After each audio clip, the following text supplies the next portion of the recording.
Are you ready to begin, Judge?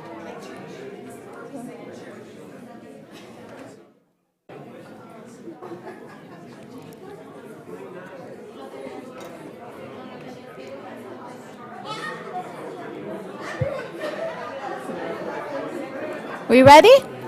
Or not yet? I tried yesterday, but I worked on the yard. Go ahead. 12 hours on like OCD. Went crazy, but it's okay. Judge, we are you ready? Jessica. Go ahead. Alexis, are we on? Yes, Ready? sir. Go ahead. Yes. Thank you. Good morning. Today is Monday, April 4th, 2022. Commissioners Court is meeting in regular open session. Today we are joined by ASL interpreters Audrey Lopez and Dario Garcia. Commissioner Holguin, would you like to introduce our Pledge of Allegiance class for today? Yes, thank you, Jessica. So I'm very happy to announce that today we have with us Ms. Rubio and her first grade class at Desert Wind Elementary School, who will be leading us in the pledge. Welcome, Ms. Rubio. Please join us for the Pledge of Allegiance.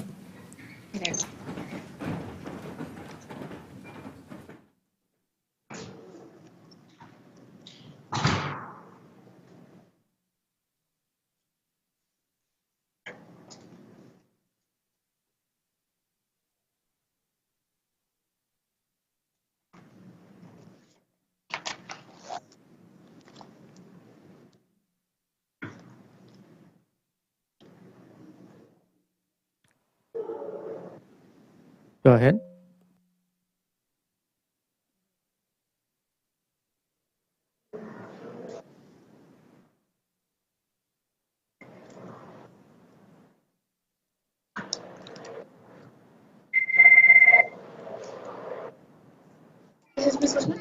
We can't hear you, Ms. Rubio. I'm sorry. Oh, Red. Thank you.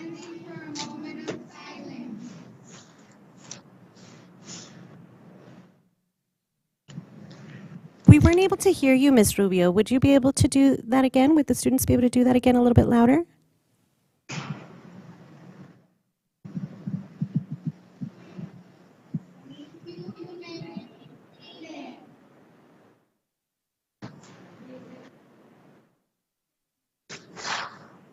We're not able to. Ms. Rubio, can we try one more time? We were not able to hear the students.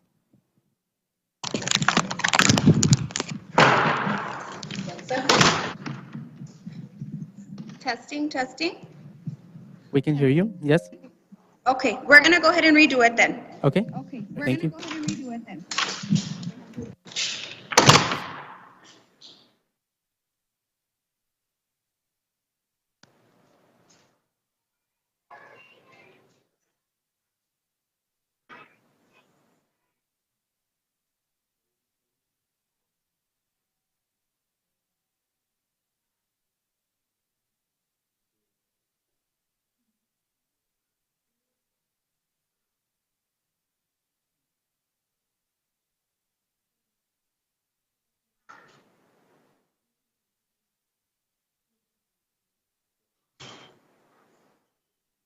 We still can't hear you, Ms. Rubio.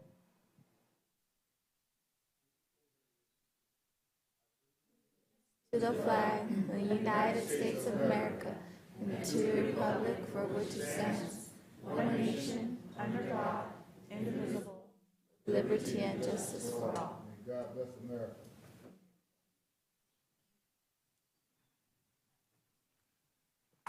I guess it happens, right? We have these technology issues, but I hope you hear? I hope you can hear us, because we thank you so much for taking the time to say the Pledge of Allegiance, and we'll reschedule. Is that okay, Commissioner Elgin? Yes, that would be wonderful if And we we're could going to have them come reschedule back. you, Ms.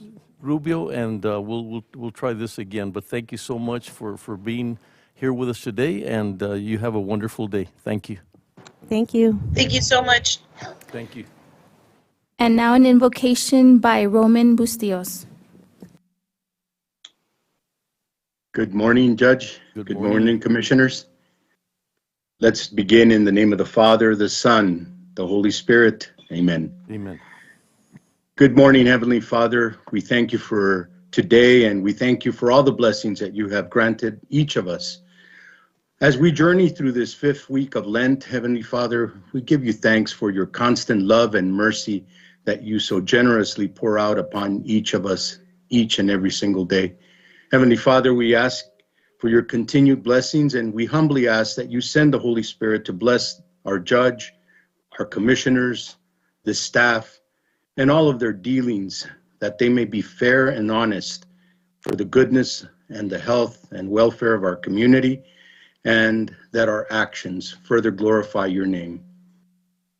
Please bless our judge and commissioners with the virtues of wisdom, knowledge, understanding, and fortitude to inspire them to make the best decisions for our community.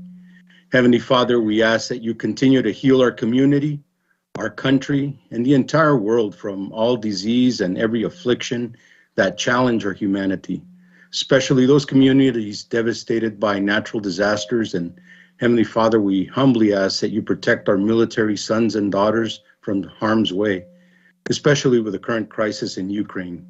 Please bless the Ukrainians as well.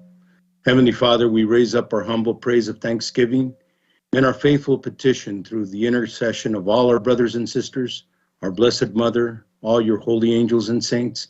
And Heavenly Father, we raise up this prayer to you through the precious body and blood, soul and divinity of your dearly beloved Son, our Lord Jesus Christ. May Almighty God bless us, protect us from all evil, and bring us to everlasting life. Amen. Amen. Thank you, Mr. Bustillos. Always a pleasure to have you, and thank you for your kind words and blessings to lead us off today on Monday, and I hope you have a wonderful week. Thank you for being with us. You too. You all have a blessed week too. Thank you. Judge, would you like to make any opening remarks before we begin? Yes, I just want to welcome all of you on behalf of myself and commissioners. We welcome you here today. As you can see, some amazing people today, and we have one of the representatives from the city, Mr. Henry Rivera. He's here with us today, so thank you for being here. So I want to welcome you. It's such a privilege to be able to have all these incredible people today. As you know, resolutions are a big part of Commissioners Court to make sure we recognize individuals and groups in the best possible way. Sort of a way to motivate us and help us realize how important it is as we're moving away from the pandemic, that we have all these encouragements and things to look forward to. So once again, we welcome you. We thank you for being here, and very excited about the resolutions today and other presentations, that I hope that you will stay throughout all the resolutions. So thank you very much. Jessica. Item number 4 is the consent agenda, composed of items 4A through 4P. Are there any items members of the court or public would like to pull for further discussion? Commissioners? Hearing none, move to approve. Second. Commissioner Holguín? Aye. Commissioner Leon? Aye. Commissioner Stout? Aye. Commissioner Robinson? Aye. Judge Samaniego? Aye. Motion carries. Item 5, resolutions. 5A, approve and adopt a resolution designating the month of April 2022 as National Child Abuse Prevention Month in El Paso County, Texas. Thank you, Judge. Good morning, Judge, Commissioners. It gives me a great honor to be able to read this into the record. But first, I'd like to congratulate Representative Rivera for pushing those body cameras to our police department. So congratulations, much needed.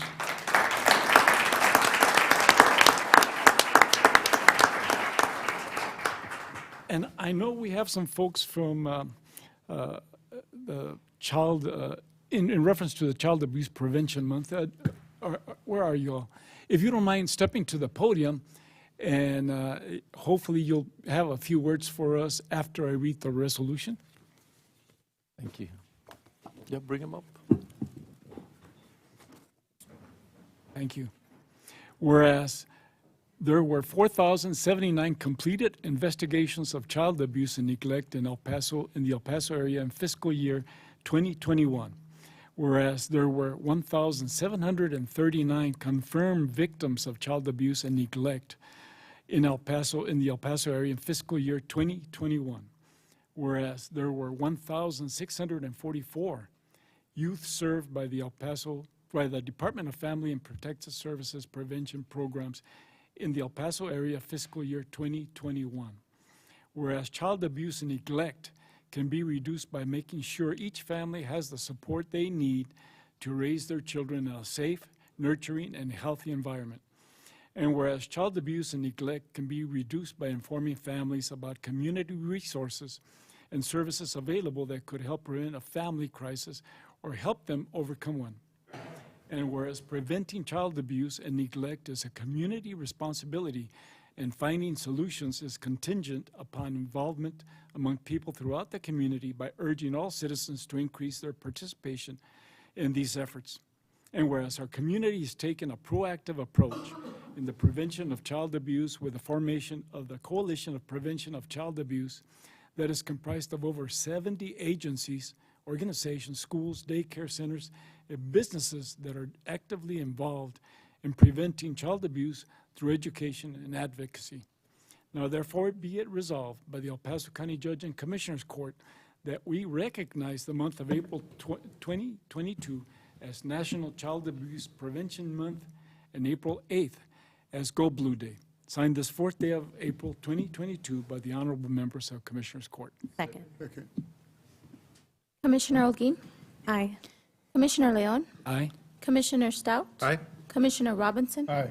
Judge Samaniego. Motion carries. Well, thank you all for being here. It does my heart, it warms my heart to see you all because, as you might know, I'm retired from the El Paso Police Department. And if I have memories that are always in my mind that will never go away, is those cases that I work with that involve child abuse. There cannot be anything worse than what I and you all have witnessed. And it is my understanding that not even half of those cases that go out through our community are reported. So it's really good to have you here and give our community the attention that we may need to focus on this worthwhile effort. So welcome. Thank you.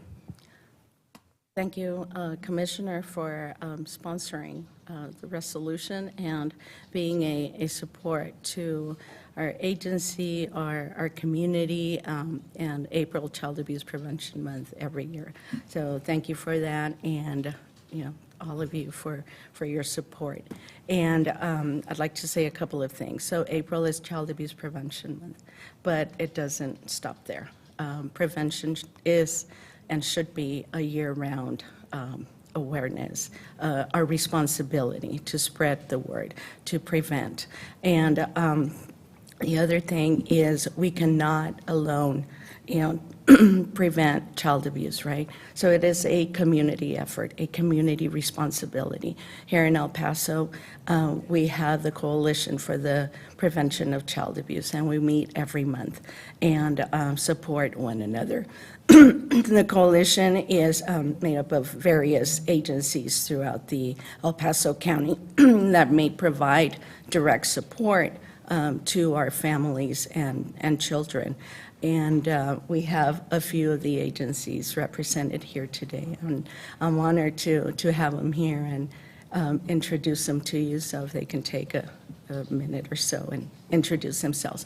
But again, thank you so much for all of your support. And as a community, we need to assist to prevent, report abuse, neglect, provide those services, right? And be that support to families that may be in conflict and need just that help, maybe that phone call, right? And hopefully prevent child abuse. So again, thank you, and blessings to all. Thank you, and you're welcome to introduce each one of the, Yes. yes, please. If they can. Good morning. My name is Rosa Polanco. I'm here representing Child Care Regulation, which is a division of Texas Health and Human Services.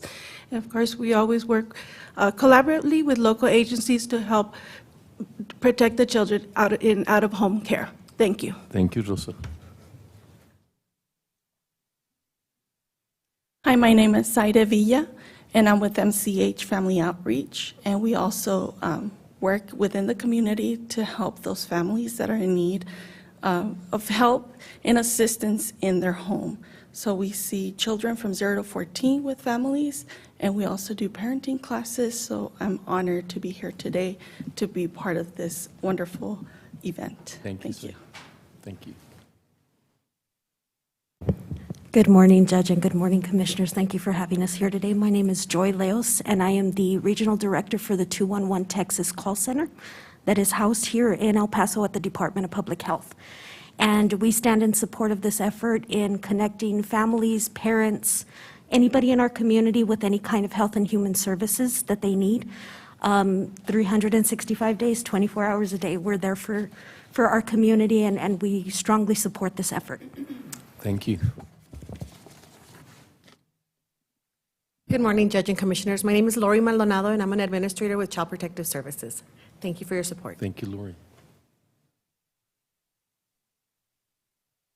Good morning. My name is Araceli Aguirre, and I'm also with Child Protective Services. And thank you all for your support and assistance. Thank you. Good morning. My name is Kenya Sawyer. I'm from El Paso Center for Children. I'm a system navigator, and we do parent workshops as well.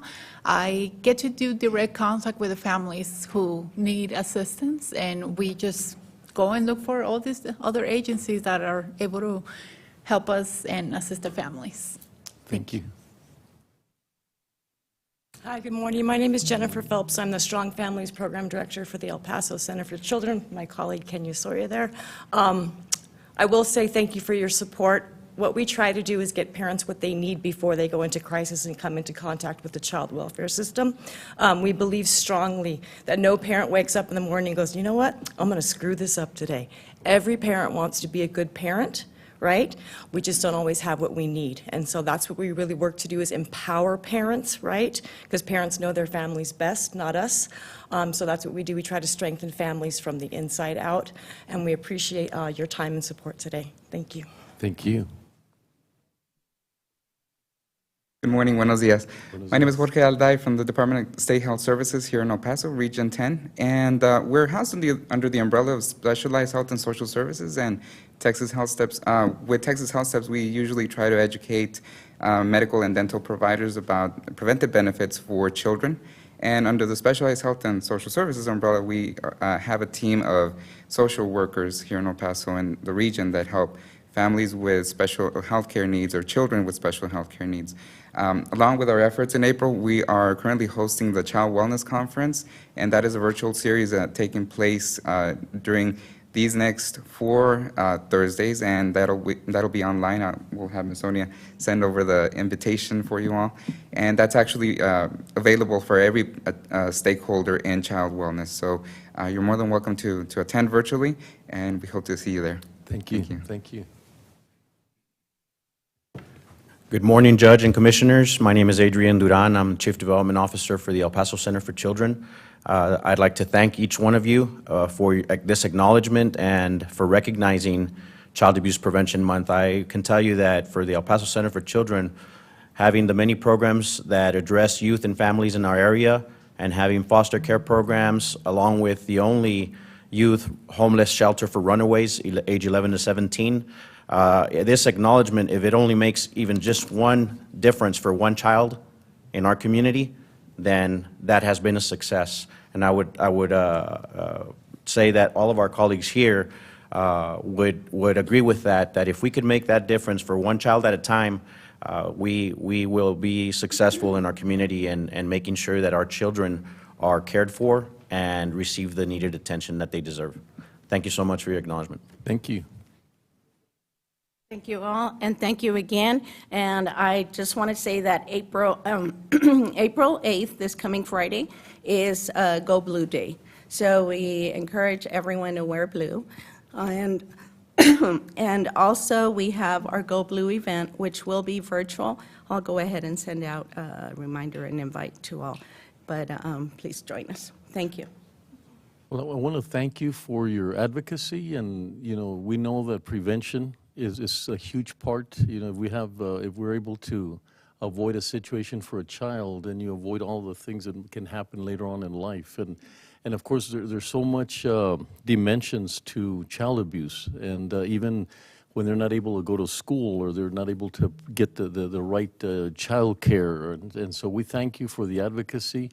Always related back to the pandemic, and when things go wrong in our society, it looks like our children are the ones that take the brunt of everything that happens. So obviously we have a lot of work to do in the area of mental health and trying to reach out to all these individuals and children that got impacted by not being in school, by not being in the situation that they should be. So on top of all the challenges that children have, the pandemic sort of took it to the next level. So we thank you for your advocacy.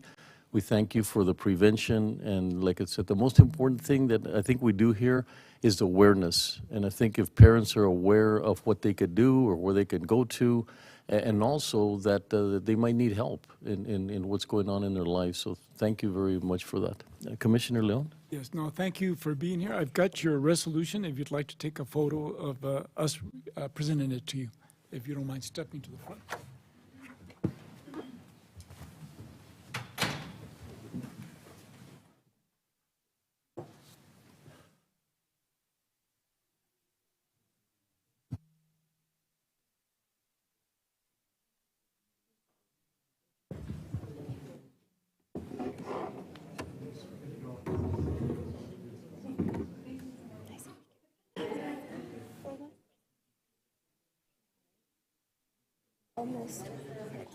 Everywhere. She was out there, now she's in here.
Item 5B, approve and adopt a resolution designating the month of April 2022 as Autism Acceptance Month in El Paso County, Texas. Yes, again, Commissioner, Judge, Commissioners, it gives me a great deal of pleasure to be able to read this into the record. And I know we've got several people here from that society. Can you step forward and while I read the resolution, and then hopefully you have some words to share with us.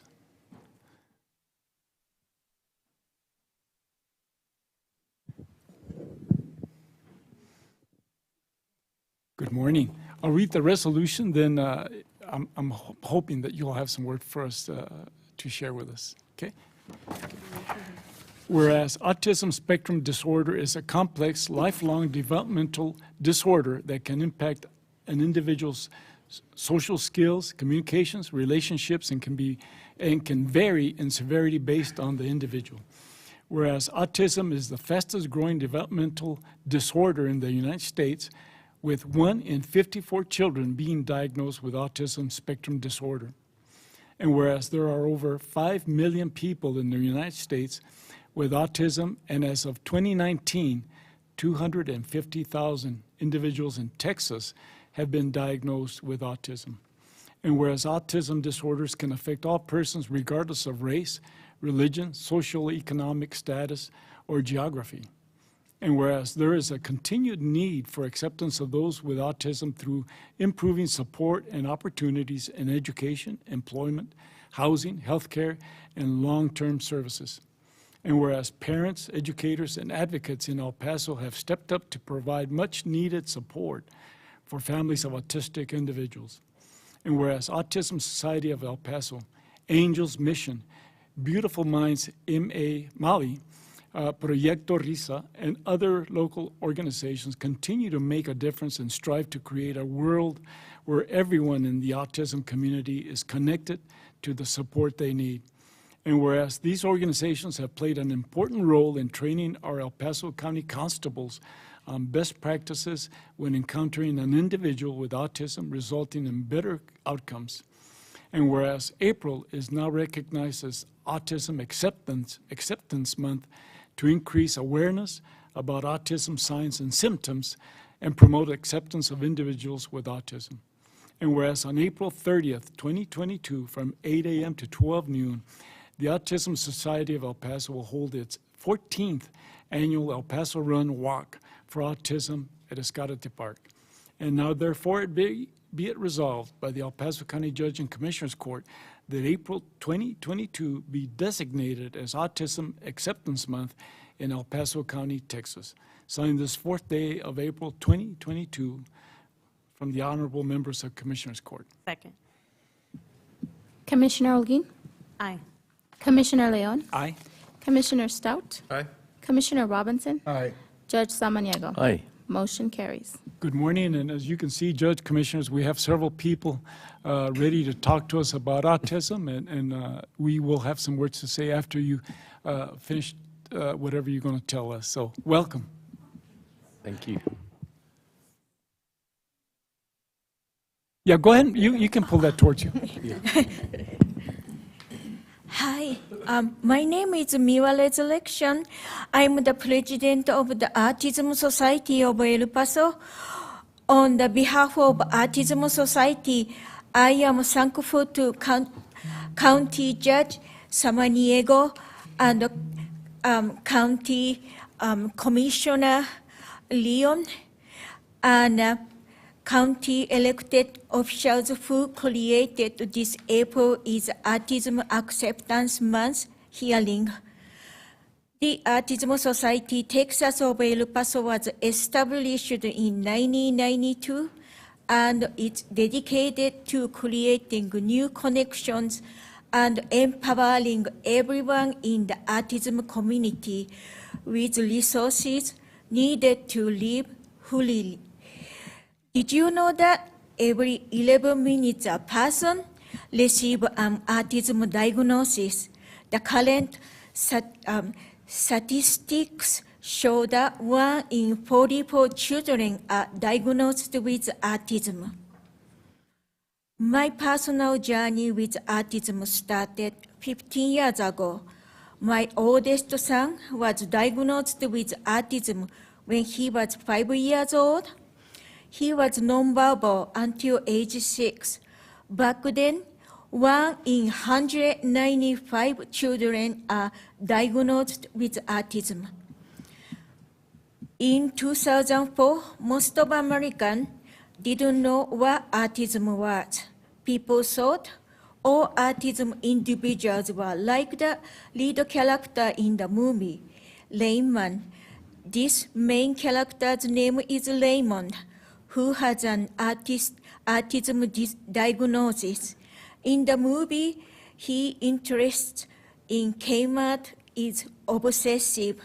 The Raymond character has an impressive memory for numbers. He also had a hard time living on his own. After his parents passed away, he had to live in a care home.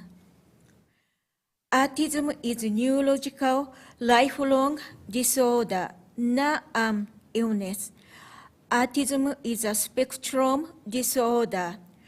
People with this diagnosis have conditions that are linked but can be very different in severity and symptom when compared to others with the same disorder. In modern time, we have many advances in information technology. We can receive information of the autism at the click of a button. Unfortunately, most of the country's population does not have a clue about how much autism will affect each family. As an example, I don't have any family members in El Paso. Therefore, I must devote a large amount of time tending to my son's affairs when he cannot do so for himself. I need to be available to take my son to therapy once a week, special doctor appointments, and special needs group activities. Or if his ride wouldn't show up, I must pick him up whenever he is. Our household income is low compared to other of couples who both have steady jobs. Many families are in the same boat as me. Single parents can have a much harder time. There are several examples of possible struggles. There can be difficulty finding daycare where children with autism are accepted. Child care facilities may be hesitant to accept a child with autism because of the significant challenge they can present. Single parents may have worked all day long and then come back home so that they can take over their loved one's needs. A person with autism may experience severe meltdowns daily, and the parent may struggle with how to help their precious child. Due to misunderstandings and misconceptions, families might become isolated from their own extended families. The feeling of isolation from society can be increased since autism families often have limited opportunities to participate in activities. Things like going to restaurants, amusement park, movie theaters, shopping mall, or traveling. These are basic things that most take for granted because the general lack of understanding for autism behavior, families can suffer judgment from society, judgment that occurs more often than you can imagine. Autism mothers have known to have a post-traumatic stress disorder like soldiers who have experienced combat. Some children can sleep throughout the night and they need 24/7 care. Some won't eat the most basic of foods. Some of them have multiple health conditions. Some of them have a hard time communicating. Mothers can feel alone and tired, with no way out and no hope. Autism awareness is very important. Can you imagine if numbers of children with autism more increases every year? Consider what will happen when they grow up to be adults. What can we do to help them?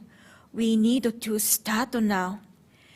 I wish an increase of knowledge for autism aided by our school education system and support for families affected by autism and helping the future of adult individuals with autism. I'd like to introduce what kind of support the Autism Society provides to El Paso community. We have a monthly parent caregiver support meeting, monthly adult autism support meeting, and a monthly youth transitioning program meeting. And our program is Autism Girls Group, Autism Boys Group, Sibling Group, Newly Diagnosed Mothers Support Group, and Young Adult Monthly Support Meeting. We will have these fundraising events in April. April 9th, 5th Annual Shine and Show Autism Awareness Car Show at the Sunland Park Mall and at the food court parking, 10 a.m. to 2 p.m. Kendra Scott Fundraising for Autism. This event will be at the Dare Store, 11 a.m. to 1 p.m. Our 14th annual Run Walk for Autism Awareness. This race is the third largest race in El Paso. Because of this race, we can keep continuing support families affected by autism. Please register today at the please register today at the www.autismsocietyep.org. I appreciate every person here to listening to our story. Thank you very much, Court of El Paso, for giving us this great opportunity to speak up for autism awareness and acceptance. Thank you again. God bless you all. Thank you so much. Thank you for that very heartfelt and very insightful message to all of us. Thank you.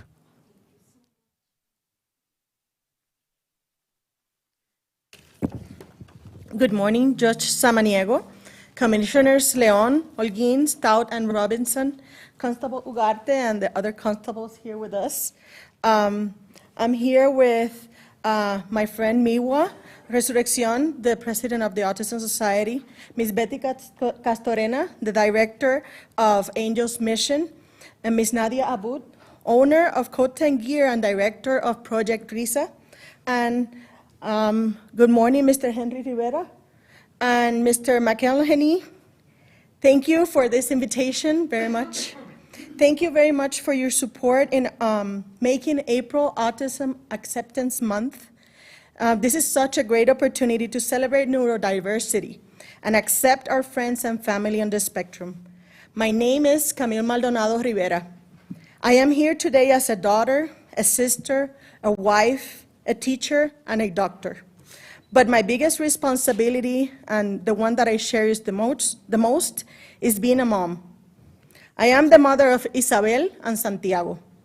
Santiago, my son, is autistic, and as his mom, I am the best advocate Santiago can ever have.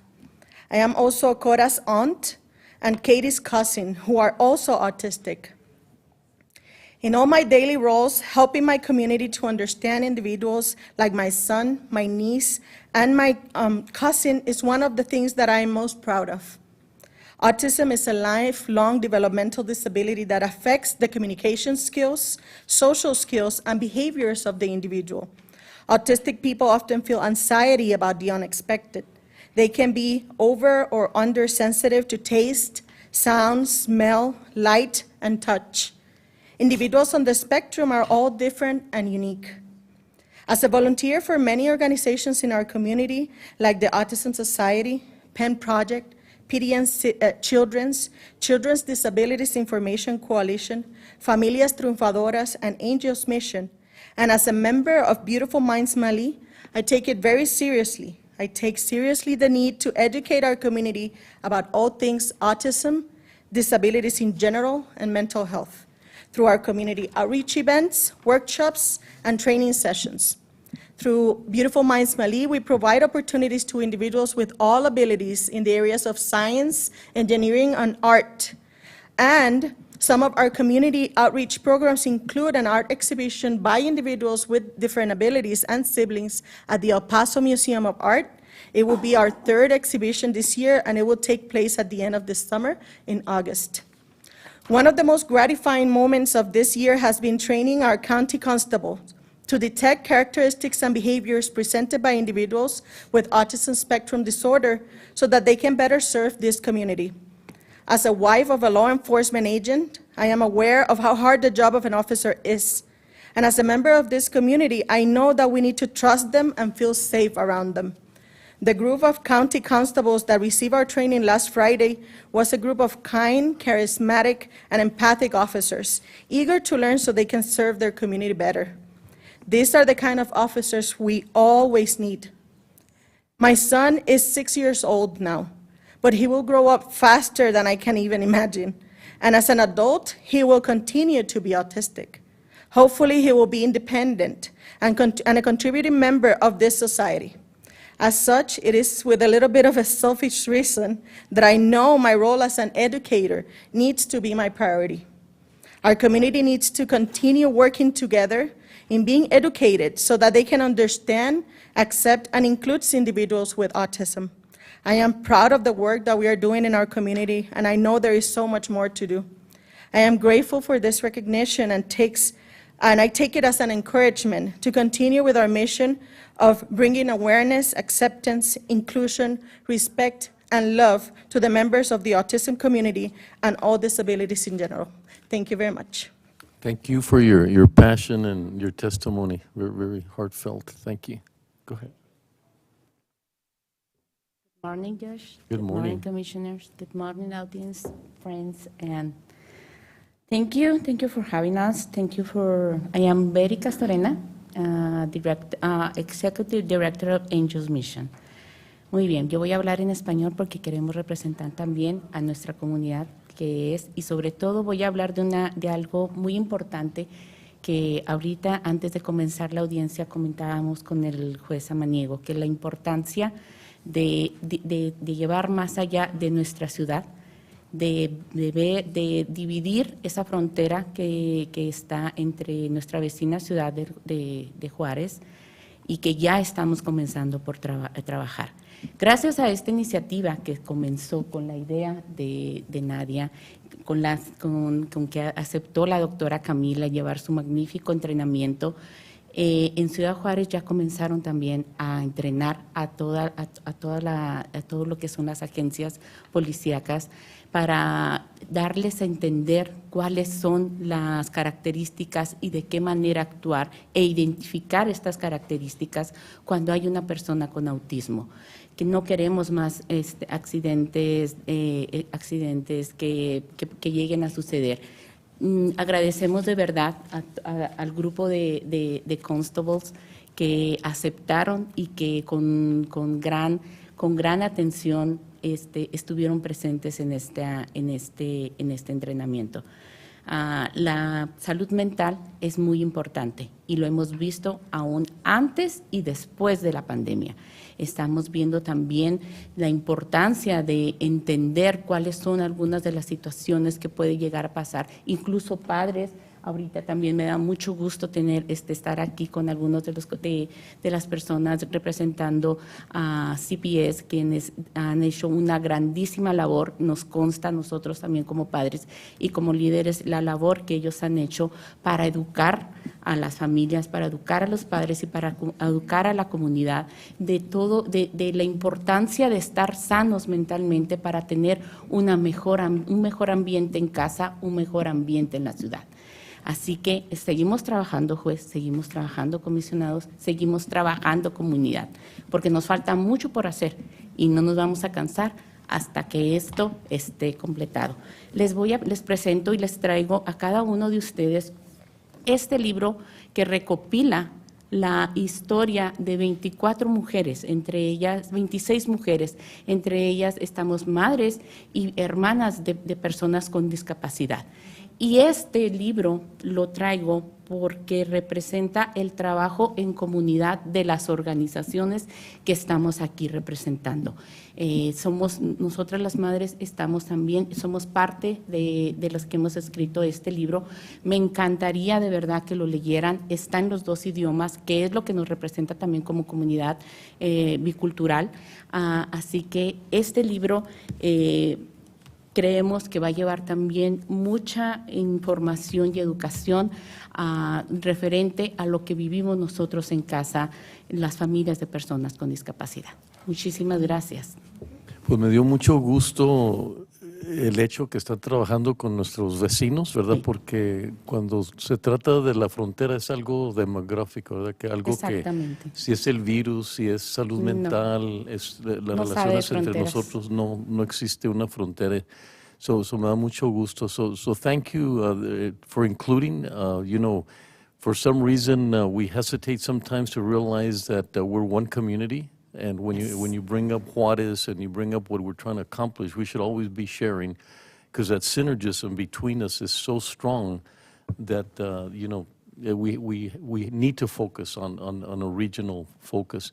And then, of course, we're very proud of our constables.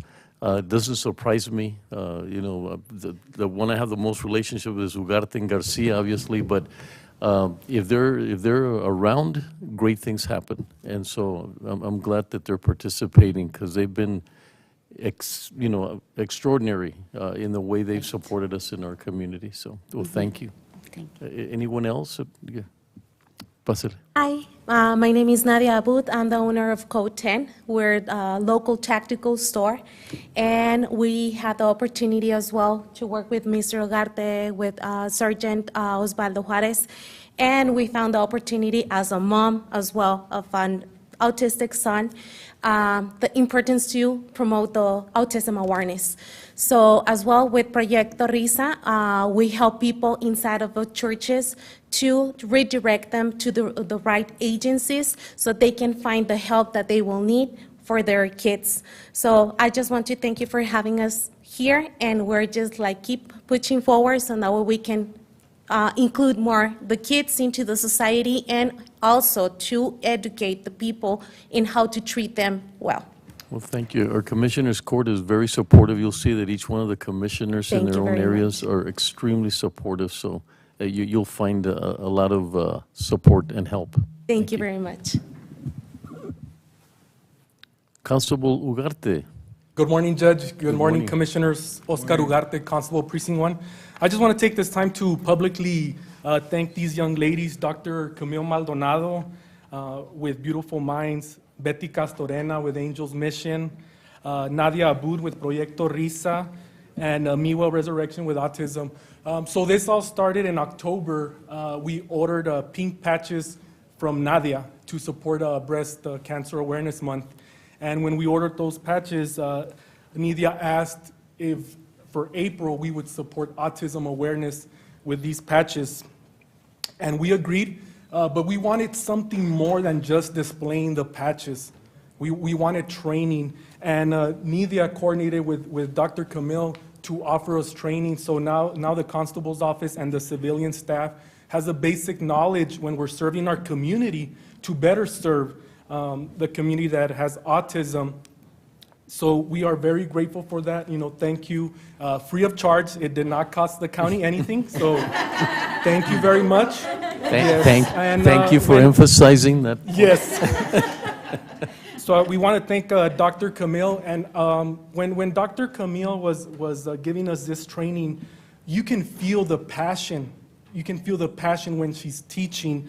And after the training, I approached her and I asked her, I believe that our civilian staff from the county can actually benefit, because all our civilian staff actually can encounter these individuals at work or in the community. So I want to work with Dr. Camille and Human Resources, NeoGov, and she's willing to provide a training to all our civilian staff through NeoGov. So I want to thank you for that, and thank you for your time, Commissioner. Thank you very much, Constable. Constable Garcia, another great asset to our county. Good morning, Judge, County Commissioners. Good morning. Javier Garcia, Constable Precinct 6. I also just want to thank all the organizations that provided a training to us. Very, very helpful training. Very, it's going to benefit the Constable's office in the future. Commissioner Leon, all the county commissioners, thank you for presenting this resolution. We appreciate you guys. Thank you very much. Thank you, and thank you for everything else you do. Good. Would you? Oh, I'm sorry. Commissioner Robinson? And I also wanted to. And then Commissioner Stott. But I want to see if anyone. Yeah. Yeah. I have a question in the regard. How long is the training? As of now, we did the training for about 3 hours, but we are extending the training to 4 hours. And we usually for these constables, I apologize, training, we did 2 trainings in one day, one in the morning and one in the afternoon, because we understand we cannot leave the city without constables, but also the difference in the shifts. So we're able to schedule as more comfortable for the shifts as possible. So we usually do it 4 hours, and it can be done two times a day. Judge, we constables interact with members of the community, sheriff deputies, PD. I wonder if we have not had the training for our law enforcement officers at large, I would advocate that we see if there's a possibility that we can have the doctor provide training to our sheriff deputies, who are out in the community, who interact with citizens, individuals who may have autism, but you don't know that, I don't know that, until later after an incident occurred. So prevention is very key. So if it's all possible, that we can find out, Betsy, what is the possibility of us doing that in accordance with the doctor here, to have training for our sheriff deputies, and also pass it on to, where's Representative Rivera, Henry, you're still here? There'll be also something I will say that you can take back and maybe integrate with City Council in regards to the PD is concerned. Thank you. It would be an honor and a huge responsibility, but I'm more than willing, and our team is more than willing. This is not me alone. I'm very proud of the group of people behind me, and anytime you need us, we will be there. So thank you so much. You know, we're very proud of the mental health efforts and how we've integrated mental health into our justice reform, and, you know, so we could get Joel or Betsy to see if we can integrate that, because a lot of the academy has to do with mental health, and obviously, you know, one of the most difficult to diagnose or to understand is autism. And so I think that it really, I'm so glad that you're doing this, because, like I said, when you can avoid a situation, or Commissioner Robinson, if you avoid an incident because you don't understand it, then you avoid other circumstances that come with that. And, you know, disabilities like autism and other mental health conditions are invisible. Usually we see all disabilities that are physical disabilities, and people with disabilities in general need that support from the community, but it's harder for an invisible disability like autism and other neurological conditions. So it's very important of us as a community to be aware of these signs, symptoms, the behaviors, and also be understanding and respectful to them. I think including them in trainings, including making the professionals be trained and more alert and aware of these situations, will make the community better and more approachable, and a community that we are going to continue to be proud of. So thank you so much. Yeah, and that's the community we are. We just need that Sir. awareness. Commissioner Stout?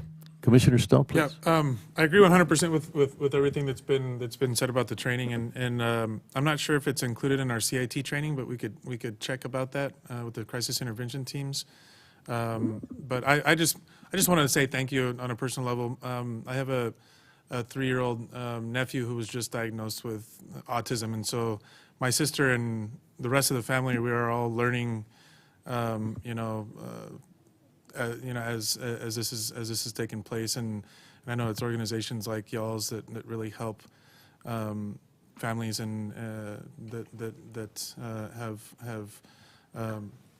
a diagnosis in their families. So I just wanted to thank you all very much for your service. I have a lot of learning to do myself, and I've seen some of the challenges that my sister has faced, but also some of just the great rewards that she also sees.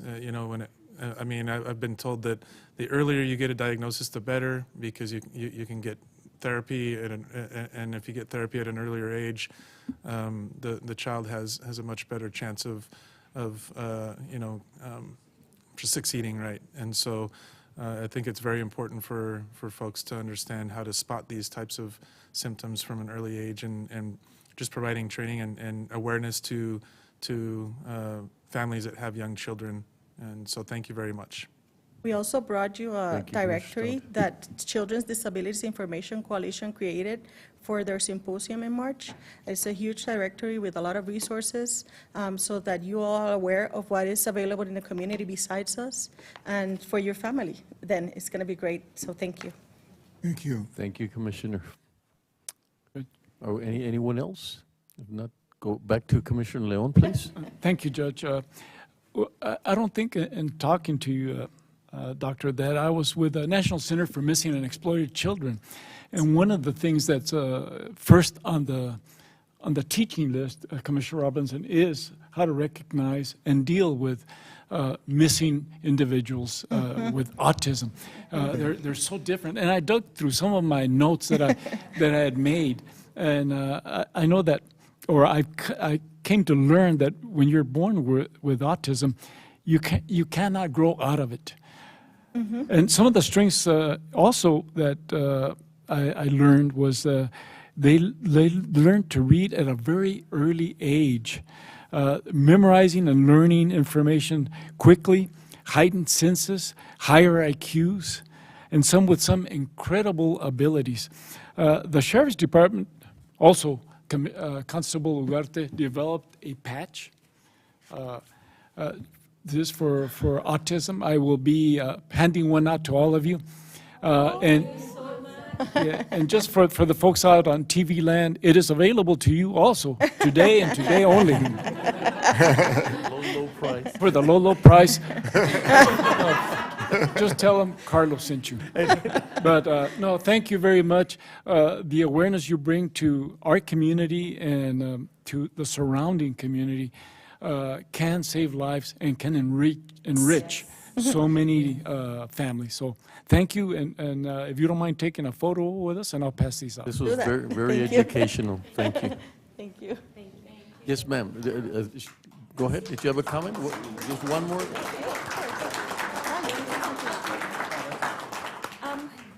Can I say something? Absolutely. And very quick stuff is just the commissioner and Leon say that an autism individual is like a missing case is compared to regular folks is much more, because one thing is if they feel afraid, they have to escape the current situation. So they go to somewhere, like somewhere is water, make them calm. And so that's one reason is many children is dying in the pool, or lake, oceans. And also on the railroad, children attracted to the railroad some reason, and they go there. And even you say that autism is a lifelong disorder. Yes. They are why missing, because they are very trustworthy and people. They cannot read behind the words. If you say the straight, they believe very direct. So if like, they met on the social media, they said, oh, I want to be your best friend. They believe that the words exactly. The things is made autism individual is so hard to, who can trust, who cannot trust. This kind of issue bring to missing many cases. Thank you so much. Mr. Resurrección, Yes. one of the things that was the initial training for the National Center for Missing and Exploited, because children, and correct me if I'm wrong, because children felt the warmth as they were infants and when they were bathed and they were taken care of. So when they are missing, most of the time what we would worry about first is there a lake, is there a pool nearby, because that's the first place that they're going to go to. So thank you for your reminder. Very educational. Thank you.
Great.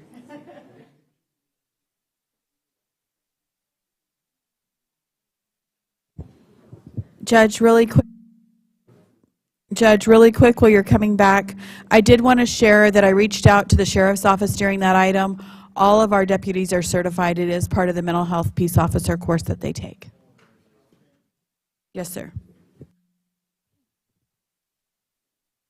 Item 5C, approve and adopt a resolution recognizing El Paso, Texas as the host for the 2024 Texas Democratic Convention. Excellent. Dora, company, Michael. We have another city representative amongst us, Emma. Well, can I have a drum roll, please, before we get started? Thank you, we need one. This is exciting. Thank you. So let me read the resolution. Very, very proud of this accomplishment. Where it has been 20 years since the last Texas Democratic Convention was held in El Paso. The El Paso community has changed significantly since then and has received national attention as a community has dealt with an ongoing influx of refugees from all over the world, a deadly pandemic, as well as a horrific mass shooting targeted at what is a predominantly Latino community. Whereas El Paso has preserved and is still known to be one of the safest cities throughout the nation, El Paso also undergone significant downtown revitalization efforts, and our city is thriving. We welcome the opportunity to showcase the growth of our region and all that El Paso has to offer. Whereas we have a new generation of voters who are eager for change, El Paso truly knows the importance of progress, the importance of diversity, and we believe our community can help to lead the way in healing the soul of our beloved country. And whereas the process to secure the 2024 Texas Democratic Party State Convention began more than a year ago by delegation made up of members of the El Paso Democratic Party led by Chairwoman Dora Oaxaca and the City of El Paso's Visit El Paso Convention Development Team. And whereas the team, which includes Chair Dora Oaxaca, Emma Acosta, Isela Castellón Williams, Michael Apodaca, Brooke Underwood, Jose Garcia, and Valerie Garcia all traveled to Houston to compete against San Antonio and to help demonstrate why El Paso is the only choice to host the next convention, and won by a super majority of 61 votes. And whereas from the State Democratic Executive Committee of 84 individuals, El Paso was awarded this prestigious convention on Saturday, March the 26th, 2022. And whereas this convention will be the first of its kind on the U.S.-Texas border in over 20 years. Congratulations to the El Paso Democratic Party and Destination El Paso and other community leaders in El Paso. Now, therefore, be it resolved that the El Paso County Judge and Commissioners Court recognizes El Paso to host the 2024 Texas Democratic Convention in the summer of 2024. Signed this 4th day of April, 2022. Okay.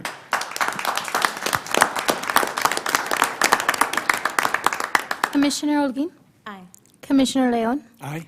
Commissioner Stout? Aye. Commissioner Robinson? Aye. Judge Samaniego? Aye. Motion carries. Dora, welcome. Thank you, Judge. Thank you, Commissioners, for having us here. What can I say? We're very excited to bring you this convention. This was not possible if we didn't have a strong partnership and a very, very superstar, terrific, hardworking team from the Democratic Party side. And I want to recognize Ms. Brooke Underwood, because with her help, nearly a year ago, I called the state. I said, how do we get this convention? A lot of people said it's a presidential year. You should settle for 2026. And we said, absolutely not. We deserve it. It's ours to win. And so we put together a task force of, I think, awesome, amazing individuals. And I want to introduce them personally because, behind everyone, and Judge, that whenever you want to lead something, it's who you surround yourself that makes it happen. Absolutely. And I'm very humbled and privileged to have been the chair and this year, and because I didn't opt to, for personal reasons, didn't run again. It didn't lessen the effort of having to do this with these amazing, amazing El Pasoans that love El Paso, and we're ambassadors, you know, all year long to bring this convention forward.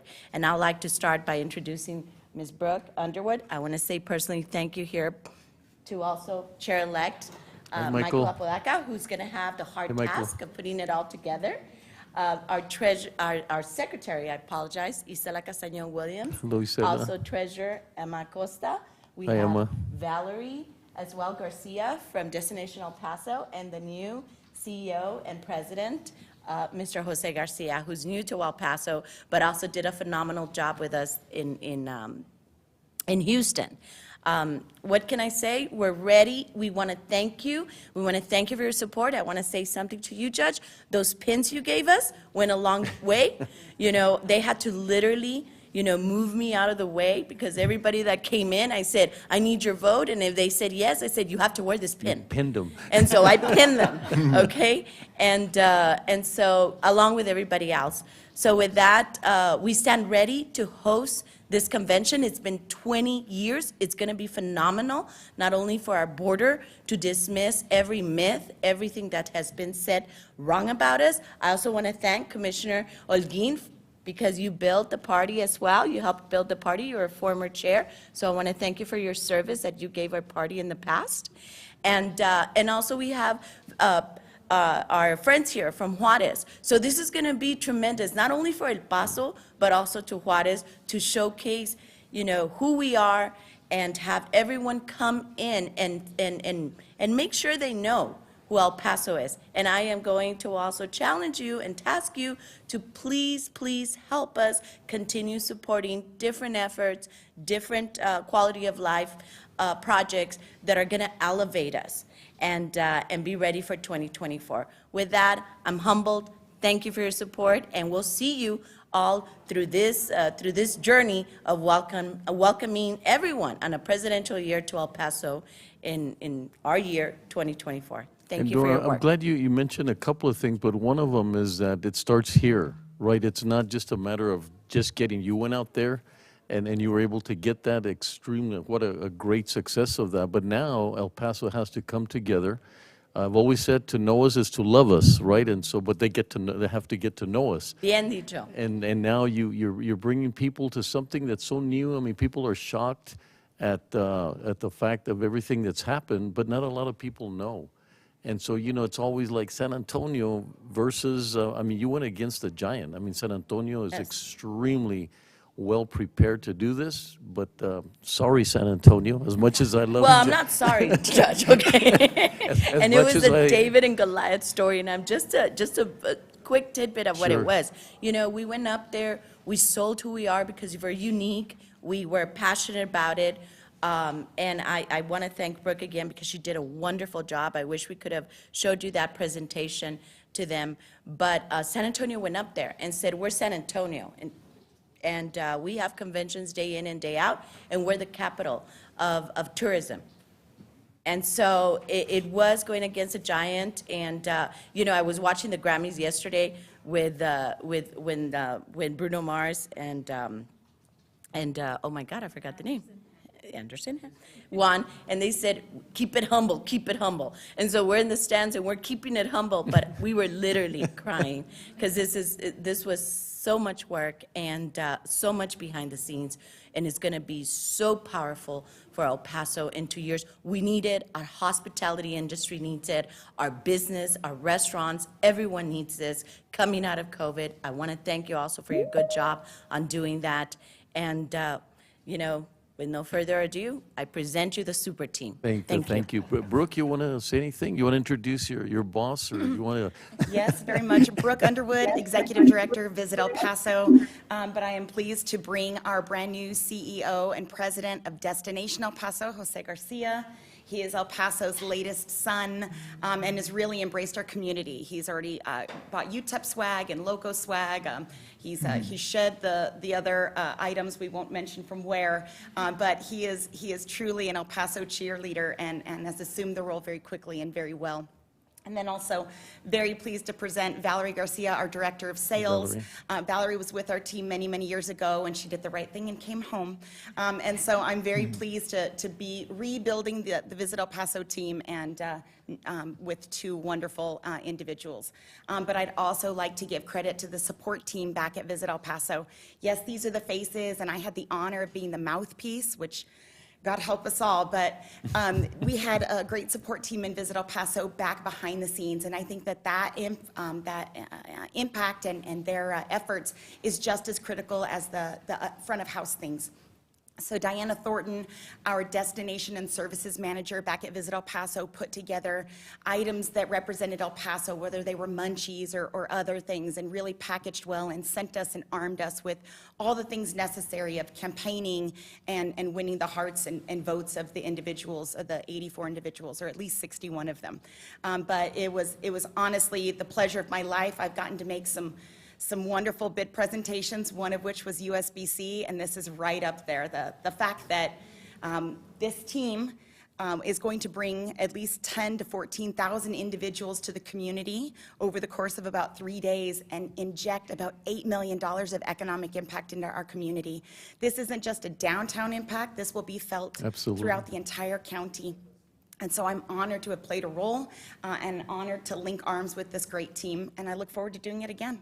No, Brooke, and whatever we could do, and thank you for saying that it's not just a downtown thing, because we have so much to offer throughout the county, and from the missions to Sanelli, all of these things that are very important, and they're going to get to know us, and I think they're going to get to love us. So thank you. Jose, any comments? We welcome you as a new director. Thank you, Judge, Commissioners. It's really incredible to be in El Paso and to be here for the first time in front of this great body. But just to echo the sentiments of Dora and Brooke, the team here went in. We left no stone unturned. We went at it full force. And, you know, the representation, I think El Paso County has a lot to be proud of for what we went and did. And I think you hit the nail right on the head. When they get here and they experience El Paso, this is going to touch every El Pasoan. I promise you that. They're going to fall in love with it just as I have. So really proud to be El Paso's newest son, here to represent the city and the county. But a pleasure to be in front of you today. Thank you so much. No, we welcome you, and the best of luck on everything that you do. You've got our support. Isela. Well, I'm Isela Castañon Williams, and I'm the secretary of the County Democratic Party here in town. And I thank you so much, Judge, for saying that you are supporting us and that you'll continue to support us, because we went out there and made a lot of promises. We told them that we were going to take them to the missions, and we talked about how our missions are the oldest missions, you know, in the country, and we talked about the wonderful trips that we could take them on to Juarez, and how we were going to take them to the mountains. They are really in love with our mountains. And we told them all about how our margaritas were invented here, and we use the blender, and they're handmade, and so we had a lot of people who were really, really very happy with the hospitality that we provided to them the night before the vote, which was very important. Lots of drinks and lots of food. And so, as the proclamation says, there were 61 votes on our behalf. But I want to share with you, Commissioners, that they were very enthusiastic votes. And many of those people who voted for us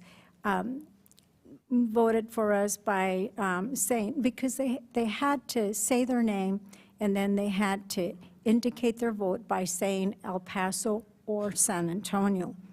And many of those people started their vote by saying, "Start the blenders, El Paso."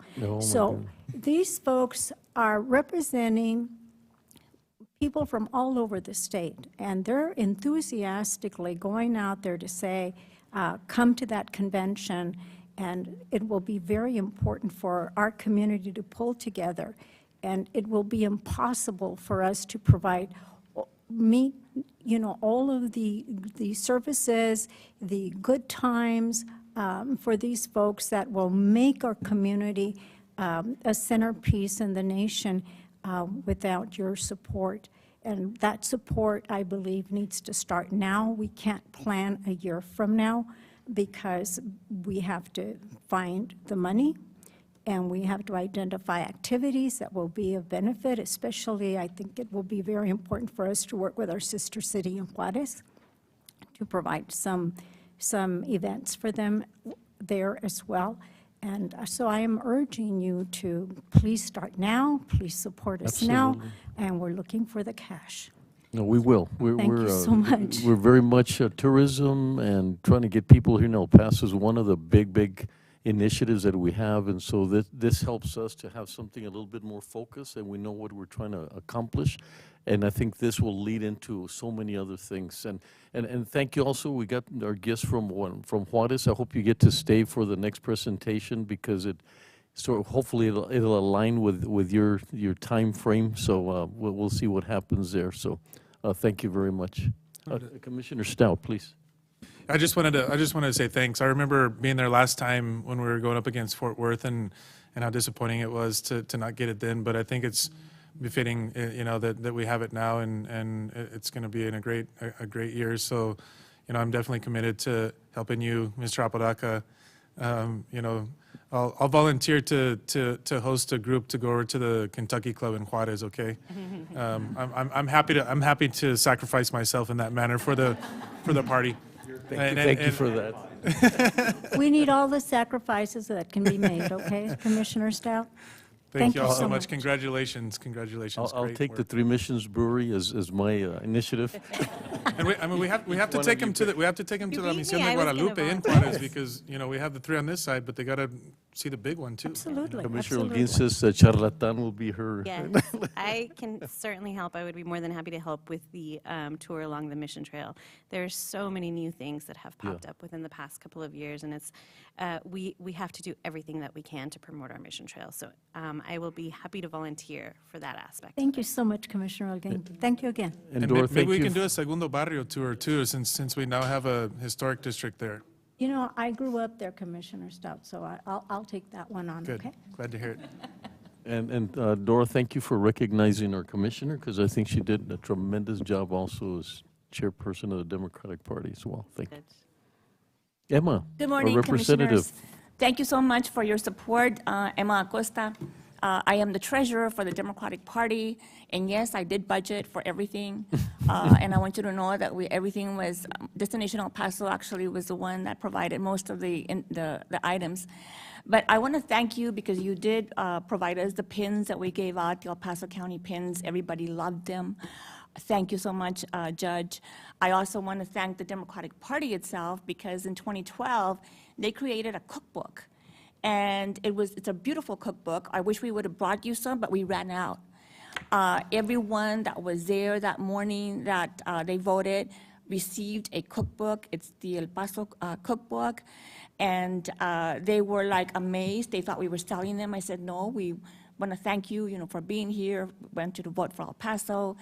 And we showed them that the very first recipe in the book was from Michelle Obama. And I thought that was spectacular, that we could get that. So I want to thank former Democratic Chair Ileana, because it was her husband that gave us the books so that we could give them out.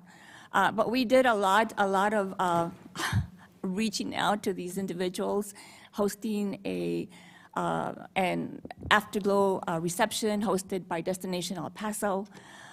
They were ecstatic. They received a little tequila bottle with a mix in it and said El Paso is a perfect mix. They received cerveza peanut brittle, jalapeno peanut brittle, and again, we ran out of everything. And they got food and a lot of drinks. So it was an effort by everyone. But I want you to know that it was planned by the leadership of our Democratic chair, Ms. Oaxaca, who planned it a year ago, and we had meetings every other week without fail, and many emails and many phone calls, and we had direct number to Brooke, and I know that she was like saying, okay, when is this going to happen?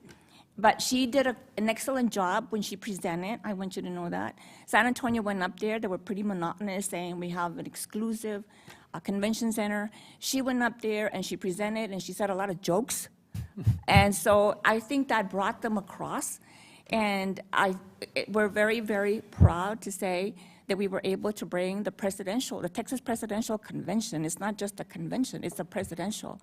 And so a lot of the other things that were talked about was that we have proximity to New Mexico, to Colorado, to Arizona. And so we're expecting a lot of these individuals to come to El Paso, because after all, we're going to have presidential candidates here. And so we are going to bring heads to beds in El Paso, to the hotel motel industry. So we're hoping that in the future, some of that funding from the hotel motel tax can be placed and used for some of the events and for the convention in 2024. It's very important. It's coming. It's almost here. But without all of you, it wouldn't have been possible, and without this whole team, it would not have been possible. So thank you so much. Emma, when you're involved, you know things are going to happen, so there is no doubt. Judge, I just want to say, Thank you. She always makes it happen with the money, and she just said it. I did schedule a meeting with you already with your staff, but she said it today, and this is just food for thought. Hotel motel tax can be allocated to this convention under the Chapter 381 she looked for. Yeah. Yes, I did. Yeah, Yes, I did. There's Yes, I no did. doubt. I'm a nerd, but when it comes to budgeting and, from my former experience as a budget analyst, yes, I did that. And I budgeted for everything that we were going to do on that day. But we wouldn't have been able to do it without the effort of everyone involved.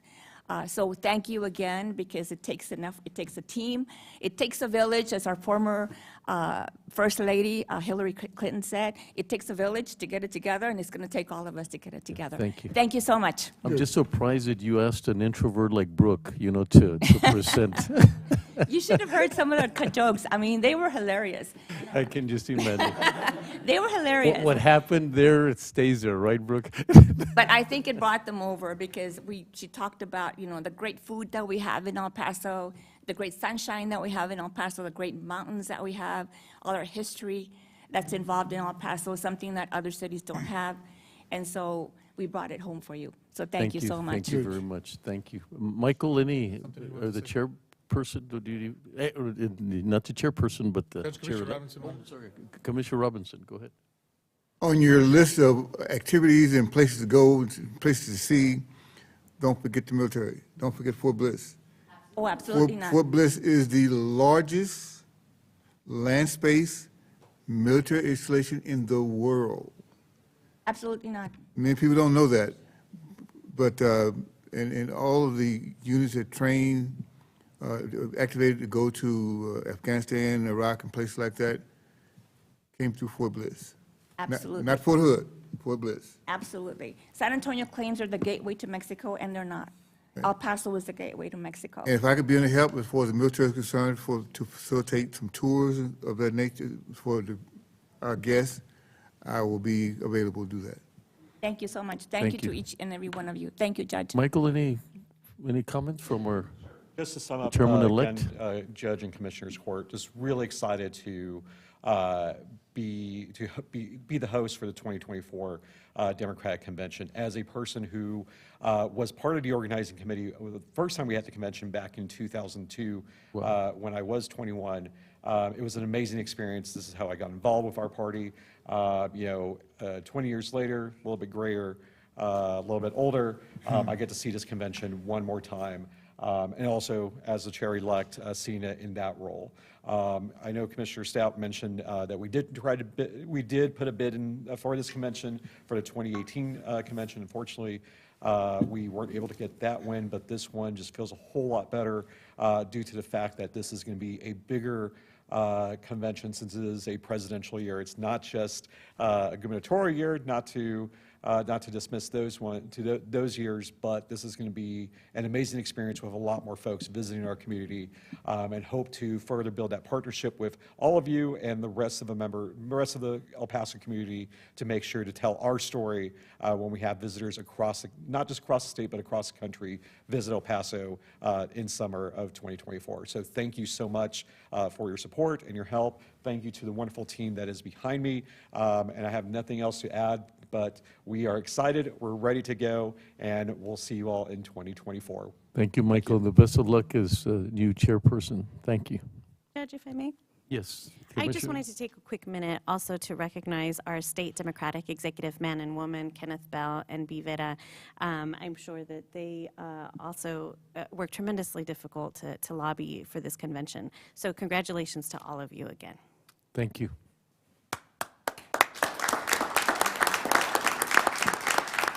And if you don't mind staying for the next presentation, because I think it'll give the binational touch, okay? But if you could take a picture.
Item number 6 is public comment. We do have one speaker signed up for public comment, Mr. Christopher Falk. And just as a reminder, there is a 5-minute time limit for public comment. Okay, thank you. Can you hear me? Yes, sir. Okay, the reason I've called in, I'm calling in about the public comment section is about the renaming or adding to the name of Ascarate Park. And as I usually direct my comments to the county judge and Commissioner Stout, and that's because Ascarate Park is in Commissioner Stout's office, and Judge Samaniego seems to be the point man for developing the park. But everyone has the responsibility to do right by Ascarate Park because it's a historical, iconic part of El Paso's history. And so all I'd like to say is, you know, the two meetings we had, one at the pavilion, which was well attended, and one on Zoom, in which I saw Commissioner Leon attend. The people overwhelmingly and resoundingly rejected any idea of changing or adding to the name of Ascarate Park. And when I talk to people, around the park that I know, they all agree with that. So I'd like to hear the county judge or any commissioner or Commissioner Stout publicly support that idea of not adding to Ascarate Park, and just publicly say we're going to keep the name Ascarate Park, and it won't be Ascarate Park at the Meadows or Ascarate Park in the Castaways restaurant, things like that. So that's the reason I'm calling it, because that would do a lot of alleviating the anxiety over what's going to happen to Ascarate Park. At least we know the golf course will be the Ascarate Golf Course. The park will be called Ascarate Park, no matter what happens. So I'm asking Commissioner Stout and County Judge Leon to comment on that, or at least say, okay, yeah, we agree with the public meetings, which the county judge and commissioner attended the first one at the pavilion. Commissioner Leon attended the one on Zoom, and like I said, overwhelmingly, resoundingly, the people don't want any change. So then later, when item 8 comes up on the sculpture at the park, I'd like to comment on that. So that's what I'd like to say. Would any of the commissioners like to comment on that, or the county judge? So this is public comment. We do not have a corresponding discussion item on the regular agenda. So with public comment, those comments can only be received. However, members of the Commissioners Court can always post an item at a future date for further discussion. But since it's not posted, unfortunately, we can't provide additional feedback, Mr. Falk. Am I signed up? I'm signed up to comment on item 8 also. Is that right? On which item, Mr. Falk? Item 8 is the discussion. Item 8. Yeah, item 8 is on the art sculpture. Oh, yes. Yeah. And Go ahead. if I may, the item on the thank you. feedback on the park Thank will you for come letting back me to the speak. court. Yeah. And we're collecting all the data that we can, and obviously it won't be up to us to determine, but what's the outcome of everybody's input. And so we're almost there, and we'll be able to do that at that time. And then you're welcome to comment, Mr. Falk, on the other item as soon as we get started on that. Okay, thank you very much. No, thank you, Mr. Falk, for your involvement. It's very necessary. Thank you. Item 7A, presentation. Receive a presentation and discuss the monthly report from the Council of Judges.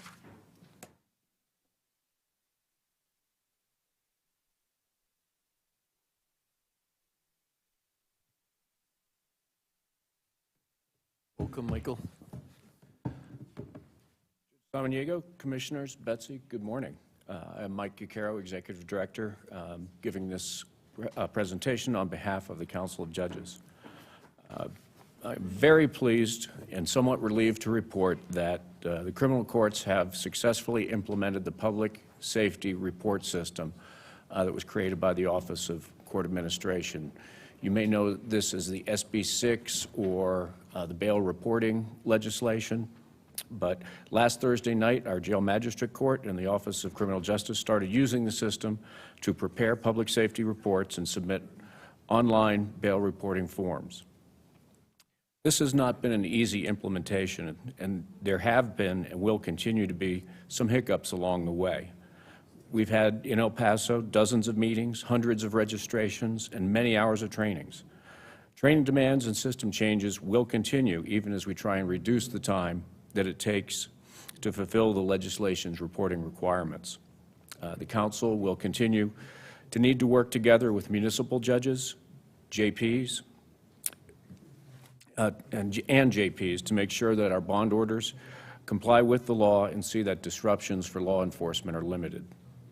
We would like to thank many people, including the County Attorney's Office, the Office of Criminal Justice, Judge Hamilton and Judge Acosta from the Jail Magistrate Court, Judge Alma Trejo of County Criminal Court Number 1, and all of the people who came together to meet the requirements of this legislation. There were long hours put in by everyone involved, and it was definitely a team effort. Next, I'd like to report that the Council of Judges has restarted the jury duty court docket. During the pandemic, this docket was suspended. As jury trials became more commonplace late last year, the jury duty court began mailing out admonishment letters to jurors who had failed to report or respond to a summons. As of April 1st, Jury Hall is keeping a list of jurors who failed to report or respond, and hearings will begin. You may ask what the jury duty court has been doing during the pandemic, and I'm pleased to let you know that the staff undertook a variety of tasks. First, they cleaned up a lot of the data that we have for past violations. They implemented a new Lexis address search system and supported the virtual jury trial project. The staff also began cross-training and working in other courts to assist with administrative backlogs and staff shortages. Judge Reyes has been assisting Judge Anchondo with his DWI court programs and several of the criminal courts with plea hearings so that judges can attend to their other cases. The Council of Judges Transition Committee continues to meet, and we are holding discussions with the Sheriff's Office, Community Supervision, and others. The courts are still in the midst of several hirings, and we need this staff to continue improving the efficiency and effectiveness of our evolving court processes.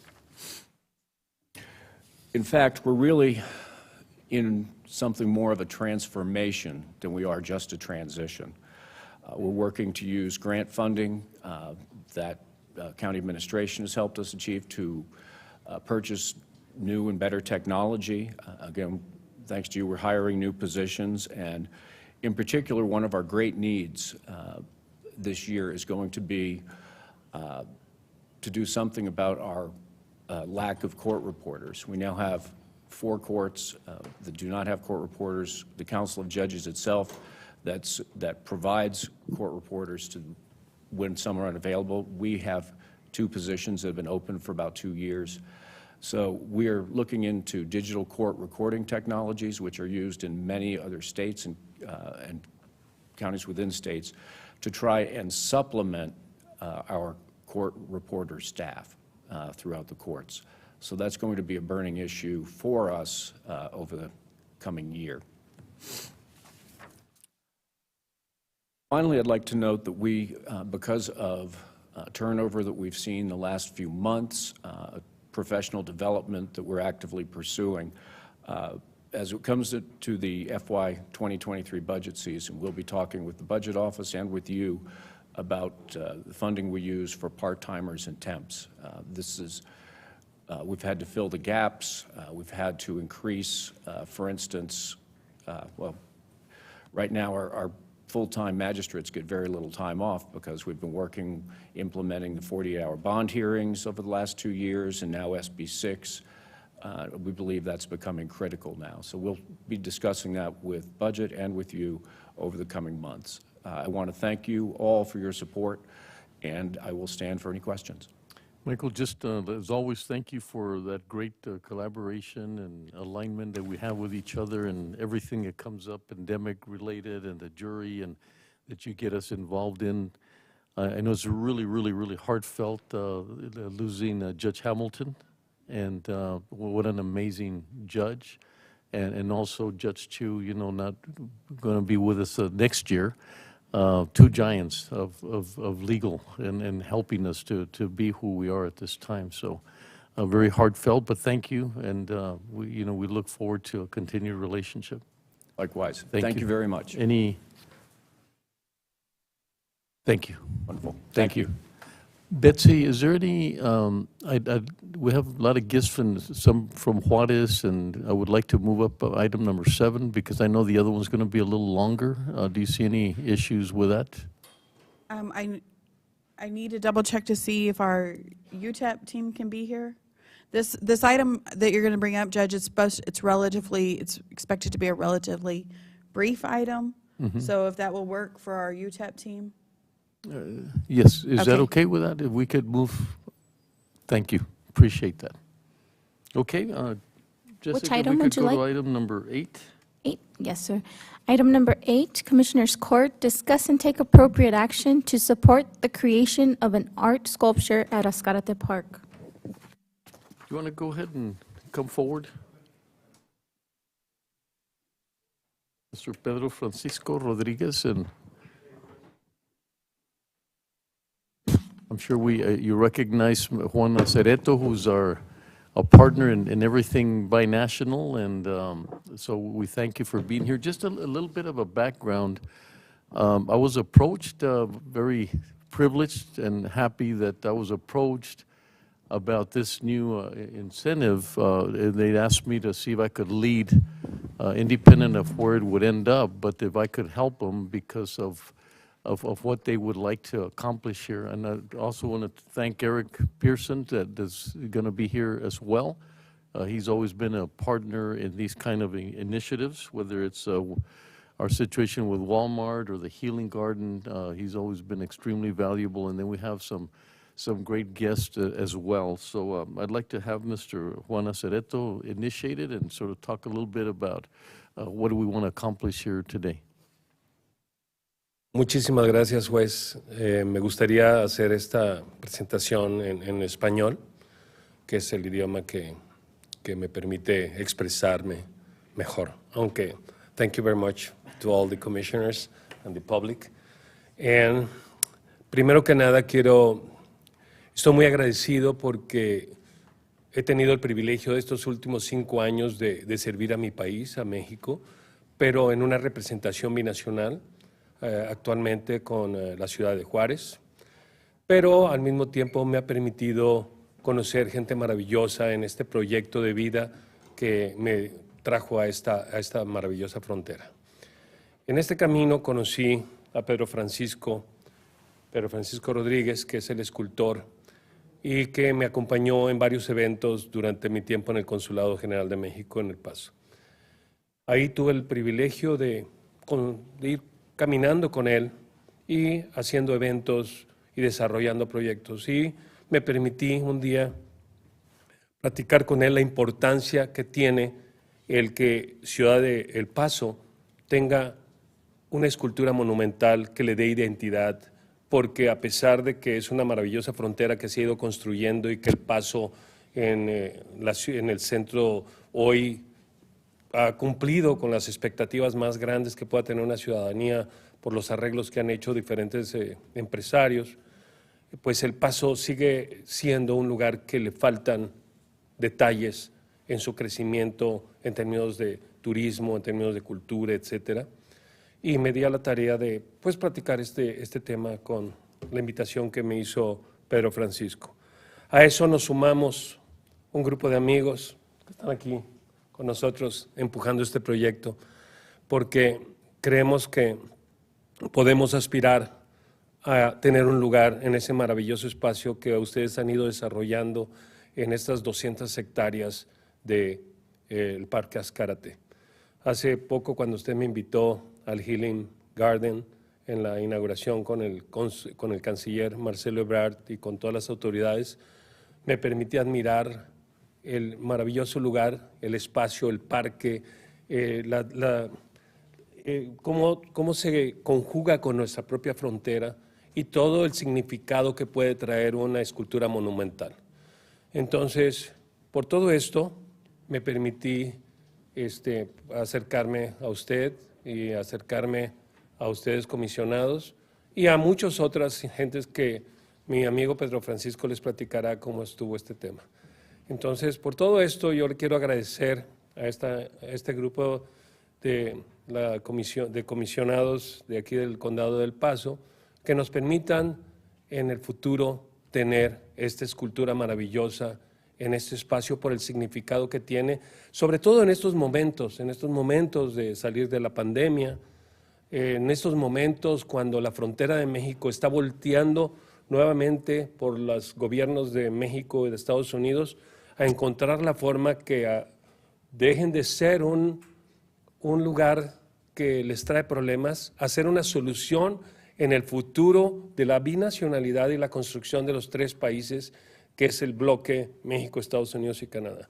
Entonces, esta escultura tiene muchos significados y voy a permitir que alguien que sí le entiende al tema de lo que significa la escultura lo presente. Les agradezco mucho que nos permitan estar aquí con ustedes.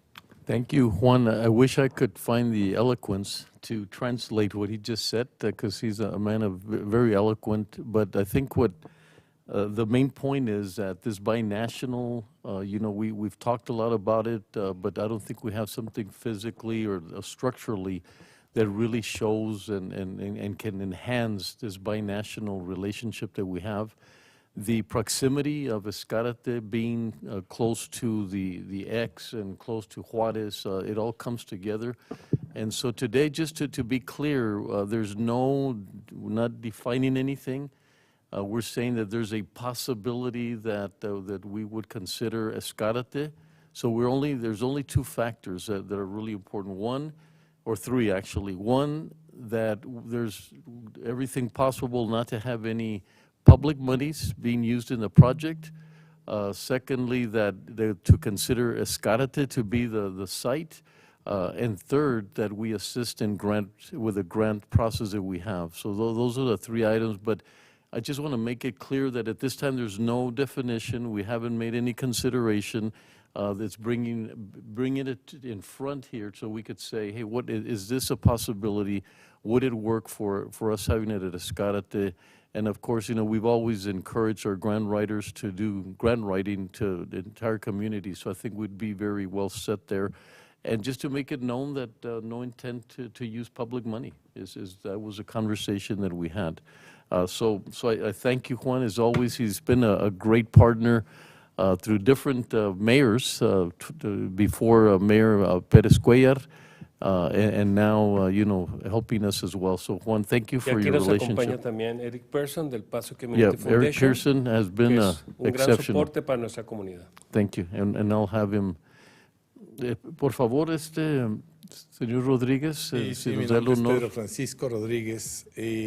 Yo adquirí la ciudadanía americana en el 2015. Mis hijos son ciudadanos los 3 y ellos han sido pues muy bendecidos aquí con este gran país. Adquirieron una educación de muy alta calidad y ellos tienen una vida pues muy buena, algo que les dio el Paso, UTEP y este país generoso. Así que yo me di a la tarea de considerar un elemento que pudiera expresar en una síntesis formal el espíritu que mueve esta región.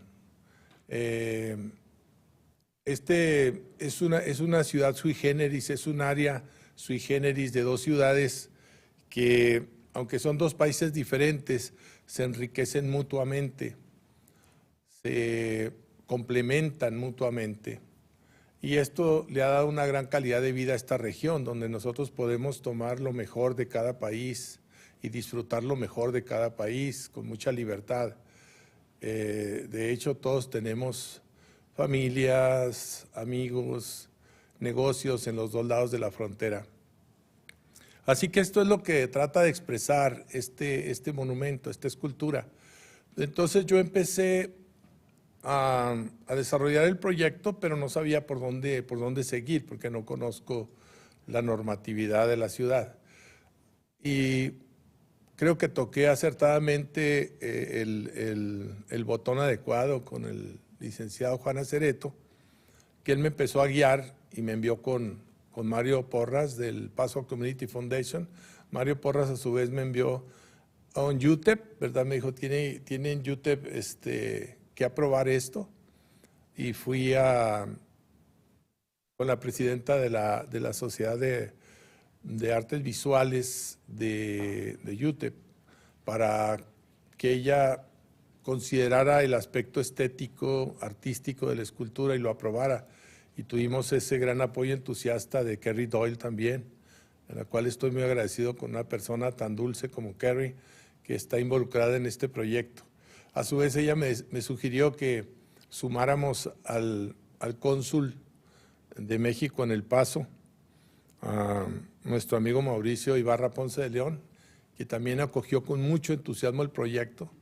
Y así nos fuimos secuencialmente hasta que llegamos con el juez Ricardo Samaniego. Y bueno, hemos visto mucha apertura en esto. Desde luego nosotros no queremos imponer nada, es solo una propuesta, pero sí nos dimos cuenta que el mejor lugar, y esto lo sugirió el cónsul, era el Parque Ascarate. Inicialmente nosotros teníamos una idea de situar la escultura en el norte de la ciudad, en la salida de la I-10 hacia Las Cruces, como un eje transversal que cruzaba con el umbral de Juárez, que está la salida al sur, y hacia la salida al norte, sobre un promontorio, una colina, frente a Wet n Wild.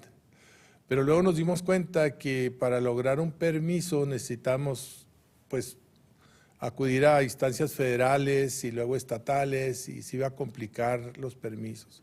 Empezamos a buscar otro lugar, también nos hablaron del centro de la ciudad, donde hay un proyecto que se va a techar el freeway en el centro, pero va a llevar unos 3 años en que se termine ese proyecto.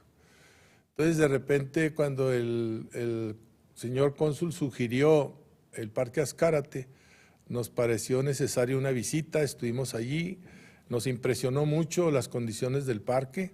Yo confieso que hace muchos años no iba allí cuando iba con mis hijos que estaban pequeños, y ahora el parque pues ha florecido mucho más.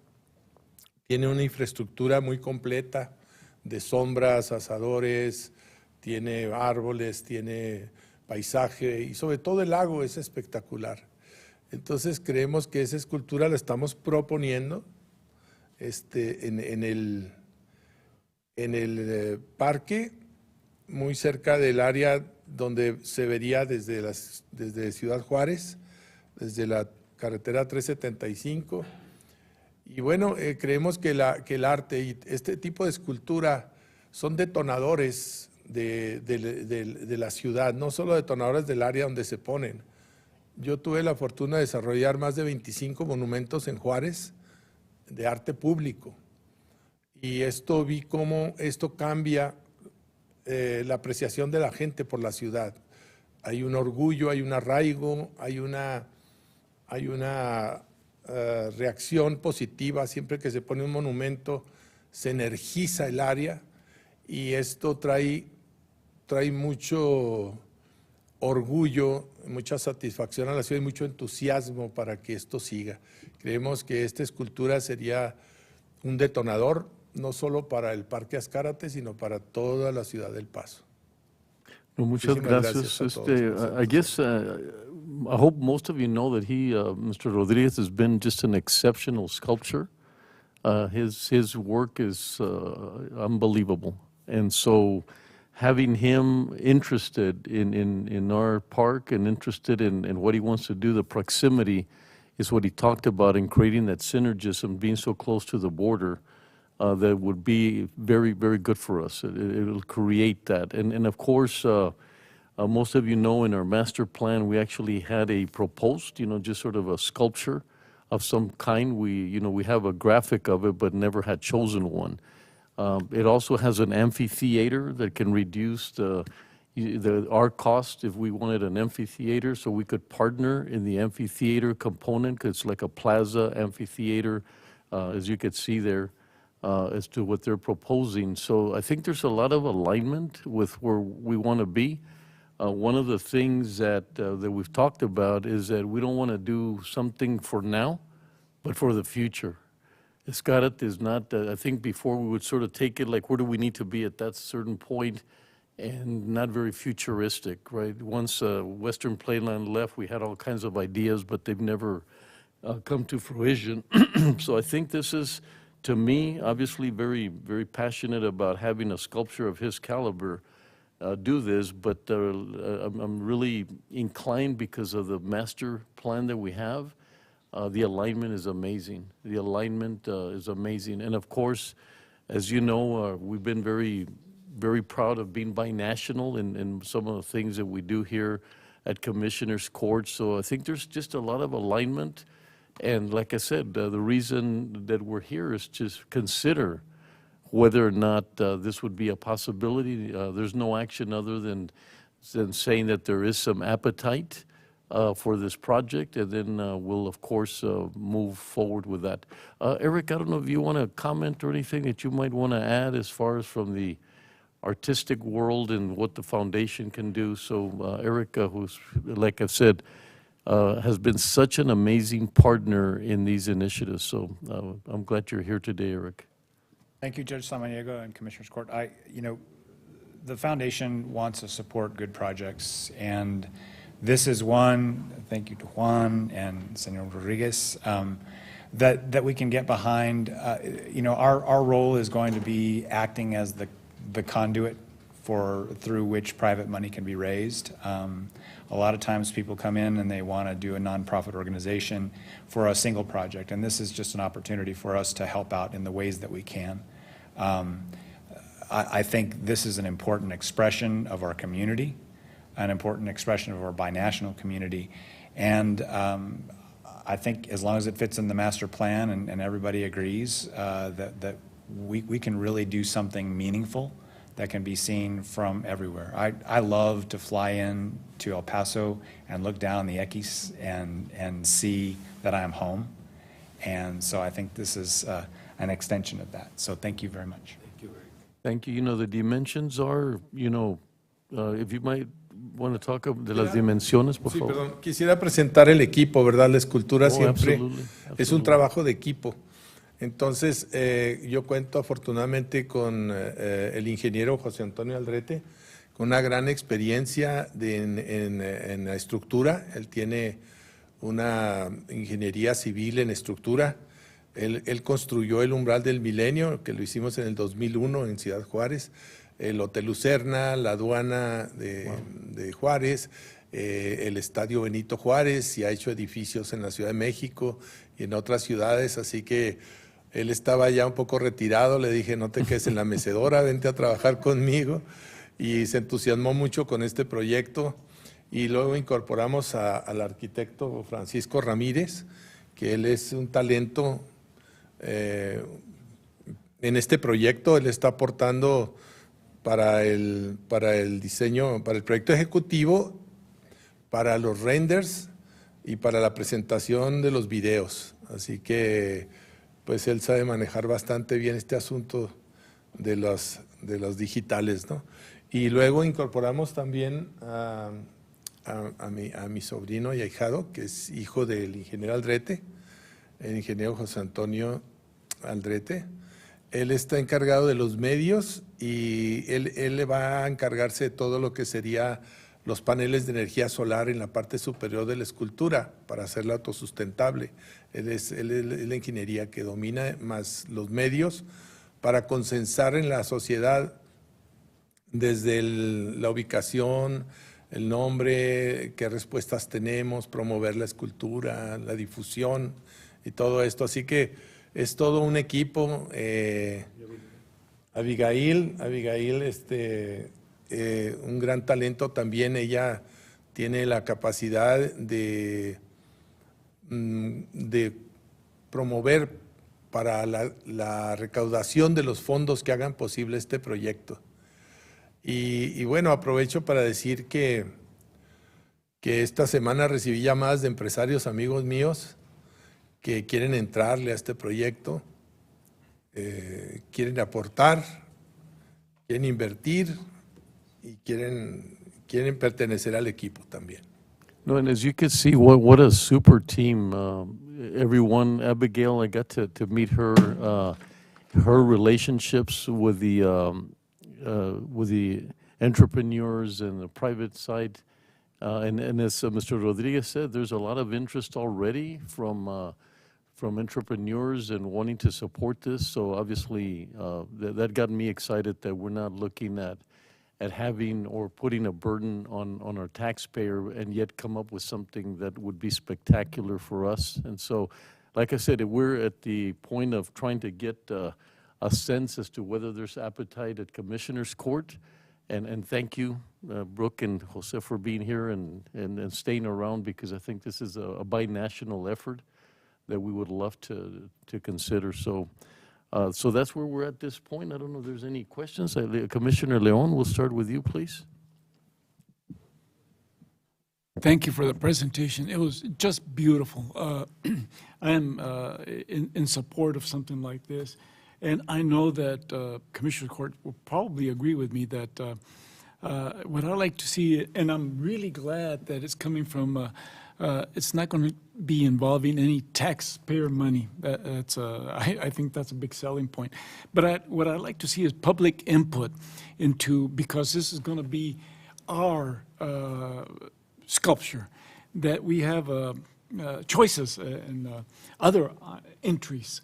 But I know you've put in a lot of work into this, and it looks just fantastic. And I'm all aboard on that project, with the exceptions that I've mentioned. So congratulations, just a great presentation. No, and thank you, Commissioner Leon. One of the first things that we talked about was the naming of it, that we would consider. He's very flexible. I mean, he's not a man that's saying this is always going to be. And so one of them was what would be the name of it, and consider that as a community kind of project along with any other considerations. So, yes, Commissioner Robinson, please. But my question would be, what would be the theme for the project?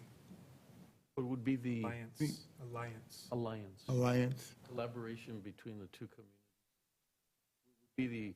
One of the things that Mr. Rodriguez said was very clear, is that he doesn't want any philosophical premises on it, doesn't want any political premises on it, but something that's very open to, this is a relationship between two countries, but not to put anything into it. And he wanted to leave it very, as you see the door, he says, no hinges.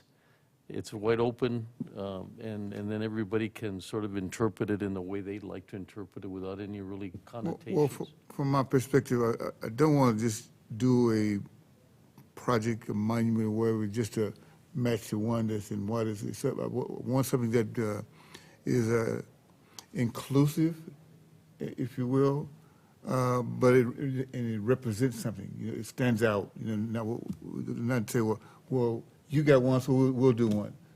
But what purpose does it serve? I will make sure that whatever we do, it serves a purpose, and it brings the community together as a whole. And of course, we talk about the funding is going to be through donations and grants of that nature. So that'd be a positive that we can sell the community on. You know, say that we're doing something that serves a purpose, and it's going to be beneficial to all concerned. Absolutely. And he was, Mr. Rios, as he said, he got his citizenship and is very proud to be part of the United States, yet part of Mexico. And he feels that this is an area, you know, a community that needs to be highlighted. So you're absolutely right. You know, we'll bring everybody together, make this a very, you know, unified kind of effort as we move forward. Commissioner Stout, please. Yeah, thank you, Judge. Muchas gracias por la presentación. As you all know, I'm the commissioner that represents the area in which Ascarate Park is located. I represent Precinct 2. It's been become one of my children. I only have one. I only have one son, and then Ascarate Park, right? So I have two kids. But you know, I thank you all for the presentation and for bringing this up. You know, I think on a policy level to do this right, we need to have staff analyze, you know, the cost estimates, timelines, how it is going to fit in with the master plan. As the judge said, we did contemplate in one of the concepts having some type of sculpture. I've been pushing very hard for the county to fund more public art pieces, and so I personally would not have a problem with spending taxpayer dollars on a project like this, but if we can get a lot of it taken care of, I think that's great. I find it hard to believe that it will be 100% privately funded, but I'm willing to put my vote towards helping to fund it if it's something that we need to do. But I do think there will be taxpayer dollars spent on it, because if we're asking our staff to analyze it, then we're going to be spending staff time and staff money on it. So I just want to be very clear to the public that there will be some public funding put towards this if we go forward with it. But I think that we should definitely look at having like I said, analysis and maybe a proper presentation so that we can incorporate it into the planning schedule for the parks implementation plan. I know that we've just started upon this journey with the parks master plan, and we haven't really decided what exactly we're going to do first and how we're going to do it, and what resources are going to be allocated to it. We don't have the funding yet for a lot of those things, but it's exciting to see something like this. I'm glad to see that there's lots of support from the Community Foundation as well. Thank you, Rick. I'm definitely willing to provide any support that I can, whether it's in the way of staffing or other, to make sure that we're able to do something along these lines. And I do like, he just walked out, but Commissioner Leon's, the way he's thinking when it comes to involving the public and making sure that it's something that they would like to get behind as well.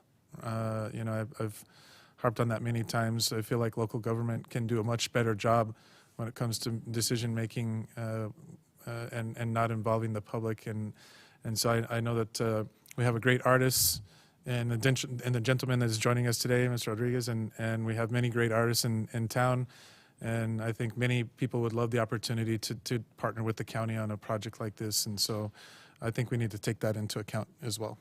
Absolutely. Thank you. And that's the idea today, just to give us that consideration.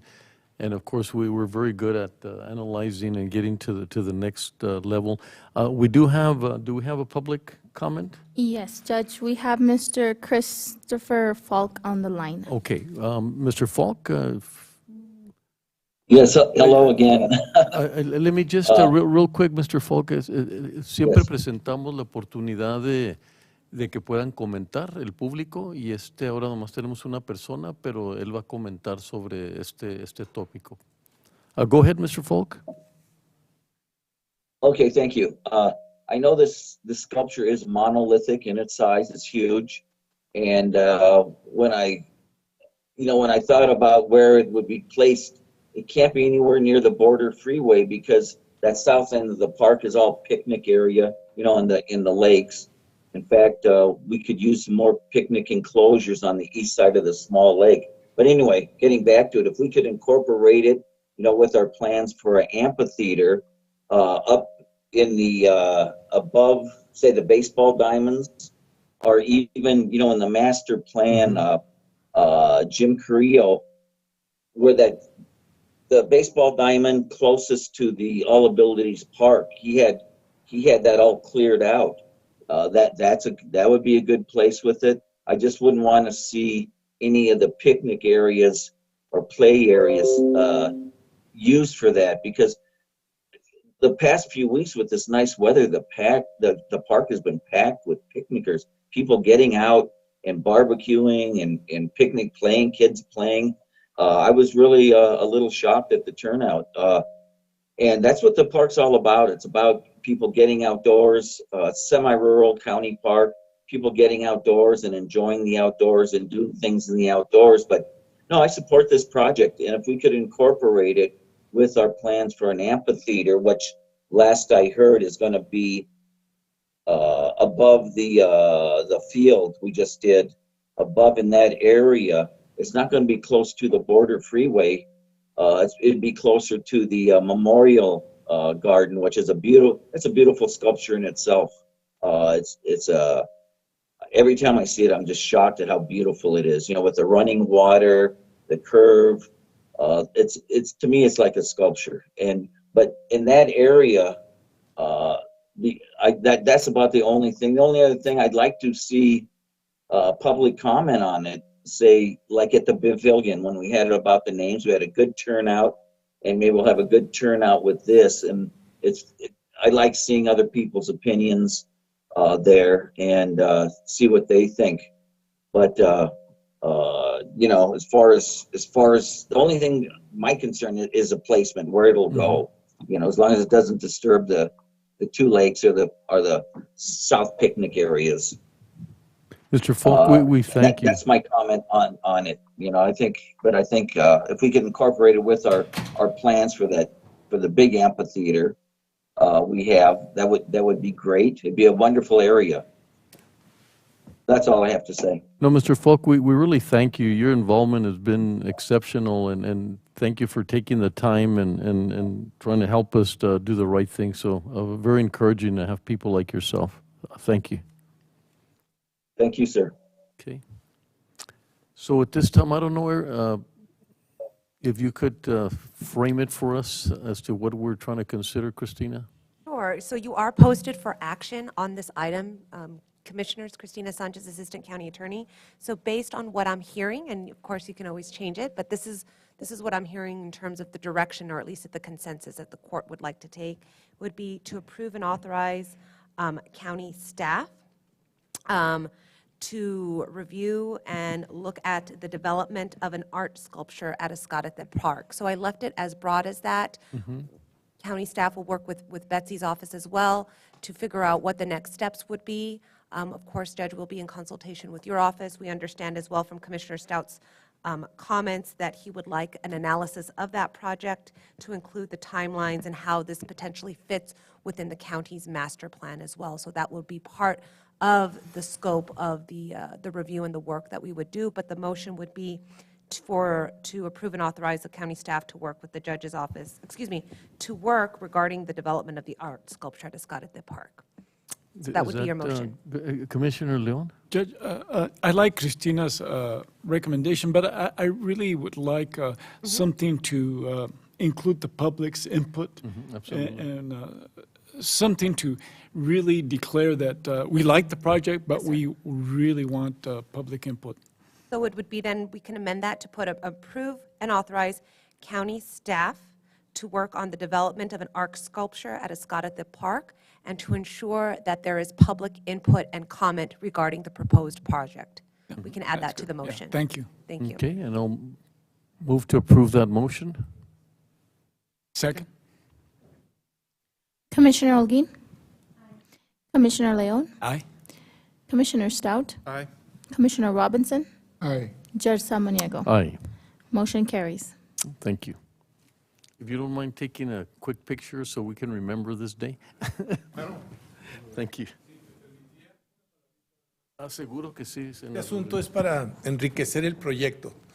La escultura tendría como, vamos a llamarle amenidades, el hecho de poder presentar lo que le llaman el video mapping, de proyectar sobre la escultura, que es una pantalla bastante grande, eventos de celebraciones, el 4 de julio, el 5 de mayo,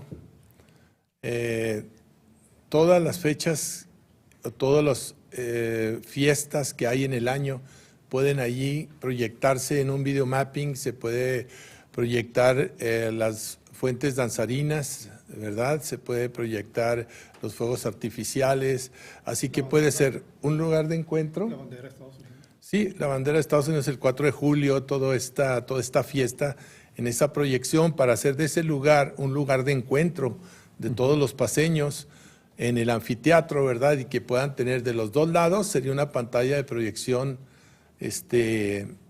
muy adecuada para que se disfrutara de muy larga distancia. Entonces sería algo para enriquecer el proyecto. Yeah, what he'd like to add is that it lends itself to be able to do the videos on the actual framing, so that you could have the 4th of July or any event like that would utilize that to project.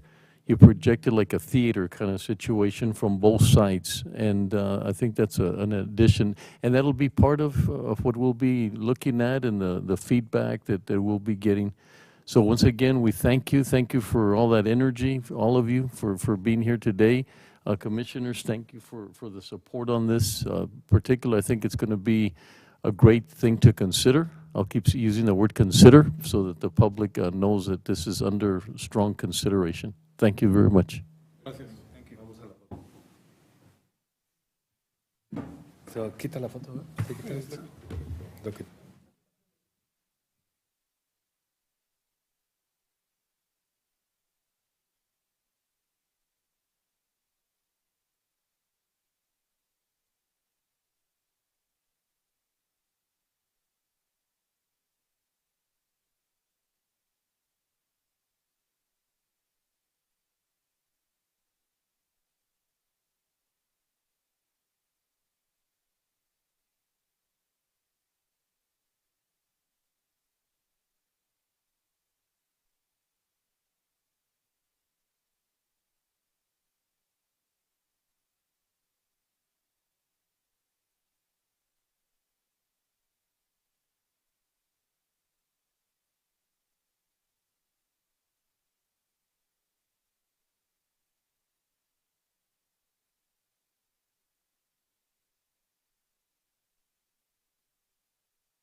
Casi me muero, ¿se acuerdan? Sí,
Judge, would you like to continue with the next item?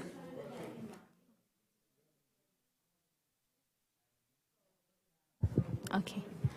Item 7B, receive a presentation from University of Texas at El Paso, the Hunt Institute for Global Competitiveness, and the Mike Loya Center for Innovation and Commerce, and offer feedback on the findings of the Broadband Feasibility Study and Market Analysis.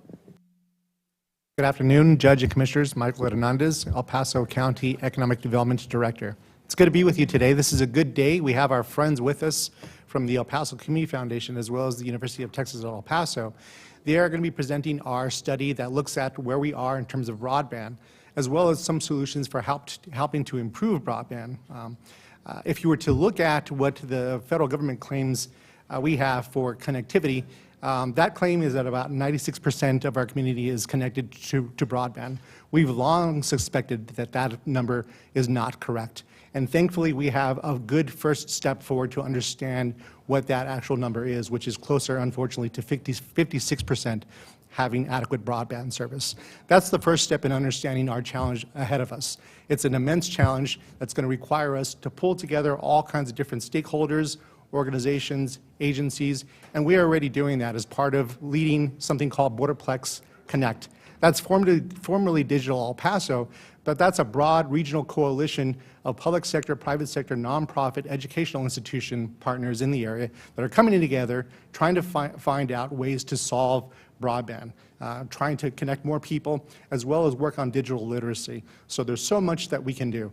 I want to thank the court for setting aside some CARES Act money to pay for this study last year. That got us going pretty well. The court also set aside $8 million for possible broadband improvement projects. That means a whole lot, and in fact has gained a lot of interest from the state in terms of how they could couple their dollars with ours. So without further ado, let me pass it over to our community partners.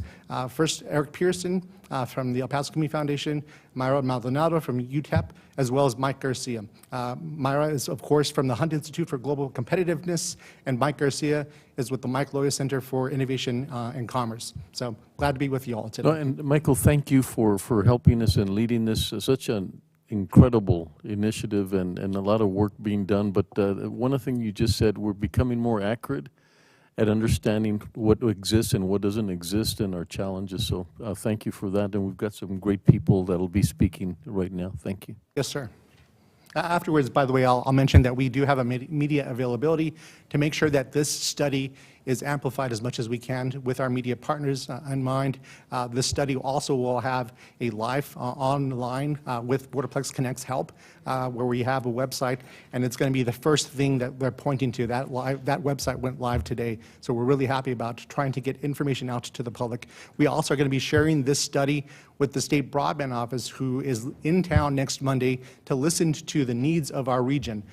This is a first clear-eyed view of where we are in terms of our needs. It's a structural way to kind of figure out how to move forward with the state's help, and so this is an important study for all of us. Thank you, Michael. Thank you.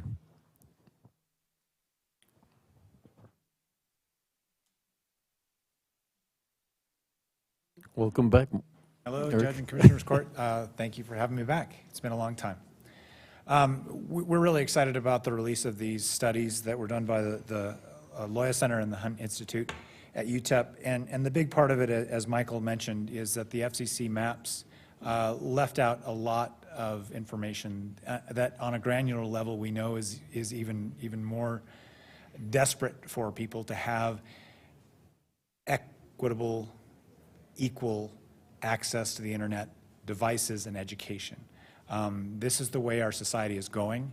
The COVID pandemic really laid bare the inequities in access, and whether it's telehealth, whether it's education, whether it's banking, whether it's anything that you do these days, there is some touch with technology. And so these studies really help us get to that high-tech part of it, and hopefully the training and the devices that we're able to provide to people will help keep that high-tech in a high-touch manner and give people the services that they need.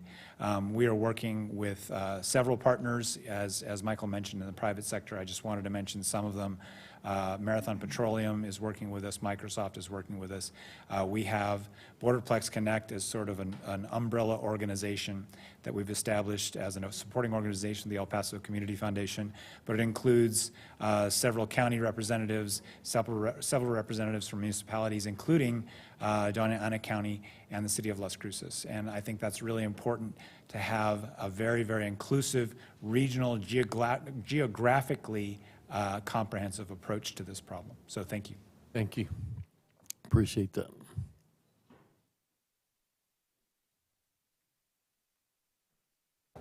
Good morning, County Judge. Good morning, County Commissioners. Good morning. Good morning, everyone. I'm Mayra Maldonado, the Executive Director of the Hunt Institute for Global Competitiveness at the University of Texas El Paso. And I'm pleased to share the findings for the broadband market assessment analysis that the County of El Paso and the El Paso Community Foundation commissioned from the Hunt Institute. I would like to express my gratitude to both entities for this research, which maps out the needs and limitations to a more connected and competitive El Paso. I don't know if we could start the presentation. There is a PowerPoint. We didn't. Was it brought today? Is that, yes. Okay. I'm checking the backup. I do not see a PowerPoint presentation.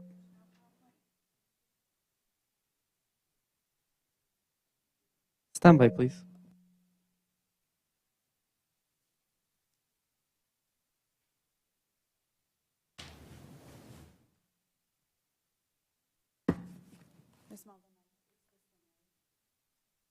No, that's the report.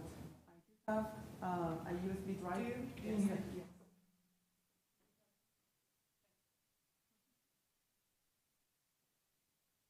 Josh Rayner, who is our program coordinator at the Hunt Institute. Thank you.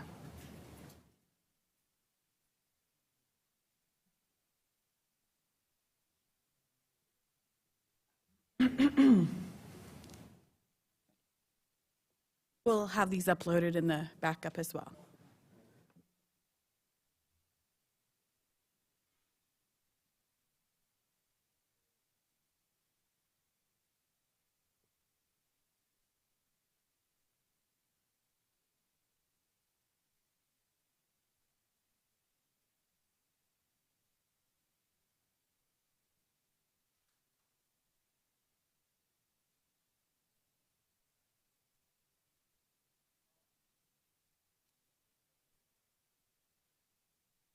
If you could please go to the next slide. Oh, here? Or do I need to point out? Like here? Oh, wow. Thank you. And I would like to cover 4 topics today. The first one is, why is broadband important to El Paso County and to our economy? The second topic will be that a discussion of the findings from the surveys that the Hunt Institute distributed to El Paso residents and businesses. The third topic will be a discussion of the economic impact results of broadband expansion. And the last one is recommendations that the Hunt Institute produced based on the research I'm presenting today. An estimation by the World Bank states that an increase in 10 percentage points in broadband penetration could lead to a 1.2% increase in output growth. Where are we with respect to broadband penetration?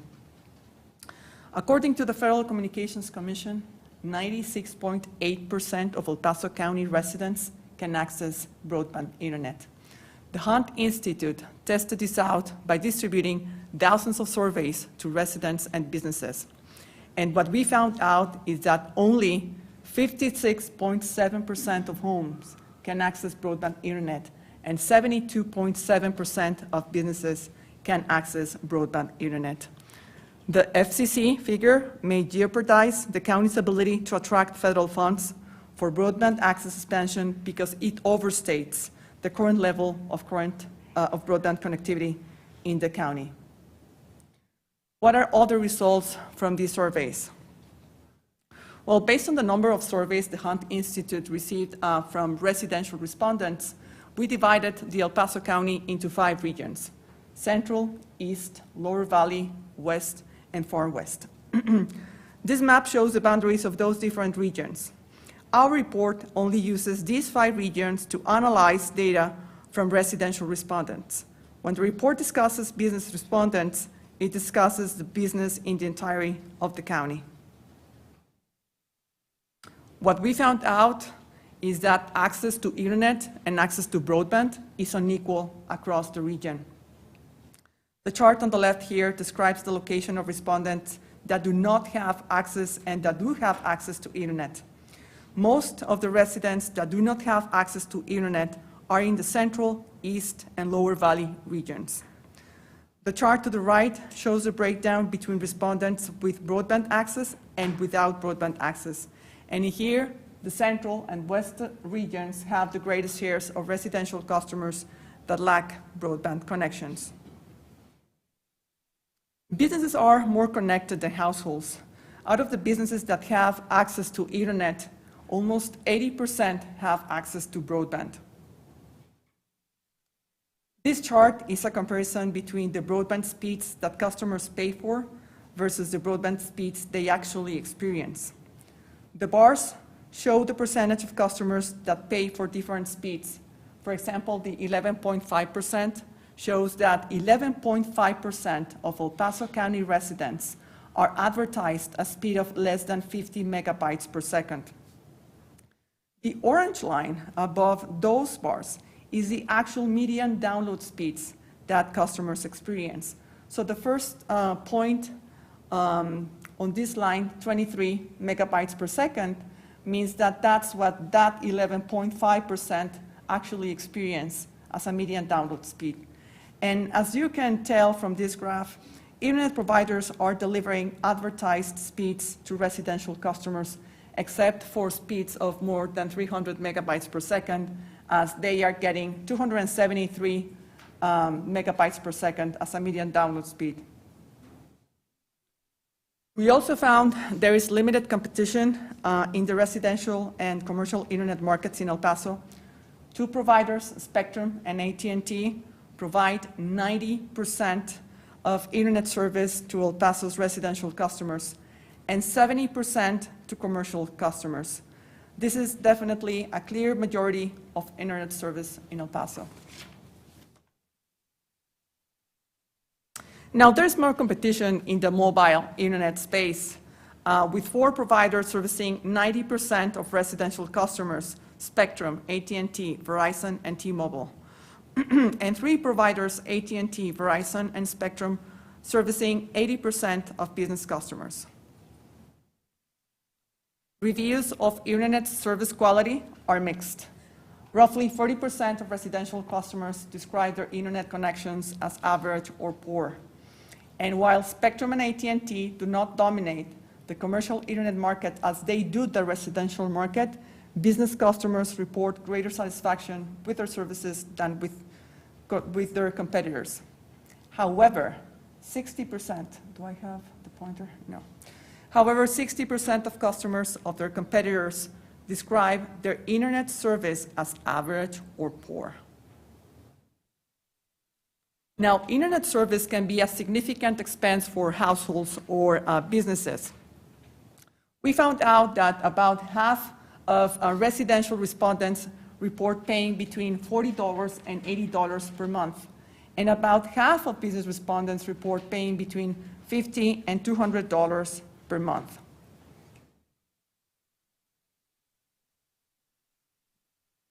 Now, residential and business customers do report significant outages in their service. Both residential and business customers report that internet provider issues are the #1 cause of service outages. Finding out more details about the nature of these internet provider issues would be a great topic for further research. I also want to mention that customers point to their proximity to the U.S.-Mexico border and to the Franklin Mountains as a cause for internet outages. The former, is unique to El Paso County and may not have been taken into consideration by the Federal Communications Commission.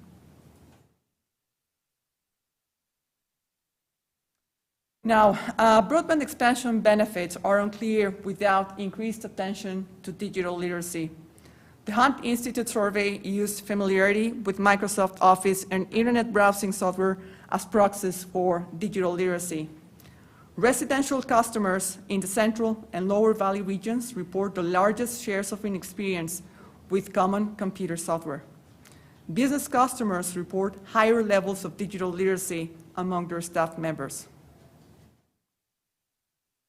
With respect to support for county involvement in internet market, most residential customers, or 55.8%, expressed support for county involvement. 30% of the remaining respondents may be persuadable to support the plan. Now, business respondents largely support some form of county involvement in the market, expressing the most support for the county intervening to increase competition in the marketplace.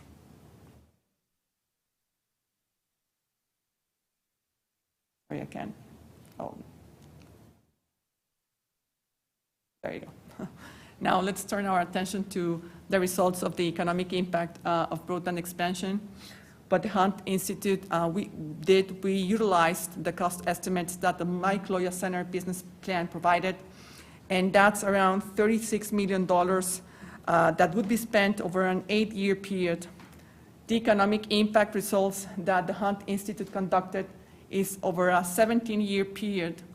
And what we found out is that for every dollar the county spends on improving the broadband infrastructure, economic output increases by $2. And that's the $73 million that you see at the bottom. So that's 36 spent versus $73 million. I'd like to say that this is a conservative estimate because there is no way to predict new investment that may flow as a result of this broadband expansion in the county.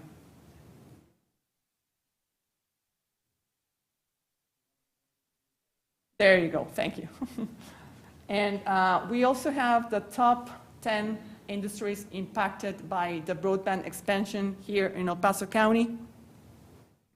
And lastly, I will provide some recommendations that the Hunt Institute provides given the research that I'm presenting here. The first recommendation is that future expansion programs should consider the areas of high need. In particular, the Lower Valley region is an underserved area to focus efforts to increase accessible and reliable broadband internet speed. Future expansion programs should also consider targeting areas where the dominant internet providers are less present. We should also consider programs to raise digital literacy as a complement to potential broadband expansion programs. And lastly, to design infrastructure to respond to specific geographic location impacts on service quality. Thank you for your time and attention. I'd like to thank the El Paso County, in particular, Michael Hernandez and Diana Bengtson, the El Paso Community Foundation, Eric Pearson, the Mike Loya Center, Michael Garcia, and all of you for your time and attention. I'm here for any questions you may have. Garcia, I see you back there. How are you? He's next.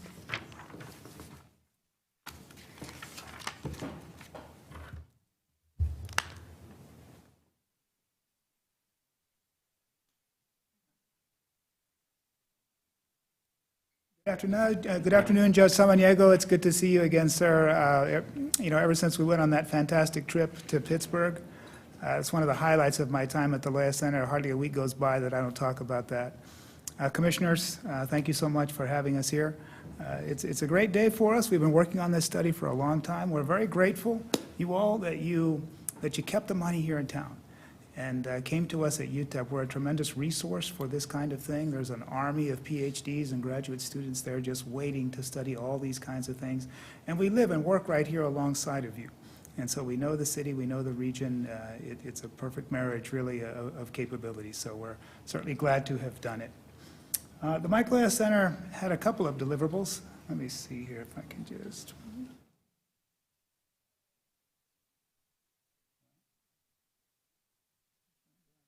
Here we go. So based upon some of the work that the Hunt Institute was doing and some of the work that we had previously done, actually, and presented to you probably more than a year ago, that kind of led to getting this study done, we did two things. We did first the broadband cost comparative analysis across counties. So what we did is we went out there and we looked at counties that were similar demographically and in size and in scope to the things we thought we wanted to do here in El Paso County.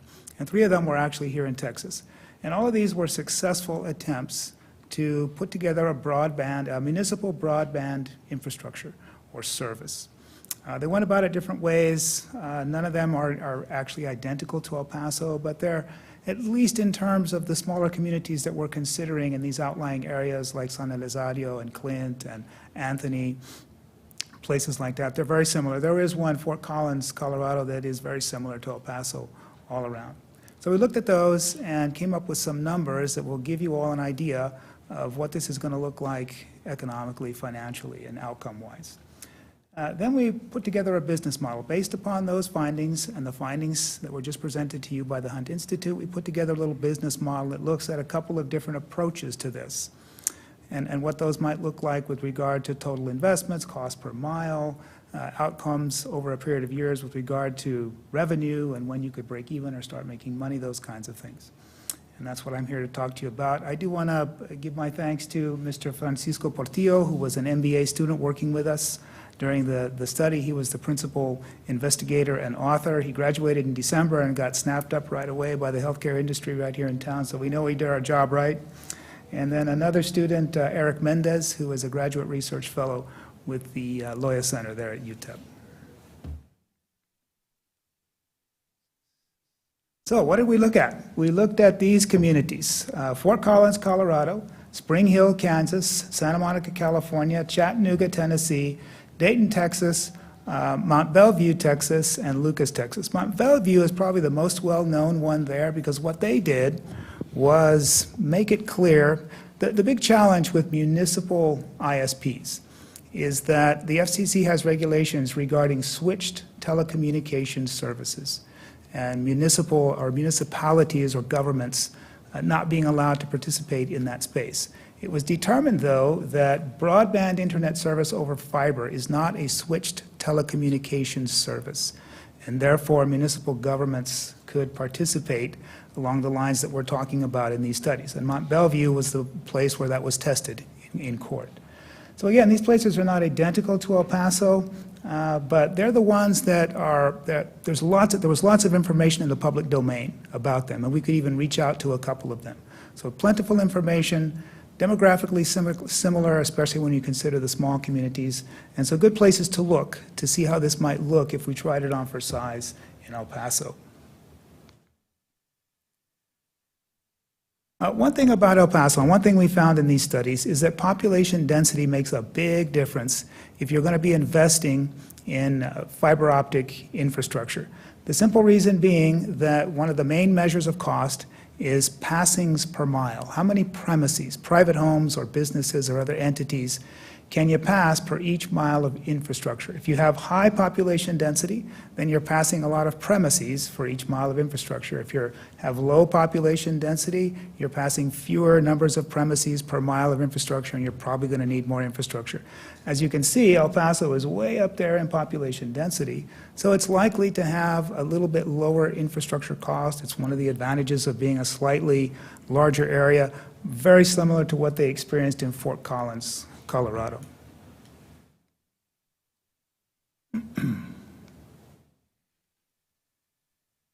So, in looking at something like this, there's always going to be legal ramifications. Certainly, we couldn't look exhaustively at these.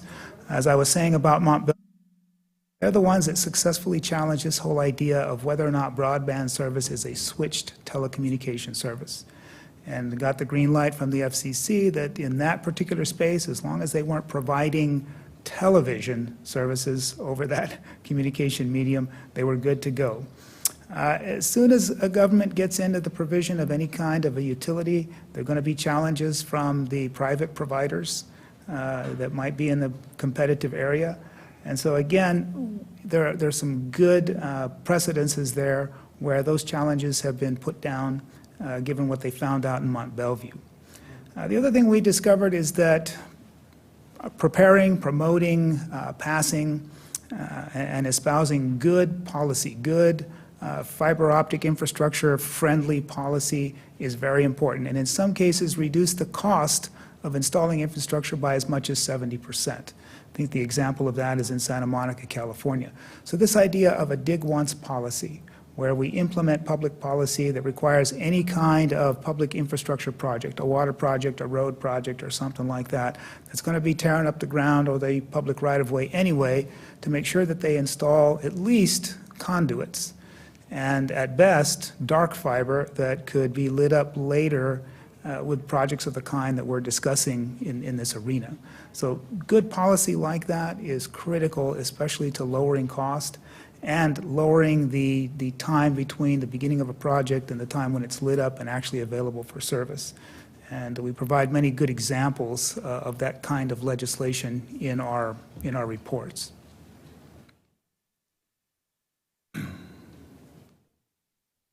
So part of this was to take all this information from all these disparate places around Texas and around the country and adapt them or adjust them for differences in the cost of living.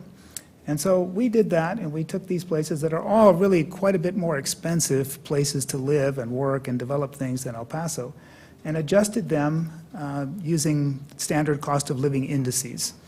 And we came up with an adjusted cost per mile for infrastructure of about $90,000.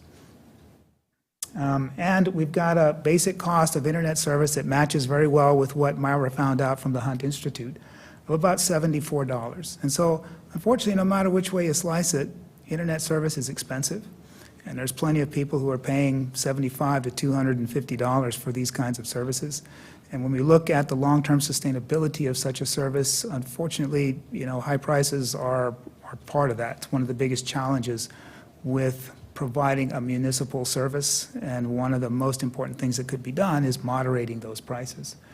But again, what we're trying to do in these studies is show you what these other communities have done, how much it cost them, what they had to charge, how long it took, those kinds of things, to give you an idea of the magnitude of a similar project in El Paso County.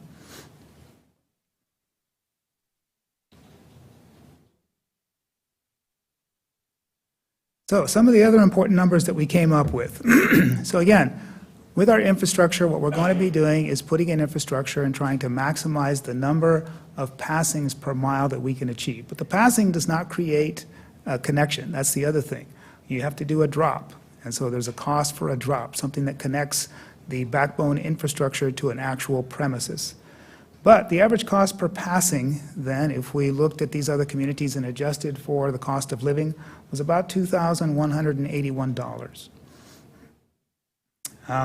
The average time to operate from time to beginning of building to time of operation was about 3 years, but it ranged anywhere from 2 to 5 years. Keeping in mind, you all, that some of these places like Mont Belvieu and Dayton and those others are very small communities. Even so, they invested a lot of money, but with a smaller community and fewer passings and less miles of infrastructure, obviously the time to operation was shorter. And so ours is probably going to look something more like they experienced in Fort Collins, which is 5 years, so somewhere between 4 and 5 years. The other thing is the total average capital investment. So obviously this kind of infrastructure is very expensive. You all, the average here is about $83 million, but you see it goes all the way from $530,000 to $142 million. In Santa Monica, California, what happened was they implemented many infrastructure-friendly public policy kinds of things. And so for a lot of projects that were already underway, big highway projects and big public construction projects, they got to them early enough and passed this legislation that made it possible to put in conduits and dark fiber at the time these other public projects were being done. And it was well before the time they were even ready to do the broadband infrastructure project. But because they got it in, piggybacking on these other projects, they cut their costs by 70%. just by having the correct, friendly public policy in place prior to the time that they really got going with the infrastructure, the broadband infrastructure projects. The number we're looking at here is probably going to be something closer to $40 million. And the other thing that we're seeing, and I think another maybe hidden value of these studies, is that as soon as we started working on them and talking about them publicly, there was a lot of interest from a lot of different entities that Mr. Hernandez had mentioned earlier. And so I think it spurred the discussion about those things. And you hear these numbers coming up from different entities and other sources of consultation to our city and county government, and that number, $40 million, comes up quite a bit. So part of what we wanted to do, you all, was do things in terms of a classic business study or business model. People today talk a lot about business planning. Well, business planning is for established entities as they sustain their business, but a business model is something you need if you're going to start from scratch. And so this is the classic business model that we teach at UTEP's College of Business, where we look at a value proposition, which for you is affordable, sustainable broadband internet access for underserved or unserved constituents. And what we looked at in our study are the things that support the development of a business model for this. A market analysis, what revenue structure would look like, what cost structure would look like, what existing business activity looks like, and the competitive landscape, and what key partnerships would be needed to sustain something like this, just like we teach in business school. And what this all points to you all is really that something like this needs to be done with a public-private partnership, where the county goes out for some kind of public funds, and I'll talk a little bit more about that here in just a few minutes, in partnership with existing providers who have expertise in this area, and who may also have existing infrastructure in this area. And you can see there aren't many, and among those, only one of them actually has any appreciable fiber optic capability. The other is cable-based. So there aren't that many options, but the way to go really, and you'll see here as we move on in the presentation, is a public-private partnership that would fit this business model.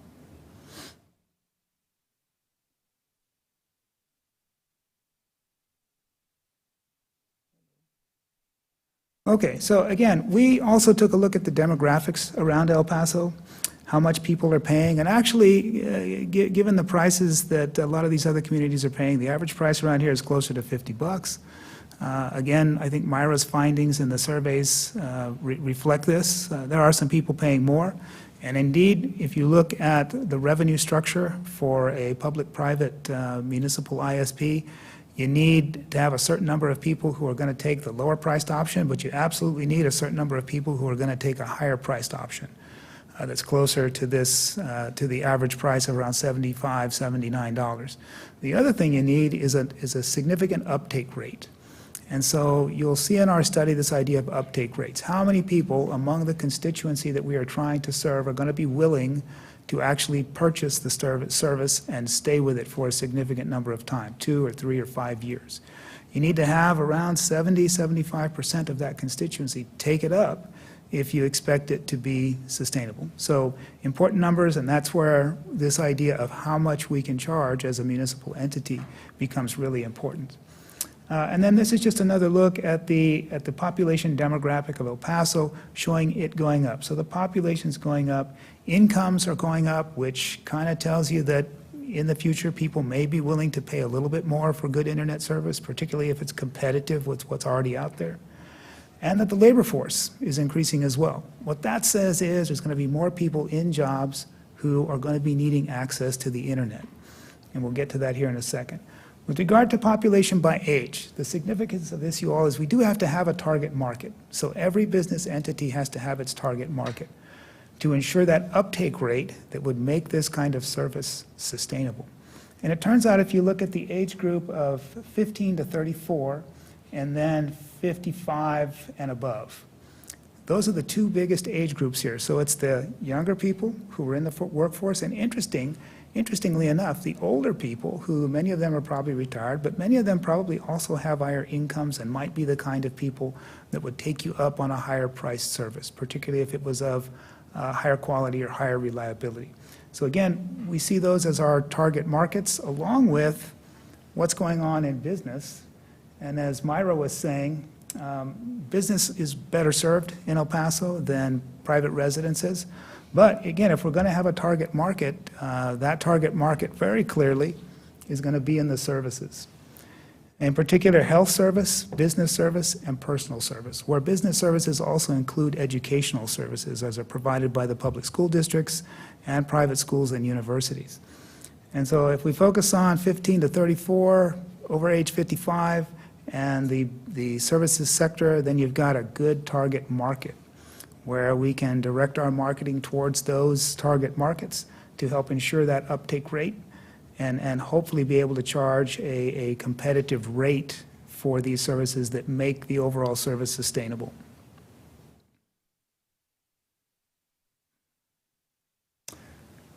You know, one of the most important things are these FCC maps. So the FCC maintains maps of internet coverage, which are, they're very inaccurate, and they're mostly put together by the internet service providers themselves.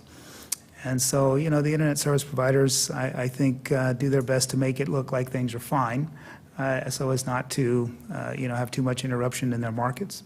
But even given that, right, there are some areas that are indisputably underserved. And what we did is we started with a presumptive number of 20,000 premises or households that were not being served in El Paso. I'll tell you where we got that number. Many of our colleagues are secondary school educators. And when we went into full pandemic mode and we were 100% online for public school, about 10% of students just disappeared. Well, there's 200,000 students registered in the public and private secondary schools of El Paso, so 10% of that's about 20,000, so it seemed like a good place to start, for which we had a little bit of an operational precedent. And indeed, there were a couple of zip codes that even by the FCC's own maps are indisputably underserved.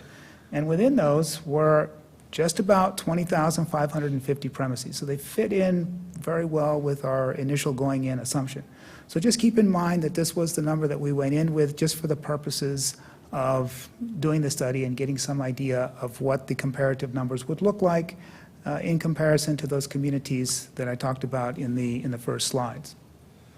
So about 20,000 households. That doesn't mean that that's the number. That's just a number that we started with, and it's looking like it's probably a number quite a bit higher than that, actually.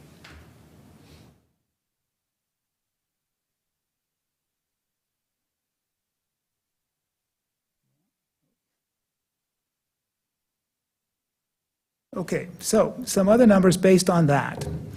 The passing cost, then the per premises passing cost average was about $1,062. The drop cost about $756. Combine those, and that's what it costs if you have the infrastructure in place to actually get a premises, a household or a business hooked up.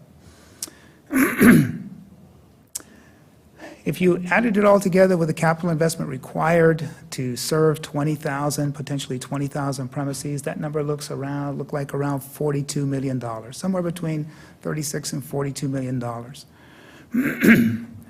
If you want to serve more premises, more customers, more households, obviously that number would be higher. If we partner with somebody who has a lot of existing infrastructure, maybe there might not need to be that much infrastructure investment, could be a number a little bit lower than that. If we're able to pass infrastructure-friendly policy right away and maybe get some dark fiber installed before we get too far along, those costs could be further reduced. The point I'm trying to make is that what we did is take a snapshot, a comparative snapshot that gives you some relative views, some relative idea of how much this kind of a project costs in places where they were actually successful. And if we were looking at serving about 20,000 customers, how much it might cost us to do so. Although this could vary greatly, depending on what actually happens with grants that we might get and who we might partner with and those kinds of things. Now, one thing for sure that at least one of these places, and I believe it was Mont Bellevue, at least one of these places actually did a pure municipal utility, where the municipality actually invested in and purchased and implemented the infrastructure and runs a municipal ISP just like the water company. It's a very small community. It works for them. in a large community like El Paso, by the numbers we looked at and the kind of revenue we think we could generate, this is the losing proposition. And if you look at these two lines on the graph, the blue line is revenues, the orange line is cost, and you never get the blue line above the orange line, it's not sustainable. So we certainly don't recommend a purely municipal utility. Our recommendation is a public-private partnership where the county goes after widely available public funds, I'll talk about those here in just a second, and does invest in some way in infrastructure, and then partners with an existing entity to actually do the hard technical work. And then the county and the private entity work together in a public-private partnership. We think something like that, depending on the level of county investment, could start turning a profit maybe in 20 years. That's a conservative estimate. You know, in academia, we tend to be conservative when it comes to things like this. You never know what's going to happen in the future. There are going to be other experts in this arena that will say that something like this could be profitable a lot sooner. Could be. All depends on where we get the money and how much money we get and how extensive we want this infrastructure to be, whether it's 20,000 or 30,000 or 40,000 households. The point being that the public-private partnership is the way to go and is likely to be sustainable and is likely to be able to turn a profit with in a reasonable time with regard to projects like this. So our recommendations would be that 100% municipally owned and operated ISP is not sustainable and not something we should do. If we were a real tiny community, that might work, but not at the magnitude of where we are at El Paso County. We recommend significant county investment in broadband infrastructure development through a public-private partnership with existing communication service providers, leveraging existing fiber-based infrastructure wherever it might be, and then going after grant funding. You all, there's literally billions of dollars of grant funding available right now. It's a once-in-a-lifetime opportunity to have access to these funds. And here's just a small sampling of some of those that are the more well-known: the American Rescue Plan, Invest in America Act, the Broadband Equity Access Deployment or BEAD program, the Affordable Connectivity Program, the Digital Equity Act, the Tribal Broadband Connectivity Program, and the Middle Mile Grant Program, many of these being provided by the Economic Development Agency of the federal government. So these are all links to websites that describe these, but there's a lot of money available. It's a once-in-a-lifetime opportunity to go after it and invest in a lot of infrastructure and not put a huge burden on the taxpayer with obligation funds and tax increases and that kind of thing. We recommend that the county put together like a broadband authority. There's a lot of entities now involved here, whether it's the county, the city, Digital El Paso, now the Borderplex Connect, UTEP, the Federal Reserve of Dallas. And so there's a lot of entities there with a lot of good ideas. There's projects already in progress. I think these things need to be all brought all together and unified and made coherent. And I think the providers of these public funds are looking for that. They're looking for communities that have their ducks lined up and have some unanimity with regard to what they want to do and who they want to serve and how they want to achieve that. And that's the best way to go after those funds. We talked about public policy already. With regard to public ownership of infrastructure, I think you're going to get a lot of recommendations to do that and to invest in it and to own it. I think that's a good idea to make the investment, but just to keep in mind that ownership implies long-term commitment to maintenance, where the maintenance of that kind of infrastructure could carry a heavy price tag on the order of 20% per year for the lifetime of that asset, which is a significant long-term investment. The other thing is we hear a lot about if the county or a municipality does this, they can provide themselves with free service. Well, you all know as well as I do that nothing is free. An entity as large as the county, with the number of structures that it has and the number of people that it supports, the number of programs that it has in place and all of those things, will consume huge numbers of labor hours and huge amounts of material, time and material. And those things are not free. And so, yeah, you may not be paying a bill, but somebody will have to pay for those, those labor hours and those materials. And who would that be? The private partner ratepayers or the taxpayers? So got to be careful about providing free service to oneself if we establish a municipal ISP. And I don't know what happened here, but I lost one of my bullets, and it does have to do with digital literacy. Our feeling is that digital literacy is very important, and it's a component of the reporting we hear about as far as the quality of service and outages. I think a lot of times have to do with people's ability to manage their services and use their computers and their software. And then there's a whole echelon of people that even if they had the internet service and could pay for it and afford it, they wouldn't know how to use it. And so they just don't have a clue how to use it, and this is creating an information gap. And that information gap, in our opinion, is part of what's driving the huge wealth gap that is such an issue, especially in places like El Paso. So we think that a separate, maybe I don't want to say separate, but a focused effort on digital literacy and digital awareness are necessary. It's easy to get all caught up in the technical issues, the demographic issues associated with a project like this. The digital literacy part is very important and needs possibly some separate focus to be placed on it, some separate funding to be placed on it so it doesn't get lost in the larger overall project. So again, I want to thank my partners at the Hunt Institute, Myra and Josh, Roberto, our good friends at the Economic Development Office, Michael Hernandez, Diana Bengtson, our good friends at the El Paso Community Foundation, and Mr. Pearson. It's been a wonderful project and a wonderful opportunity, and I hope not the last. We're right there across the street and ready to serve you with things like this. So I'll be glad to take your questions if you have any. That was an excellent presentation. Thank you. Any questions from the commissioners? Commissioner Stout? One of the questions I had was, you mentioned the public policy, the being broadband infrastructure friendly public policy, but what exactly does that entail? I mean, there's the dig once, I guess, policy, right? What else would you be talking about there? So the dig once is the one that you hear all the time, right? But it could be any time where entities, public or private entities, are going to be working on public infrastructure, sewers, water lines, roads, utility poles. Anytime construction of large public buildings is going to be engaged.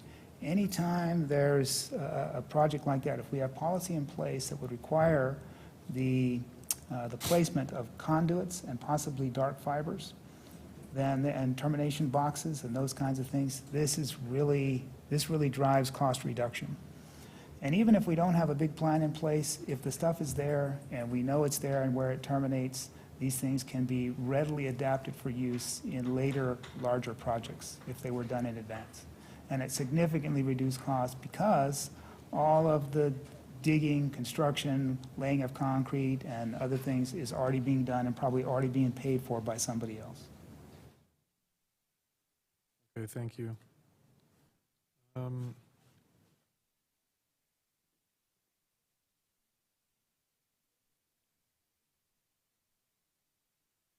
had one more question real quick. Let me look at my notes. Mike, TxDOT has that, right? It's part of their policy. TxDOT is to provide that opportunity? Sir, they do, but I have a feeling it's focused on water and sewer infrastructure. It may not be, and that's something I can look into for you. So they do have a policy that whenever they're putting in roads, you see all the basically big sewer pipes. Whether that includes communication infrastructure, I'm not sure. Whether it includes fiber communication infrastructure, I'm also not sure. But I'll find out for you and let you know. I think it was mentioned that, because we were trying to figure out how close we were to certain connectivity, and TxDOT had said that they had some infrastructure for that. Remember, Betsy, that we discussed that? I believe they talked about it along the highways. And then the other concept of the dig once policy is something that is a big movement nationally, just to add on to that. But Jose is telling me that internally we can do something like this, but there's some prohibition on it. But I'm trying to find out what is that and how do we overcome it. Okay. Thank And you, Betsy. Commissioner Is Commissioner Holguín? Just, Oh, did you finish with your question? I found the other question that I was gonna ask. Is that okay? So on the sixth recommendation, it talks about internet connection interruptions or disruptions and being attributed to the ISP and its issues by household, 56.1%, and businesses 62.5%, followed by connection on issues due to close proximity to the border.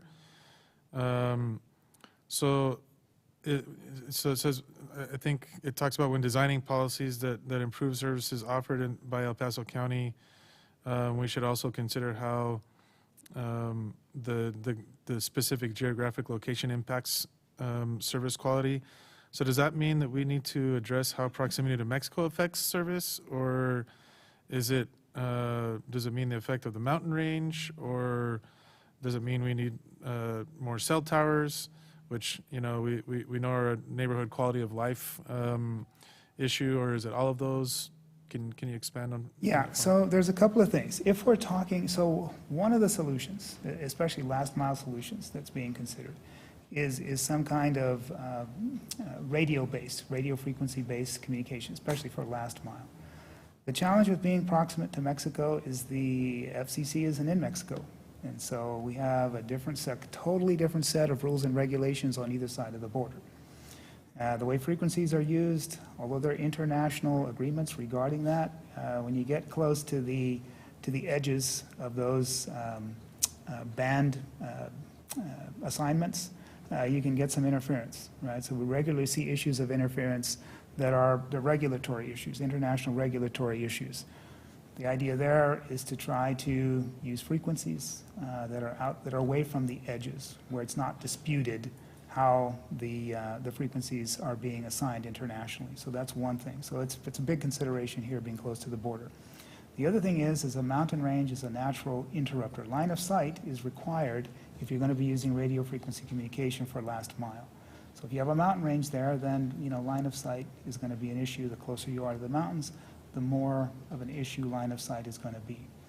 Those things, of course, are not considerations if we're thinking about fiber optic infrastructure, because we don't have an issue with radio frequency communication.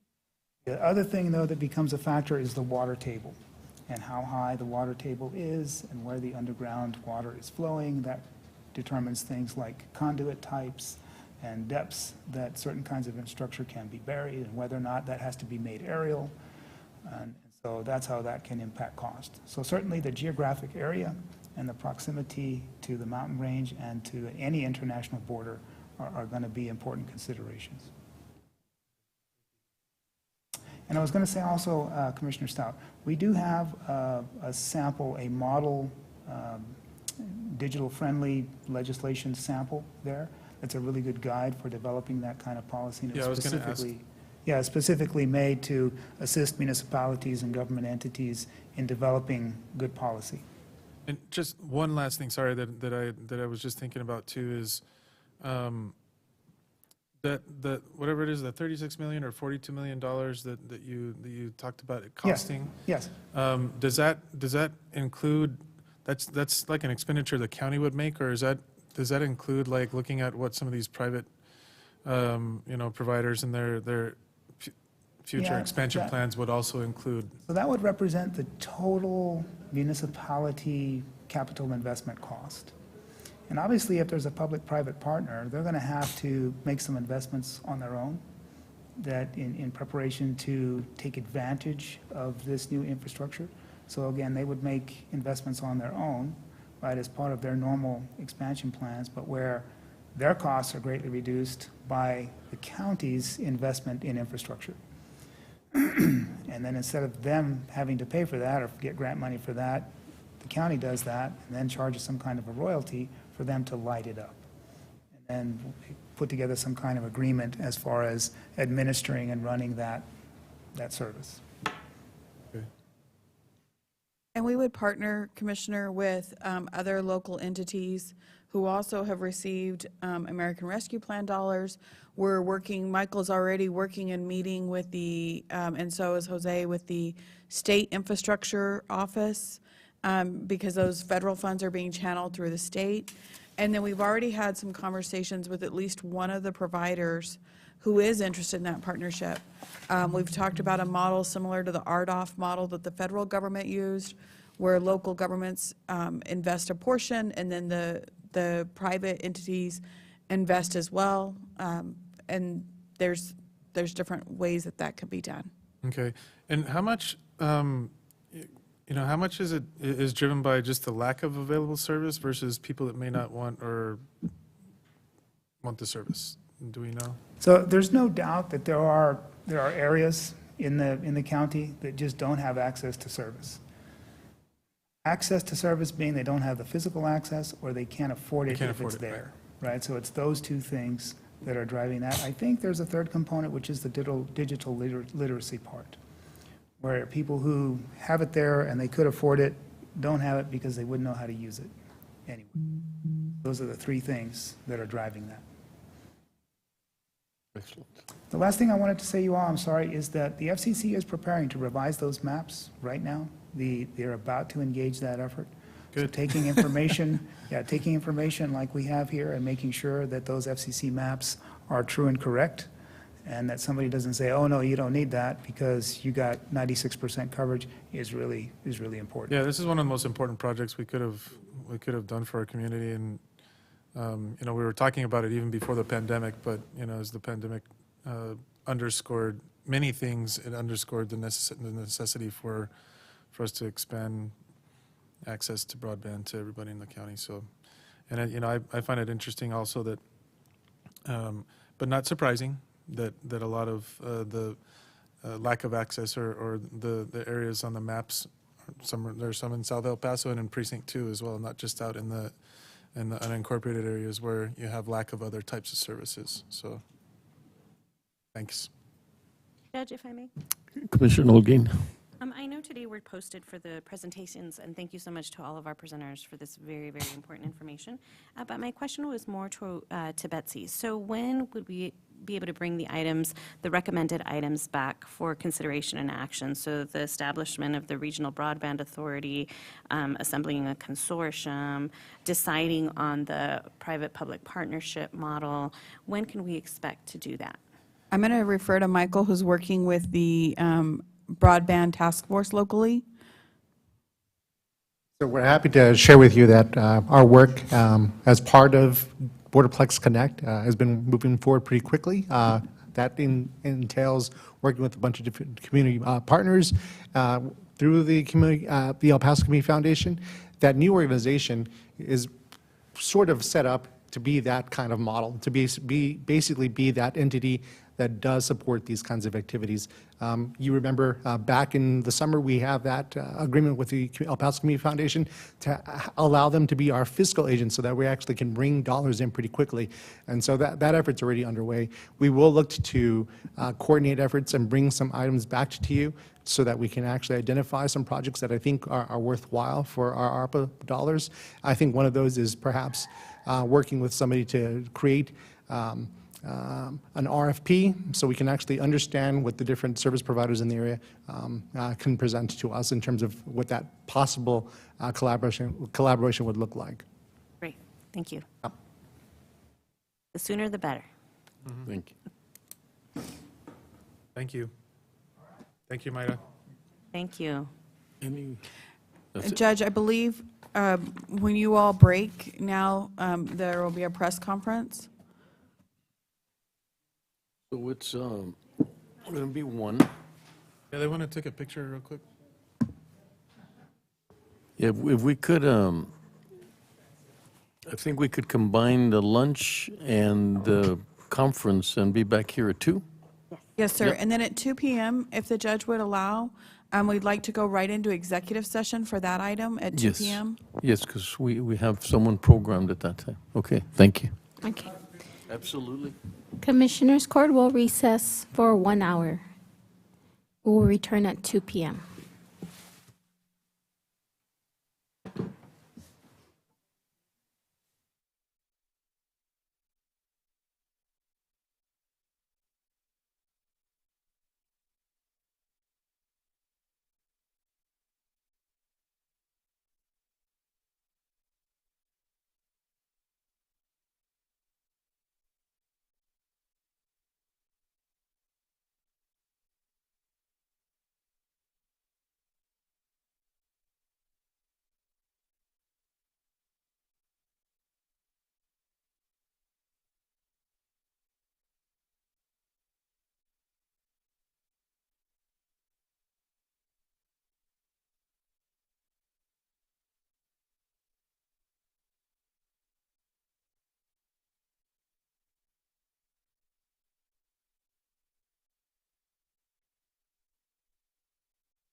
Beautiful park. Everybody showed up real early. It's a beautiful day.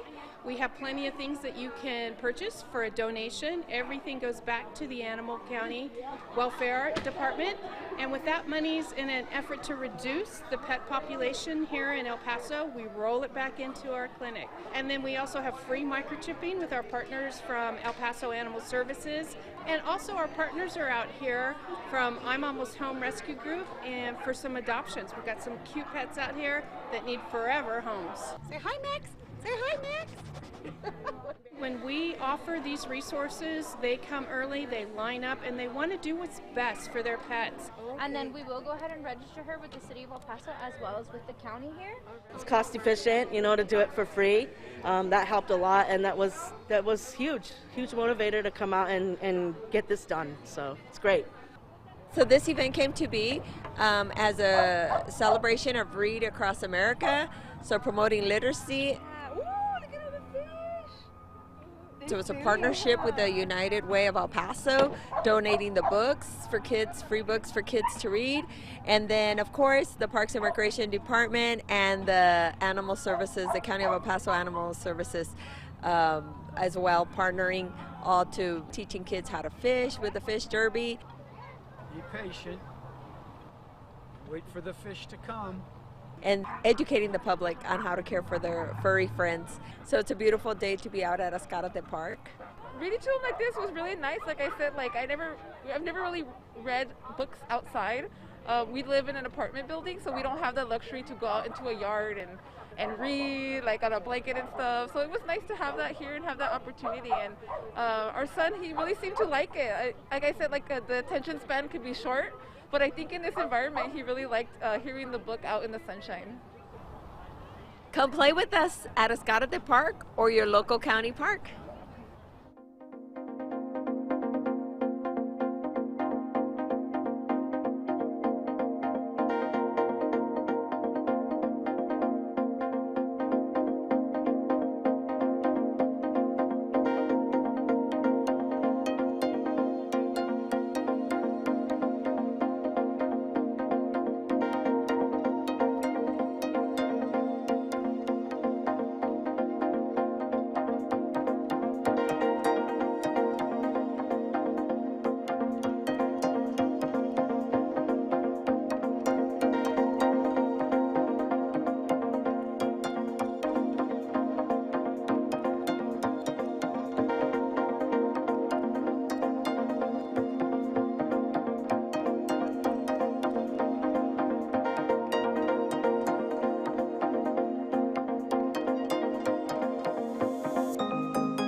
We're so happy it's finally here.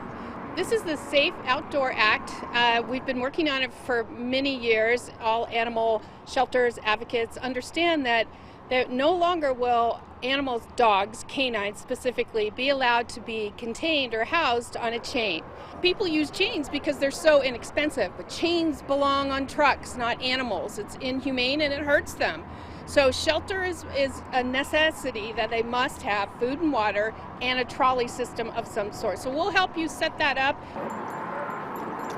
This act gives us a little more teeth to go in, gives us stronger law enforcement. The fines are severe. The first citation is $500, the second is $2,000. Your information will go into our database, including your address. We will know that you have been cruel to animals, and we will pull animals and restrict you having one.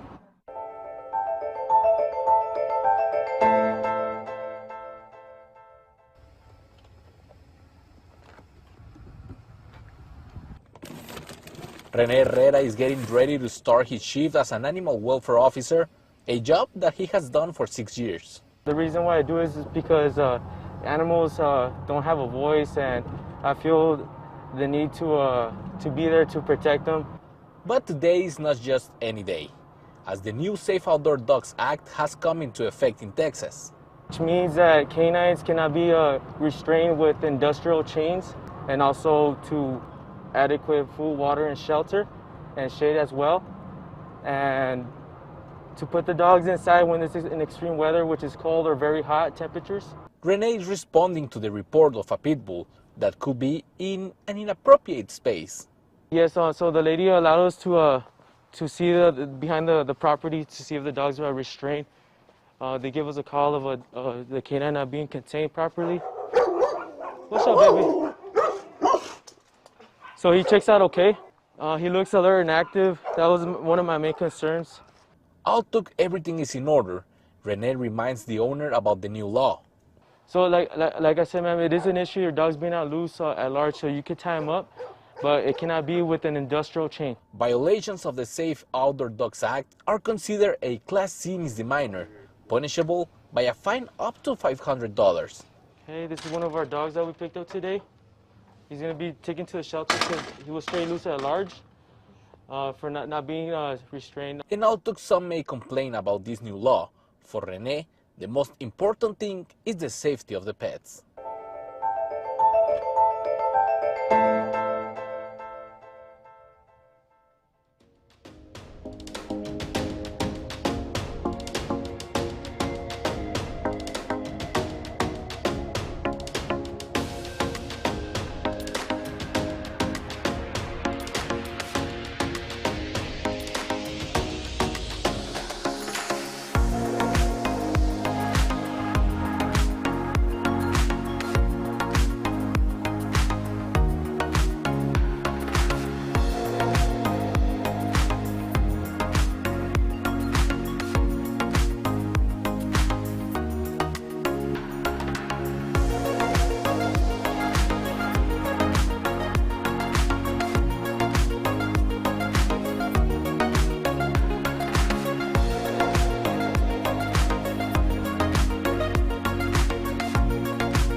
We stocked the lake on Thursday.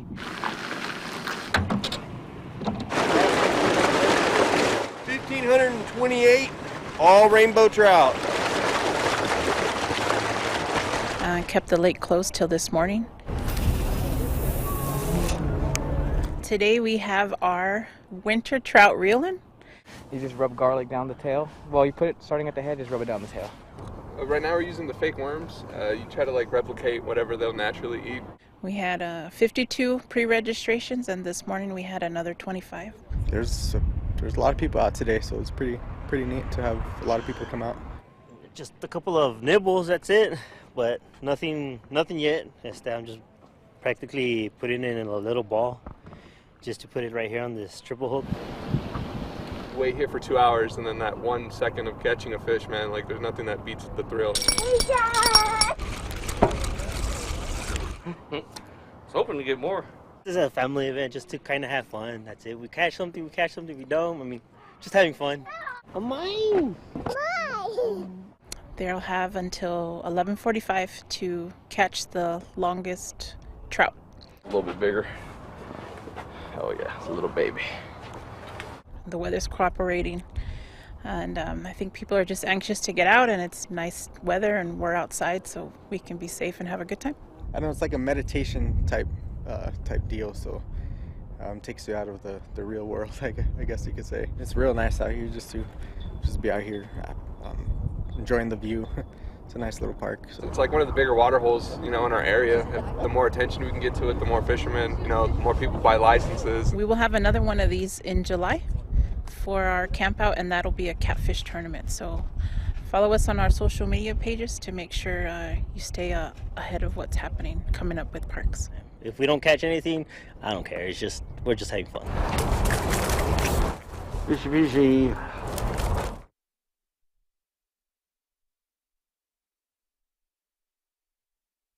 Runners, to your mark. Set. Go! Running in the valley and past the missions, what else could you ask for? Welcome, runners! Welcome! At the county, we work so hard to really promote the Mission Trail. We know what an absolute treasure it is, how historic it is, and so many people don't really know what's here in the Mission Valley. So this is a great way to spotlight our historic treasures, our historic buildings. Yeah, it was a really cool course. It was beautiful. I liked the mountains in the background, and yeah, cool things to look at. I noticed a few of those signs, and I also actually really appreciated that. That also goes into the scenery of it, I think, is to see all that history, and that's kind of what people really appreciate in marathons. I mean, I'm from D.C. The races we run up there, they make an effort to go through the monuments and all that. So it's good to see El Paso trying to do the same thing with their history. We had people from Germany, England, of course Mexico, and I believe somebody from France. And then from 38 different states come and visit us this year. There are folks here from all over the country. This is a qualifier for the Boston Marathon. It's a huge event, and I'm just incredibly proud that we're going to get to show off the Mission Valley to all of these folks. I hope we do it again. I'm sure that we will. Based on what we get from feedback we get from the runners, that I'm sure we'll be back down there. This has been a great experience. El Paso, you rock. Woo-hoo! You did it!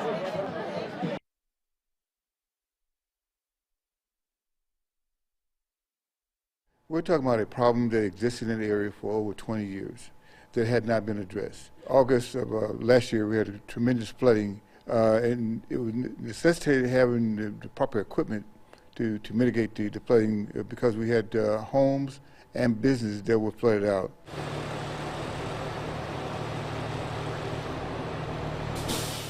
The court authorized to purchase these 4 new pieces of equipment for us to combat during stormwater events. We're very excited to have this opportunity. As you can see, these are great vehicles that we have. These trucks are great equipment that we could use. It'll help us reduce some of the flooding and some of the ponding that we have that occurs in the county. We purchased 4 the vac trucks, which are capable. One truck is capable of sucking up, I believe, 800 gallons of water per minute. That would have been a tremendous asset had we had those then, because the Donovan area was flooded tremendously.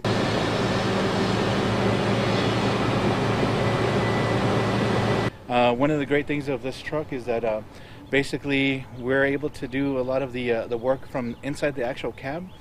Before we used to have to take the hose off and stand in the middle of the water and suck up the water. With this new equipment, we're able to direct it either via remote or from the cab. We just lower the boom into the ponding area, and we're able to extract the water that way. These pieces of equipment are a great first step that we have, and looking forward for new opportunities in the future. Stay tuned. We have good things coming to El Paso County, particularly the Northwest region. El Paso goes by many names. Sun City, 915. We are known for history, culture, food, and art.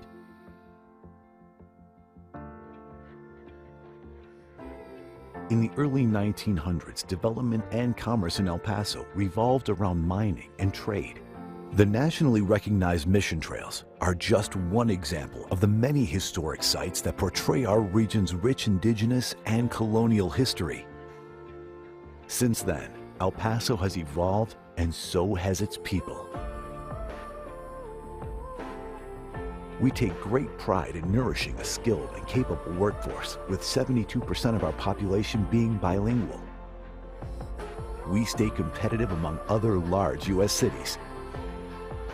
The region's border location boasts a major trade port. It allows competitive local manufacturers to produce at maximum capacity. Fleet systems are capable of worldwide distribution of parts and products. Our state-of-the-art higher education systems are nationally recognized. The Texas Tech University Health Sciences Center El Paso, the nation's first comprehensive health sciences institution on the U.S.-Mexico border, provides students the opportunities to become doctors, nurses, and researchers. The University of Texas at El Paso offers 74 bachelor's, 74 master's, and 22 doctoral programs. Local government agencies and other economic development organizations help industries become established and expand in our community. The County of El Paso is great for business, but we also keep true to our southern hospitality with plenty of outdoor recreation options. It's easy to keep active in El Paso.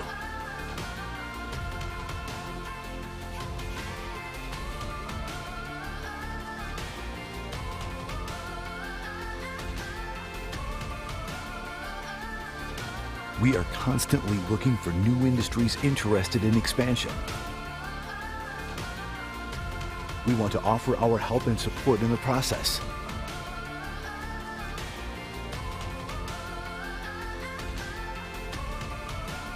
No matter the name, El Paso is proud, strong, progressive. We are El Paso.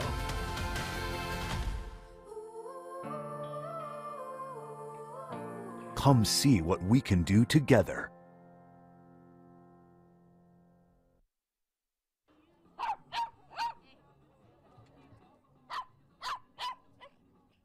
Today we're having our second annual event here at the beautiful park. Everybody showed up real early. It's a beautiful day. We have plenty of things that you can purchase for a donation. Everything goes back to the Animal County Welfare Department. And with that money's in an effort to reduce the pet population here in El Paso, we roll it back into our clinic. And then we also have free microchipping with our partners from El Paso Animal Services. And also our partners are out here from I'm Almost Home Rescue Group and for some adoptions. We've got some cute pets out here that need forever homes. Say hi, Max. Say hi, Max. When we offer these resources, they come early, they line up, and they want to do what's best for their pets. And then we will go ahead and register her with the City of El Paso as well as with the county here. It's cost efficient, to do it for free. That helped a lot, and that was huge motivator to come out and get this done. So it's great.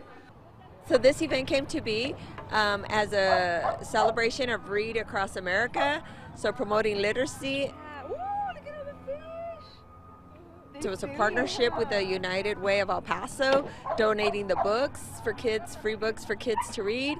And then, of course, the Parks and Recreation Department and the Animal Services, the County of El Paso Animal Services as well, partnering all to teaching kids how to fish with the fish derby. Be patient. Wait for the fish to come. And educating the public on how to care for their furry friends. So it's a beautiful day to be out at Ascarate Park. Reading to them like this was really nice. Like I said, I've never really read books outside. We live in an apartment building, so we don't have the luxury to go out into a yard read like on a blanket and stuff. So it was nice to have that here and have that opportunity. And our son, he really seemed to like it. Like I said, like the attention span could be short, but I think in this environment, he really liked hearing the book out in the sunshine. Come play with us at Ascarate Park or your local county park.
We're so happy it's finally here.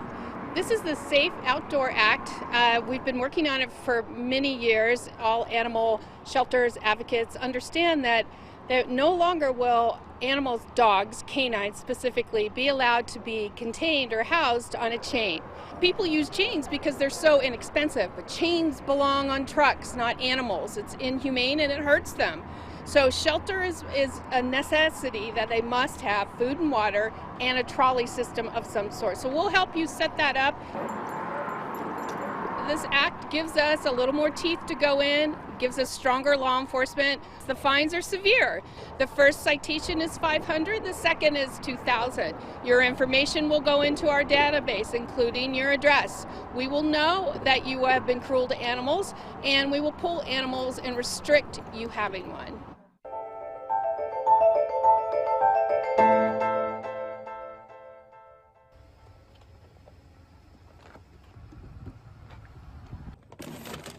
Rene Herrera is getting ready to start his shift as an animal welfare officer, a job that he has done for 6 years. The reason why I do this is because animals don't have a voice, and I feel the need to be there to protect them. But today is not just any day, as the new Safe Outdoor Dogs Act has come into effect in Texas. Which means that canines cannot be restrained with industrial chains, and also to adequate food, water, and shelter, and shade as well. And to put the dogs inside when this is in extreme weather, which is cold or very hot temperatures. Renee is responding to the report of a pit bull that could be in an inappropriate space. Yes, so the lady allowed us to see behind the property to see if the dogs were restrained. They give us a call of the canine not being contained properly. What's up, baby? So he checks out okay. He looks alert and active. That was one of my main concerns. Although everything is in order, Renee reminds the owner about the new law.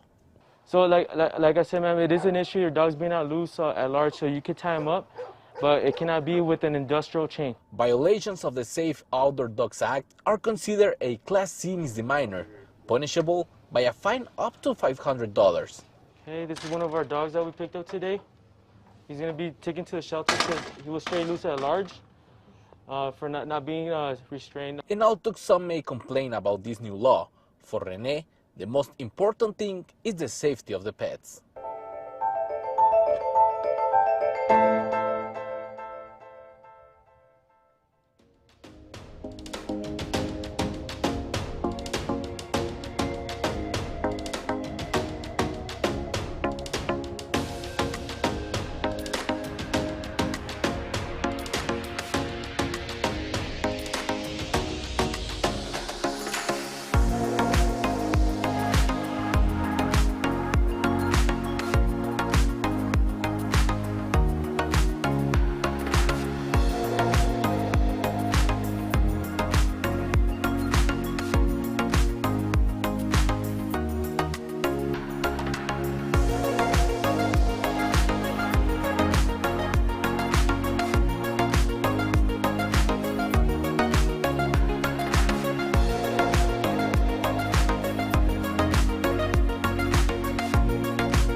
We stocked the lake on Thursday.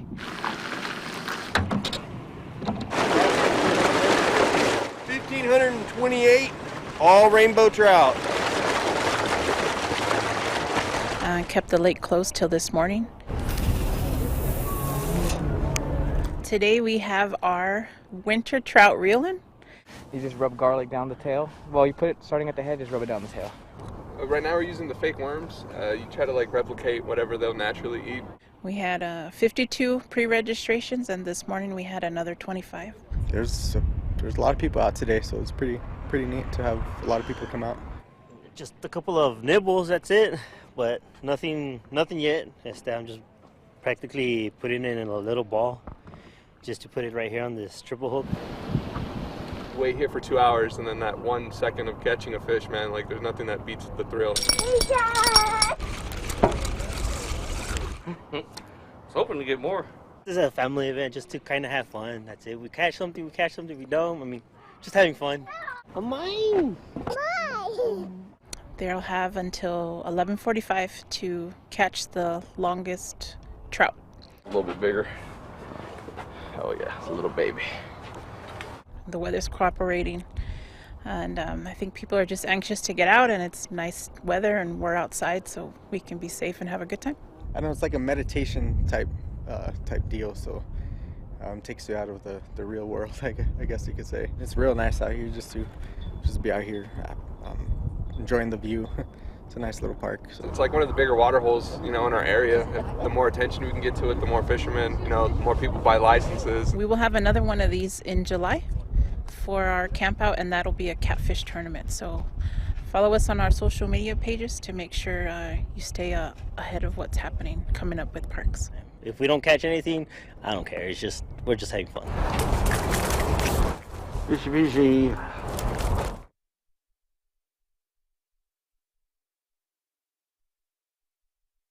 Runners, to your mark. Set. Go! Running in the valley and past the missions, what else could you ask for? Welcome, runners! Welcome! At the county, we work so hard to really promote the Mission Trail. We know what an absolute treasure it is, how historic it is, and so many people don't really know what's here in the Mission Valley. So this is a great way to spotlight our historic treasures, our historic buildings. Yeah, it was a really cool course. It was beautiful. I liked the mountains in the background, and yeah, cool things to look at. I noticed a few of those signs, and I also actually really appreciated that. That also goes into the scenery of it, I think, is to see all that history, and that's kind of what people really appreciate in marathons. I mean, I'm from D.C. The races we run up there, they make an effort to go through the monuments and all that. So it's good to see El Paso trying to do the same thing with their history. We had people from Germany, England, of course Mexico, and I believe somebody from France. And then from 38 different states come and visit us this year. There are folks here from all over the country. This is a qualifier for the Boston Marathon. It's a huge event, and I'm just incredibly proud that we're going to get to show off the Mission Valley to all of these folks. I hope we do it again. I'm sure that we will. Based on what we get from feedback we get from the runners, that I'm sure we'll be back down there. This has been a great experience. El Paso, you rock. Woo-hoo! You did it!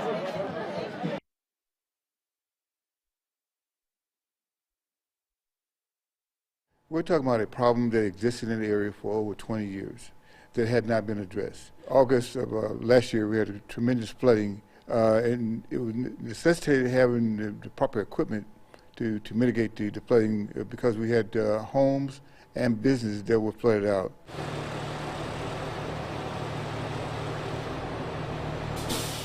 The court authorized to purchase these 4 new pieces of equipment for us to combat during stormwater events.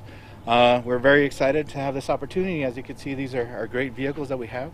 These trucks are great equipment that we could use. It'll help us reduce some of the flooding and some of the ponding that we have that occurs in the county. We purchased 4 the vac trucks, which are capable. One truck is capable of sucking up, I believe, 800 gallons of water per minute.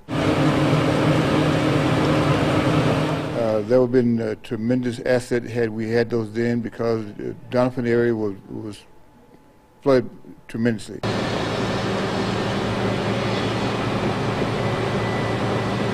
One of the great things of this truck is that basically we're able to do a lot of the work from inside the actual cab. Before we used to have to take the hose off and stand in the middle of the water and suck up the water. With this new equipment, we're able to direct it either via remote or from the cab. We just lower the boom into the ponding area, and we're able to extract the water that way. These pieces of equipment are a great first step that we have, and looking forward for new opportunities in the future.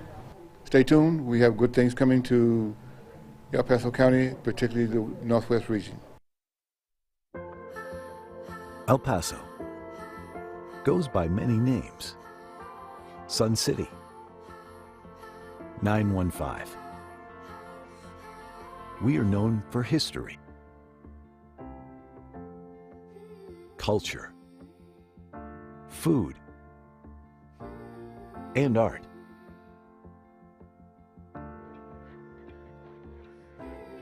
In the early 1900s, development and commerce in El Paso revolved around mining and trade. The nationally recognized mission trails are just one example of the many historic sites that portray our region's rich indigenous and colonial history. Since then, El Paso has evolved, and so has its people. We take great pride in nourishing a skilled and capable workforce, with 72% of our population being bilingual. We stay competitive among other large U.S. cities. The region's border location boasts a major trade port. It allows competitive local manufacturers to produce at maximum capacity. Fleet systems are capable of worldwide distribution of parts and products. Our state-of-the-art higher education systems are nationally recognized. The Texas Tech University Health Sciences Center El Paso, the nation's first comprehensive health sciences institution on the U.S.-Mexico border, provides students the opportunities to become doctors, nurses, and researchers. The University of Texas at El Paso offers 74 bachelor's, 74 master's, and 22 doctoral programs. Local government agencies and other economic development organizations help industries become established and expand in our community. The County of El Paso is great for business, but we also keep true to our southern hospitality with plenty of outdoor recreation options. It's easy to keep active in El Paso.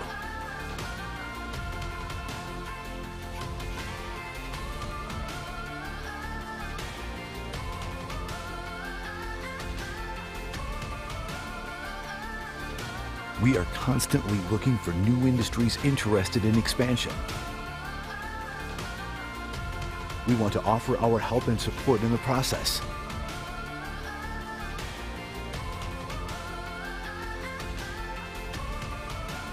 No matter the name, El Paso is proud, strong, progressive. We are El Paso.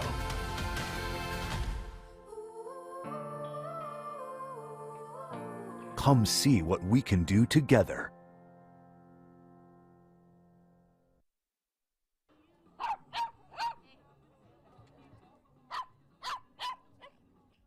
Today we're having our second annual event here at the beautiful park. Everybody showed up real early. It's a beautiful day. We have plenty of things that you can purchase for a donation. Everything goes back to the Animal County Welfare Department.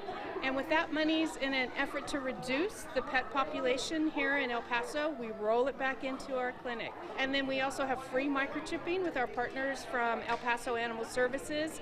And also our partners are out here from I'm Almost Home Rescue Group and for some adoptions. We've got some cute pets out here that need forever homes. Say hi, Max. Say hi, Max. When we offer these resources, they come early, they line up, and they want to do what's best for their pets. And then we will go ahead and register her with the City of El Paso as well as with the county here. It's cost efficient, to do it for free. That helped a lot, and that was huge motivator to come out and get this done. So it's great. So this event came to be as a celebration of Read Across America, so promoting literacy. So it's a partnership with the United Way of El Paso, donating the books for kids, free books for kids to read. And then, of course, the Parks and Recreation Department and the Animal Services, the County of El Paso Animal Services as well, partnering all to teaching kids how to fish with the fish derby. Be patient. Wait for the fish to come. And educating the public on how to care for their furry friends. So it's a beautiful day to be out at Ascarate Park. Reading to them like this was really nice. Like I said, I've never really read books outside. We live in an apartment building, so we don't have the luxury to go out into a yard read like on a blanket and stuff. So it was nice to have that here and have that opportunity. And our son, he really seemed to like it. Like I said, like the attention span could be short, but I think in this environment, he really liked hearing the book out in the sunshine. Come play with us at Ascarate Park or your local county park.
We're so happy it's finally here.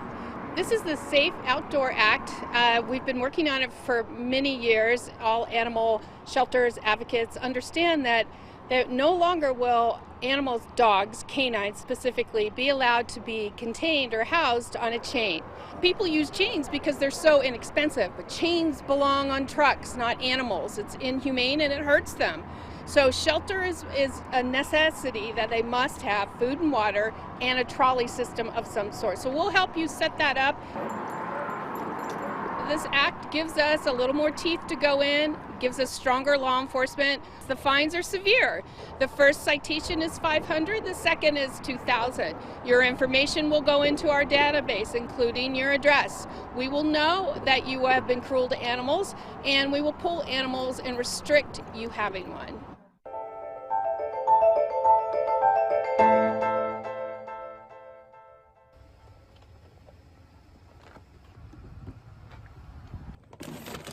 Rene Herrera is getting ready to start his shift as an animal welfare officer, a job that he has done for 6 years. The reason why I do this is because animals don't have a voice, and I feel the need to be there to protect them.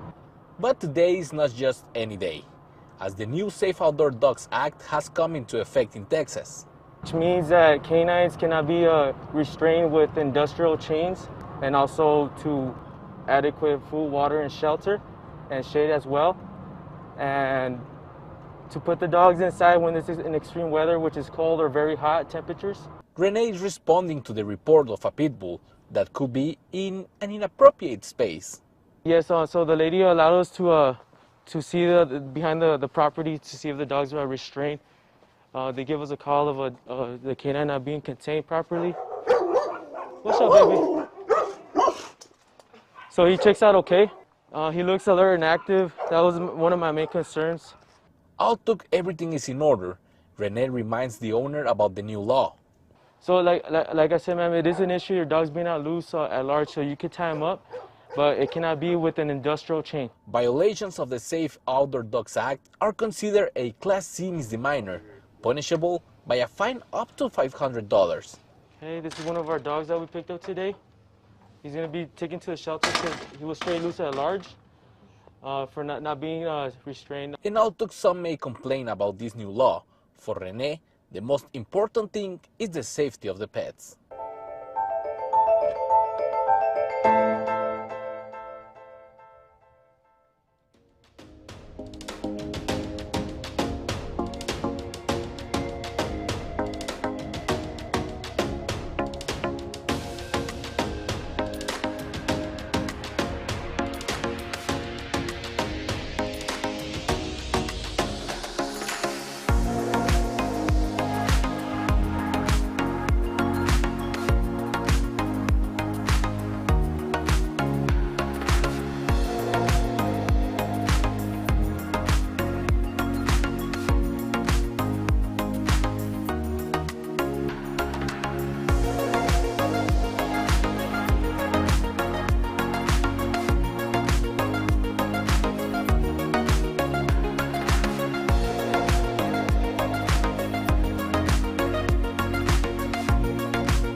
We stocked the lake on Thursday.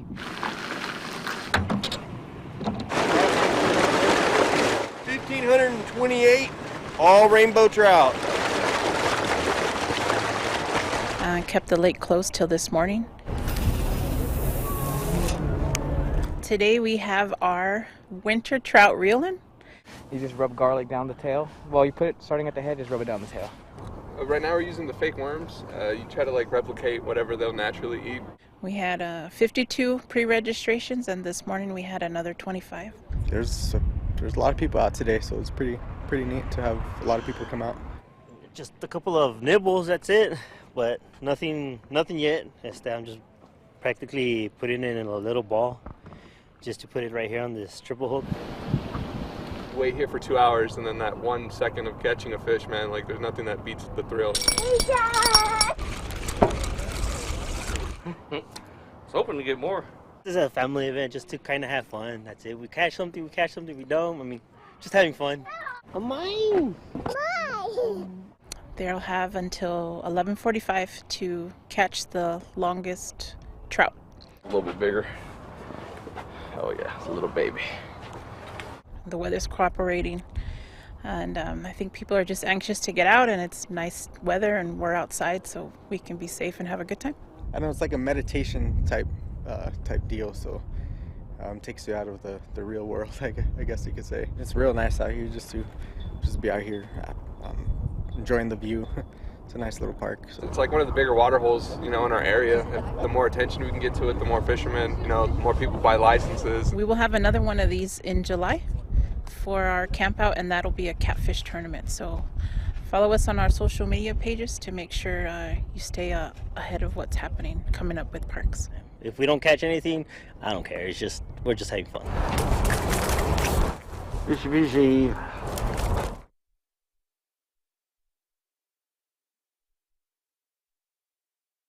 Runners, to your mark. Set. Go! Running in the valley and past the missions, what else could you ask for? Welcome, runners! Welcome! At the county, we work so hard to really promote the Mission Trail. We know what an absolute treasure it is, how historic it is, and so many people don't really know what's here in the Mission Valley.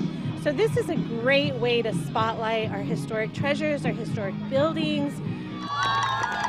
Yeah, it was a really cool course. It was beautiful. I liked the mountains in the background, and yeah, cool things to look at.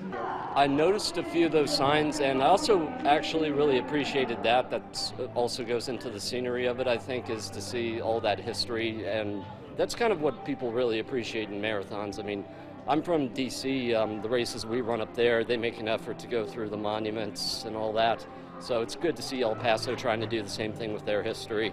We had people from Germany, England, of course Mexico, and I believe somebody from France. And then from 38 different states come and visit us this year. There are folks here from all over the country. This is a qualifier for the Boston Marathon. It's a huge event, and I'm just incredibly proud that we're going to get to show off the Mission Valley to all of these folks. I hope we do it again. I'm sure that we will. Based on what we get from feedback we get from the runners, that I'm sure we'll be back down there. This has been a great experience. El Paso, you rock.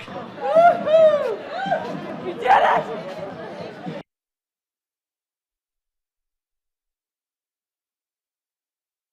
We're talking about a problem that existed in the area for over 20 years that had not been addressed. August of last year, we had a tremendous flooding, and it was necessitated having the proper equipment to mitigate the flooding because we had homes and businesses that were flooded out.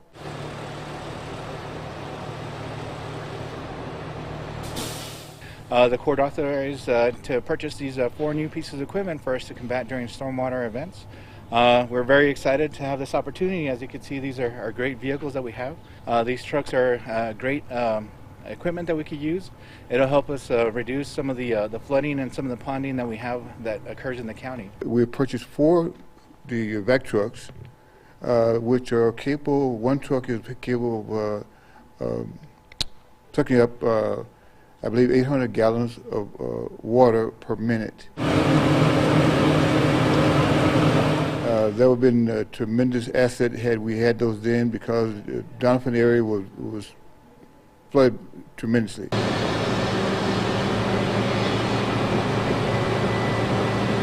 One of the great things of this truck is that basically we're able to do a lot of the work from inside the actual cab. Before we used to have to take the hose off and stand in the middle of the water and suck up the water. With this new equipment, we're able to direct it either via remote or from the cab. We just lower the boom into the ponding area, and we're able to extract the water that way. These pieces of equipment are a great first step that we have, and looking forward for new opportunities in the future. Stay tuned. We have good things coming to El Paso County, particularly the Northwest region. El Paso goes by many names. Sun City, 915. We are known for history, culture, food, and art.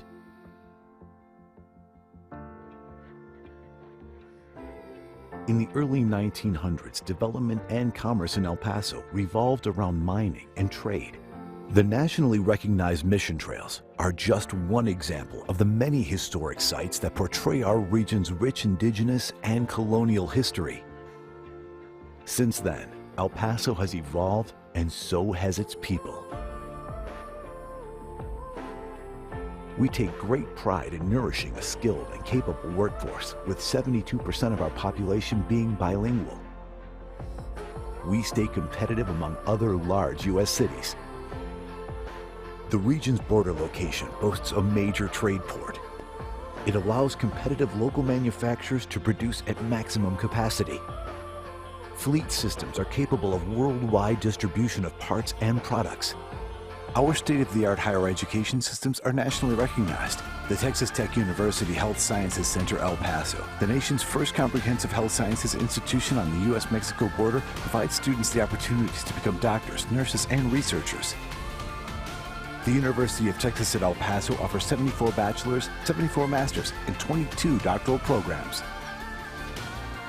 Local government agencies and other economic development organizations help industries become established and expand in our community.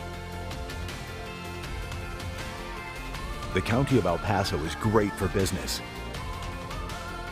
but we also keep true to our southern hospitality with plenty of outdoor recreation options. It's easy to keep active in El Paso.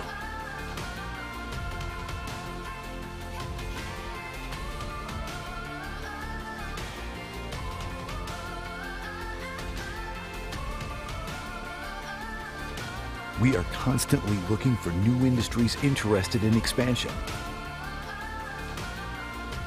We want to offer our help and support in the process.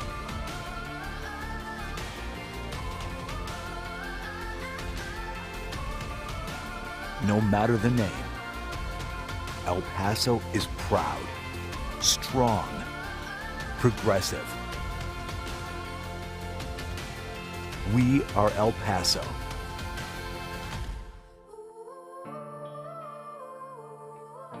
Come see what we can do together.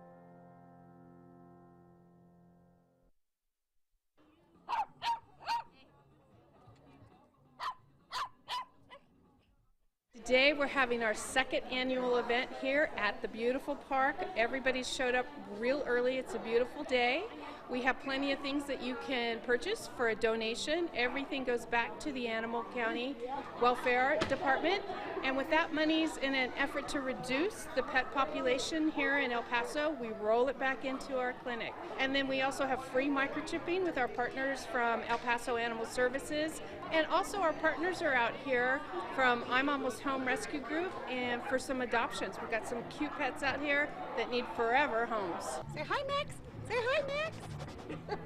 When we offer these resources, they come early, they line up, and they want to do what's best for their pets. And then we will go ahead and register her with the City of El Paso as well as with the county here. It's cost efficient, to do it for free. That helped a lot, and that was huge motivator to come out and get this done. So it's great. So this event came to be as a celebration of Read Across America, so promoting literacy. So it's a partnership with the United Way of El Paso, donating the books for kids, free books for kids to read. And then, of course, the Parks and Recreation Department and the Animal Services, the County of El Paso Animal Services as well, partnering all to teaching kids how to fish with the fish derby. Be patient. Wait for the fish to come. And educating the public on how to care for their furry friends. So it's a beautiful day to be out at Ascarate Park. Reading to them like this was really nice. Like I said, I've never really read books outside.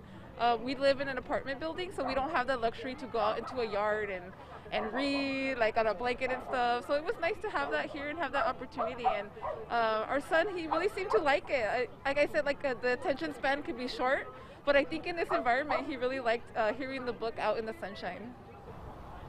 Come play with us at Ascarate Park or your local county park.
Go ahead. Commissioners Court has reconvened to a regular open session. At this time, we'd like to go into item number 14, executive session. Commissioners Court will now recess into executive session to discuss items 14A and 14B pursuant to Texas Government Code Section 551.071. Commissioners Court will reconvene to take official action.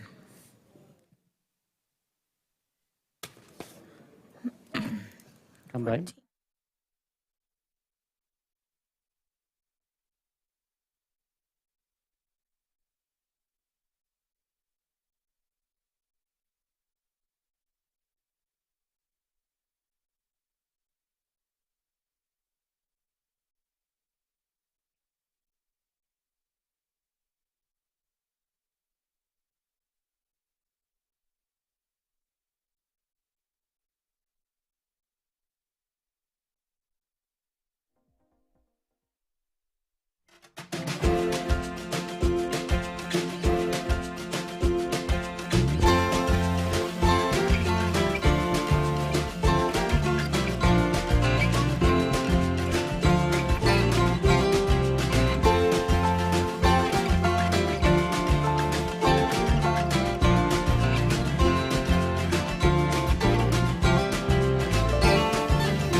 We're so happy it's finally here.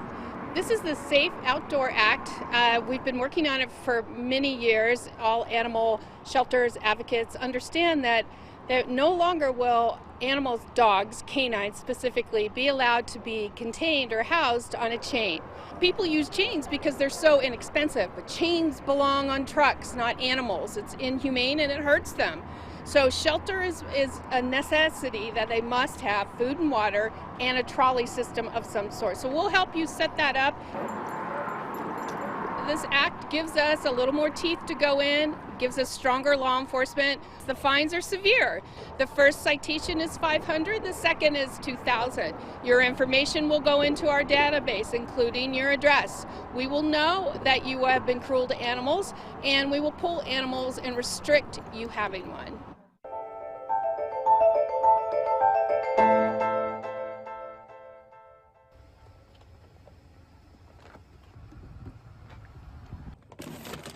Rene Herrera is getting ready to start his shift as an animal welfare officer, a job that he has done for 6 years. The reason why I do this is because animals don't have a voice, and I feel the need to be there to protect them. But today is not just any day, as the new Safe Outdoor Dogs Act has come into effect in Texas. Which means that canines cannot be restrained with industrial chains, and also to adequate food, water, and shelter, and shade as well. And to put the dogs inside when this is in extreme weather, which is cold or very hot temperatures. Rene is responding to the report of a pit bull that could be in an inappropriate space. Yes, so the lady allowed us to see behind the property to see if the dogs are restrained. They give us a call of the canine not being contained properly. What's up, baby?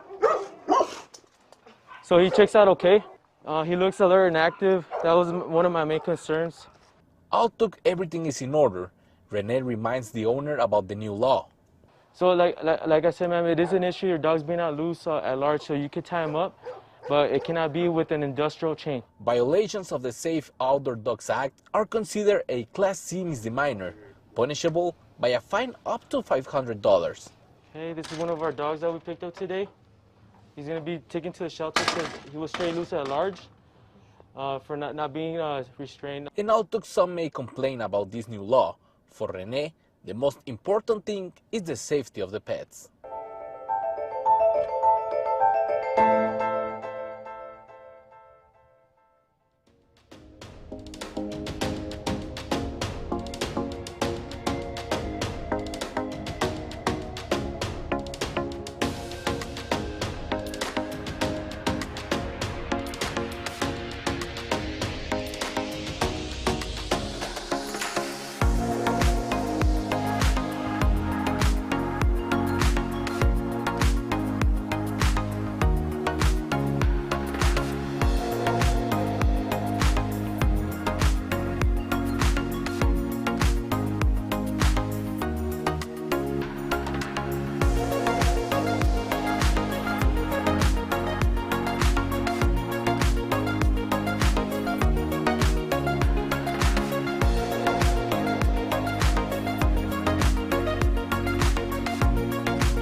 We stocked the lake on Thursday.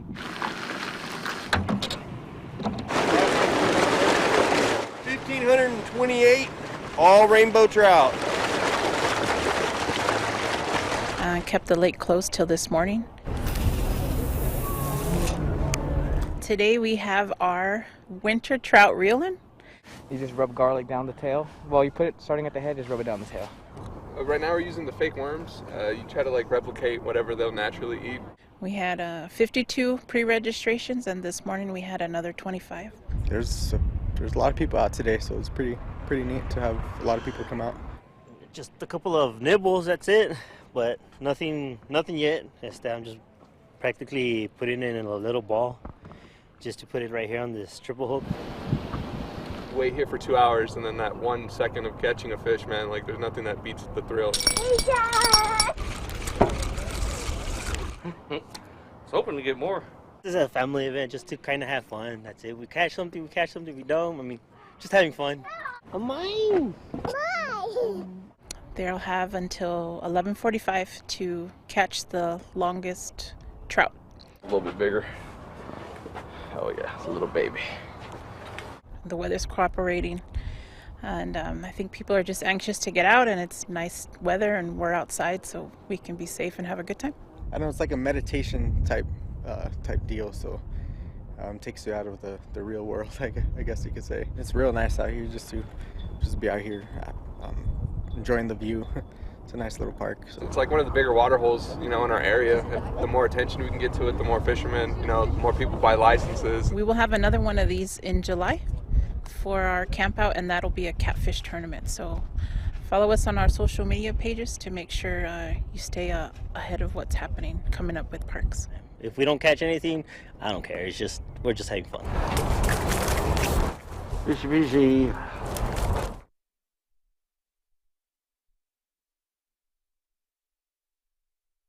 Runners, to your mark. Set. Go! Running in the valley and past the missions, what else could you ask for? Welcome, runners! Welcome! At the county, we work so hard to really promote the Mission Trail. We know what an absolute treasure it is, how historic it is, and so many people don't really know what's here in the Mission Valley. So this is a great way to spotlight our historic treasures, our historic buildings. Yeah, it was a really cool course. It was beautiful. I liked the mountains in the background, and yeah, cool things to look at. I noticed a few of those signs, and I also actually really appreciated that. That also goes into the scenery of it, I think, is to see all that history, and that's kind of what people really appreciate in marathons. I mean, I'm from D.C. The races we run up there, they make an effort to go through the monuments and all that. So it's good to see El Paso trying to do the same thing with their history. We had people from Germany, England, of course Mexico, and I believe somebody from France, and then from 38 different states come and visit us this year. There are folks here from all over the country. This is a qualifier for the Boston Marathon. It's a huge event, and I'm just incredibly proud that we're going to get to show off the Mission Valley to all of these folks. I hope we do it again. I'm sure that we will. Based on what we get from feedback we get from the runners, that I'm sure we'll be back down there. This has been a great experience, El Paso. You rock. Woo-hoo! You did it!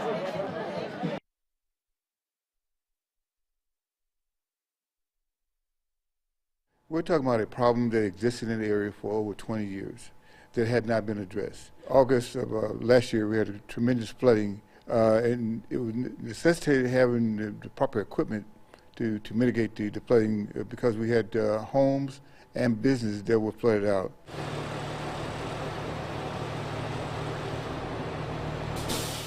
The court authorized to purchase these 4 new pieces of equipment for us to combat during stormwater events. We're very excited to have this opportunity. As you can see, these are great vehicles that we have. These trucks are great equipment that we could use. It'll help us reduce some of the flooding and some of the ponding that we have that occurs in the county. We purchased 4 the vac trucks, which are capable. One truck is capable of sucking up, I believe, 800 gallons of water per minute. That would have been a tremendous asset had we had those then, because the Donovan area was flooded tremendously.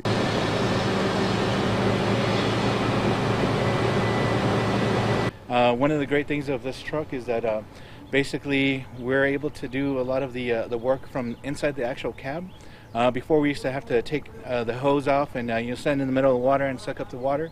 With this new equipment, we're able to direct it either via remote or from the cab. We just lower the boom into the ponding area, and we're able to extract the water that way. These pieces of equipment are a great first step that we have, and looking forward for new opportunities in the future. Stay tuned. We have good things coming to El Paso County, particularly the Northwest region. El Paso goes by many names. Sun City, 915. We are known for history,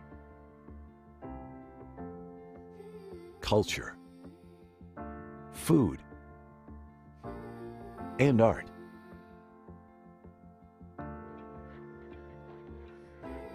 In the early 1900s, development and commerce in El Paso revolved around mining and trade. The nationally recognized mission trails are just one example of the many historic sites that portray our region's rich indigenous and colonial history. Since then, El Paso has evolved, and so has its people. We take great pride in nourishing a skilled and capable workforce, with 72% of our population being bilingual. We stay competitive among other large U.S. cities. The region's border location boasts a major trade port. It allows competitive local manufacturers to produce at maximum capacity. Fleet systems are capable of worldwide distribution of parts and products. Our state-of-the-art higher education systems are nationally recognized. The Texas Tech University Health Sciences Center El Paso, the nation's first comprehensive health sciences institution on the U.S.-Mexico border, provides students the opportunities to become doctors, nurses, and researchers. The University of Texas at El Paso offers 74 bachelor's, 74 master's, and 22 doctoral programs. Local government agencies and other economic development organizations help industries become established and expand in our community. The County of El Paso is great for business, but we also keep true to our southern hospitality with plenty of outdoor recreation options. It's easy to keep active in El Paso.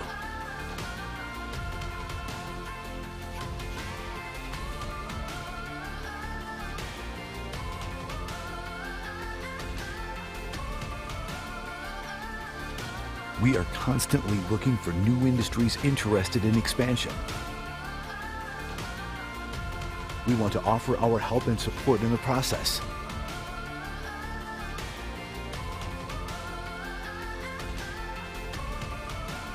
No matter the name, El Paso is proud, strong, progressive.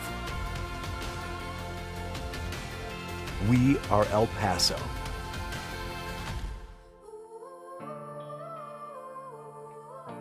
Come see what we can do together.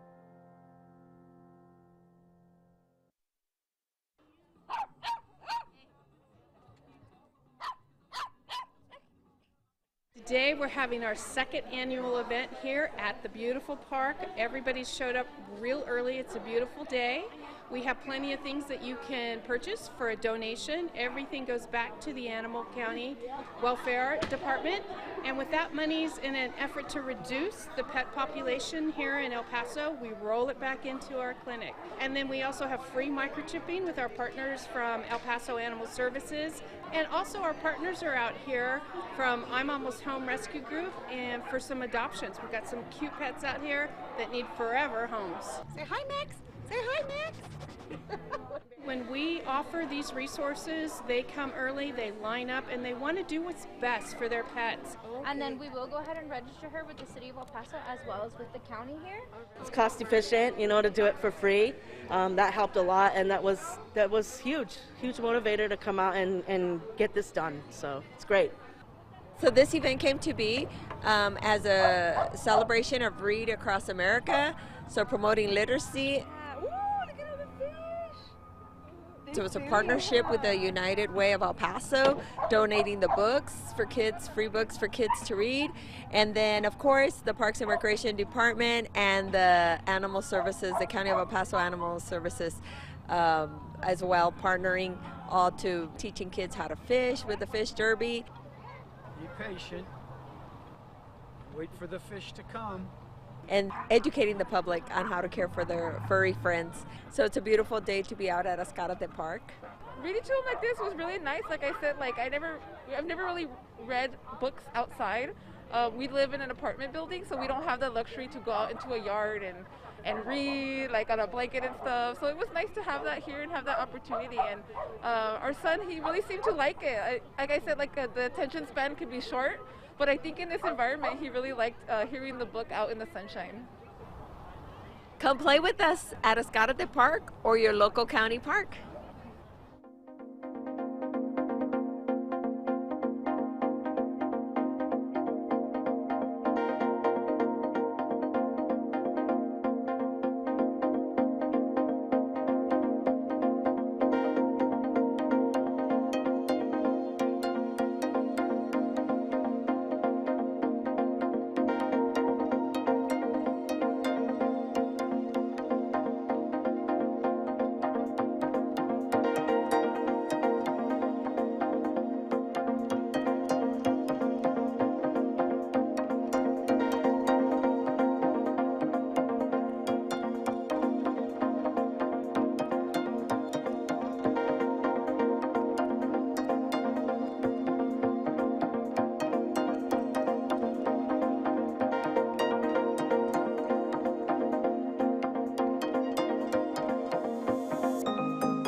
We're so happy it's finally here. This is the Safe Outdoor Act. We've been working on it for many years. All animal shelters, advocates understand that no longer will animals, dogs, canines specifically, be allowed to be contained or housed on a chain. People use chains because they're so inexpensive, but chains belong on trucks, not animals. It's inhumane and it hurts them. So shelter is a necessity that they must have, food and water, and a trolley system of some sort. So we'll help you set that up.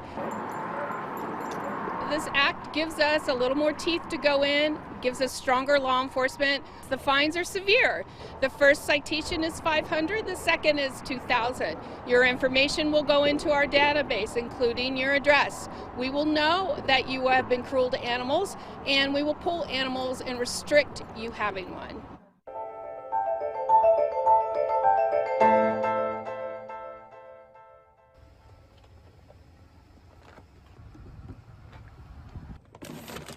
Rene Herrera is getting ready to start his shift as an animal welfare officer, a job that he has done for 6 years. The reason why I do this is because animals don't have a voice, and I feel the need to be there to protect them. But today is not just any day, as the new Safe Outdoor Dogs Act has come into effect in Texas. Which means that canines cannot be restrained with industrial chains, and also to adequate food, water, and shelter, and shade as well. And to put the dogs inside when this is in extreme weather, which is cold or very hot temperatures. Renee is responding to the report of a pit bull that could be in an inappropriate space. Yes, so the lady allowed us to see behind the property to see if the dogs were restrained. They give us a call of the canine not being contained properly. What's up, baby? So he checks out okay. He looks alert and active. That was one of my main concerns. Although everything is in order, Renee reminds the owner about the new law. So like I said, ma'am, it is an issue. Your dog's being out loose at large, so you can tie him up, but it cannot be with an industrial chain. Violations of the Safe Outdoor Dogs Act are considered a Class C misdemeanor, punishable by a fine up to $500. Hey, this is one of our dogs that we picked up today. He's going to be taken to the shelter because he was straight loose at large for not being restrained. And although some may complain about this new law, for Renee, the most important thing is the safety of the pets.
We stocked the lake on Thursday.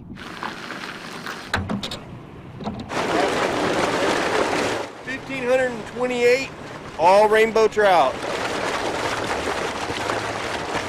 Kept the lake closed till this morning. Today we have our winter trout reeling. You just rub garlic down the tail. Well, you put it starting at the head, just rub it down the tail. Right now we're using the fake worms. You try to replicate whatever they'll naturally eat.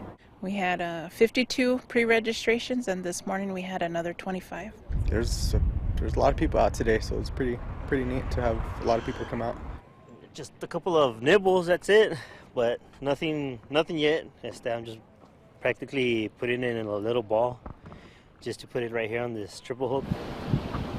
Wait here for 2 hours, and then that 1 second of catching a fish, man, there's nothing that beats the thrill. was hoping to get more. This is a family event just to kind of have fun. That's it. We catch something, we catch something, we don't. I mean, just having fun. Mine! They'll have until 11:45 to catch the longest trout. A little bit bigger. Oh yeah, it's a little baby. The weather's cooperating, and I think people are just anxious to get out, and it's nice weather and we're outside so we can be safe and have a good time. I know it's like a meditation type deal, so takes you out of the real world, I guess you could say. It's real nice out here just to be out here enjoying the view. It's a nice little park. So. It's like one of the bigger water holes, in our area. The more attention we can get to it, the more fishermen, the more people buy licenses. We will have another one of these in July for our camp out, and that'll be a catfish tournament. So follow us on our social media pages to make sure you stay ahead of what's happening coming up with parks. If we don't catch anything, I don't care. We're just having fun. Fishy, fishy.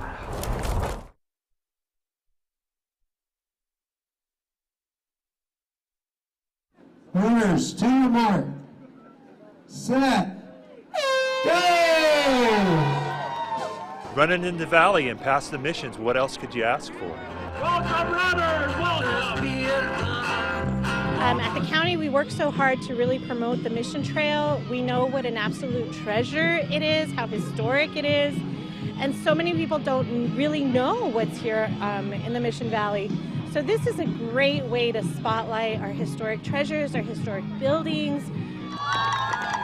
Yeah, it was a really cool course. It was beautiful. I liked the mountains in the background, and yeah, cool things to look at. I noticed a few of those signs, and I also actually really appreciated that. That also goes into the scenery of it, I think, is to see all that history, and that's kind of what people really appreciate in marathons. I mean, I'm from D.C. The races we run up there, they make an effort to go through the monuments and all that. So it's good to see El Paso trying to do the same thing with their history. We had people from Germany, England, of course Mexico, and I believe somebody from France. And then from 38 different states come and visit us this year. There are folks here from all over the country. This is a qualifier for the Boston Marathon. It's a huge event, and I'm just incredibly proud that we're going to get to show off the Mission Valley to all of these folks. I hope we do it again. I'm sure that we will. Based on what we get from feedback we get from the runners, that I'm sure we'll be back down there. This has been a great experience, El Paso. You rock. Woo-hoo! You did it!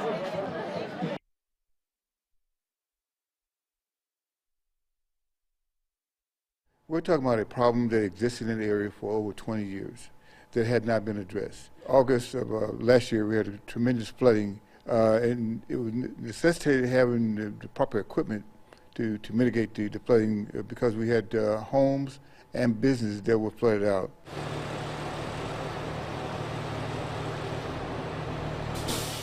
The court authorized to purchase these 4 new pieces of equipment for us to combat during stormwater events. We're very excited to have this opportunity. As you can see, these are great vehicles that we have. These trucks are great equipment that we could use. It'll help us reduce some of the flooding and some of the ponding that we have that occurs in the county. We purchased 4 the vac trucks, which are capable. One truck is capable of sucking up, I believe, 800 gallons of water per minute. That would have been a tremendous asset had we had those then, because the Donovan area was flooded tremendously.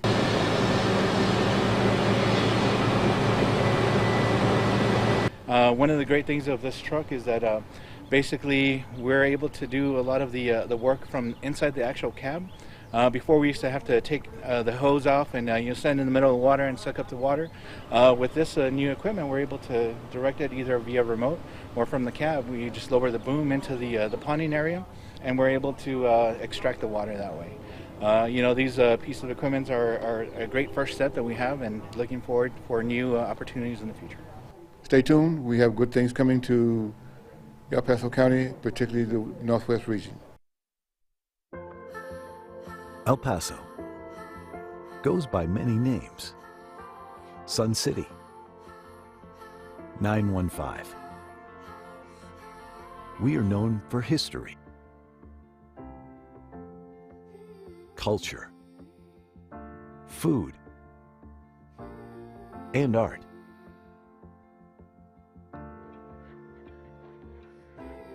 In the early 1900s, development and commerce in El Paso revolved around mining and trade. The nationally recognized mission trails are just one example of the many historic sites that portray our region's rich indigenous and colonial history. Since then, El Paso has evolved, and so has its people.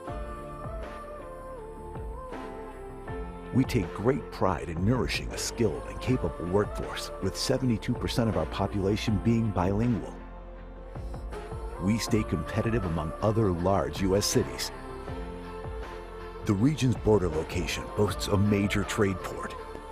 It allows competitive local manufacturers to produce at maximum capacity. Fleet systems are capable of worldwide distribution of parts and products.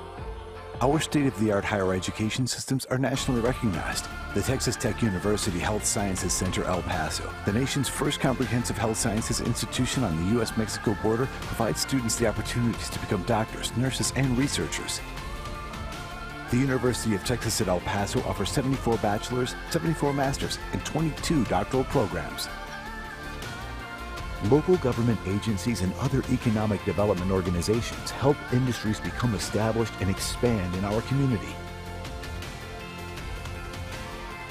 The County of El Paso is great for business, but we also keep true to our southern hospitality with plenty of outdoor recreation options. It's easy to keep active in El Paso.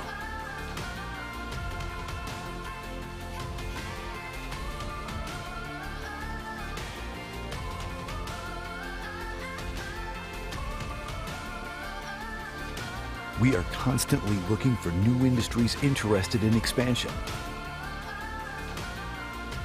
We want to offer our help and support in the process.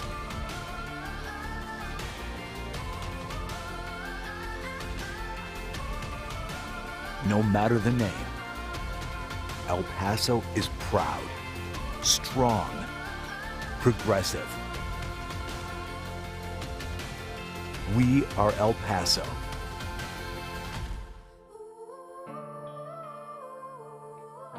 Come see what we can do together.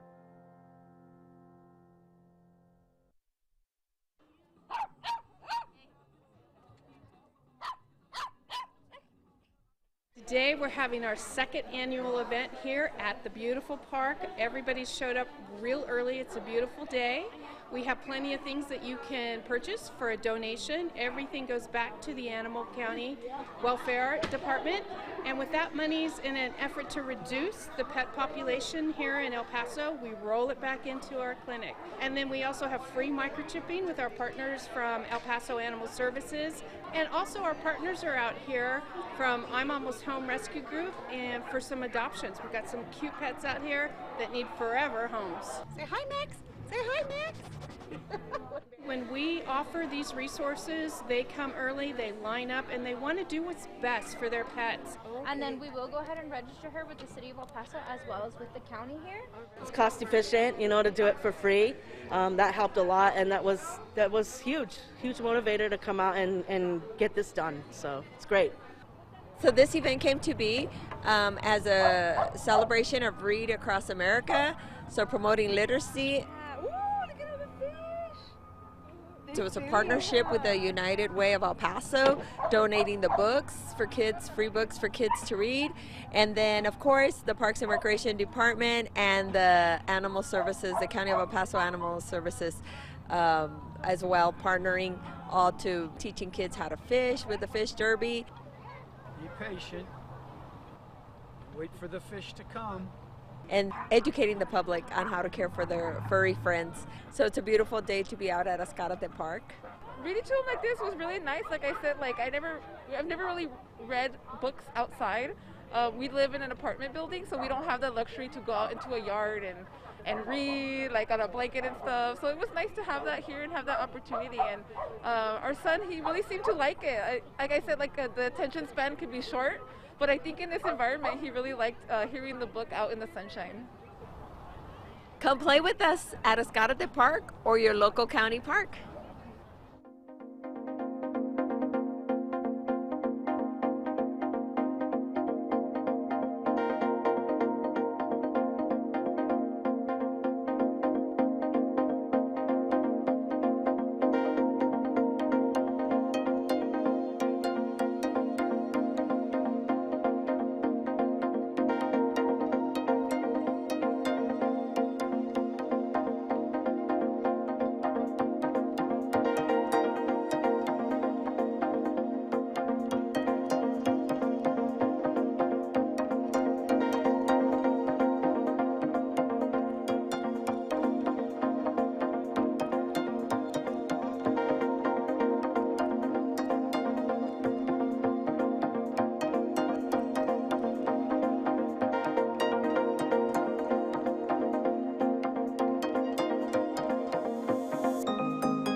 We're so happy it's finally here. This is the Safe Outdoor Act. We've been working on it for many years. All animal shelters, advocates understand that no longer will animals, dogs, canines specifically, be allowed to be contained or housed on a chain.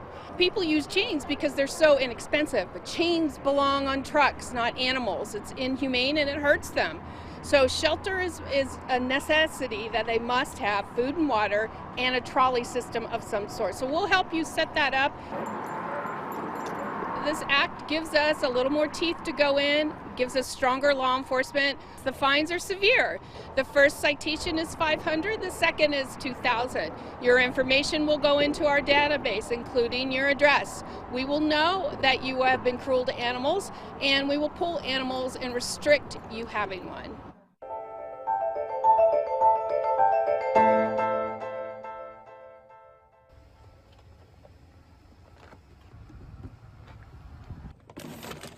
Rene Herrera is getting ready to start his shift as an animal welfare officer, a job that he has done for 6 years. The reason why I do is because animals don't have a voice, and I feel the need to be there to protect them.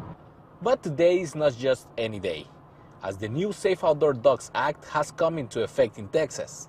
Which means that canines cannot be restrained with industrial chains, and also to adequate food, water, and shelter, and shade as well.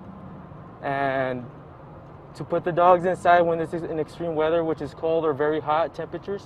Rene is responding to the report of a pit bull that could be in an inappropriate space. Yes, so the lady allowed us to see behind the property to see if the dogs were restrained. They give us a call of the canine not being contained properly. What's up, baby? So he checks out okay. He looks alert and active. That was one of my main concerns. Although everything is in order, Rene reminds the owner about the new law. So like I said, ma'am, it is an issue. Your dog's being out loose at large, so you can tie him up, but it cannot be with an industrial chain. Violations of the Safe Outdoor Dogs Act are considered a Class C misdemeanor, punishable by a fine up to $500. Hey, this is one of our dogs that we picked up today.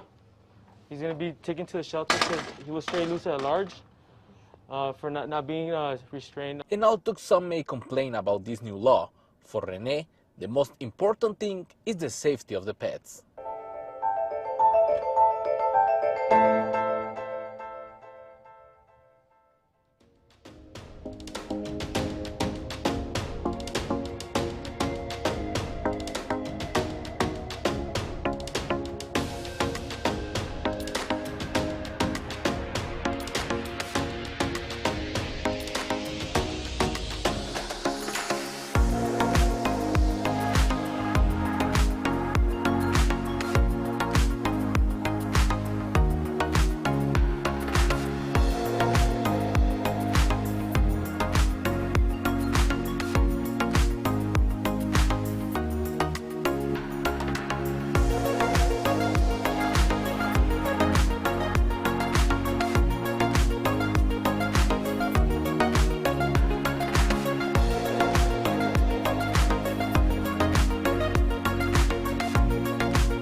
We stocked the lake on Thursday.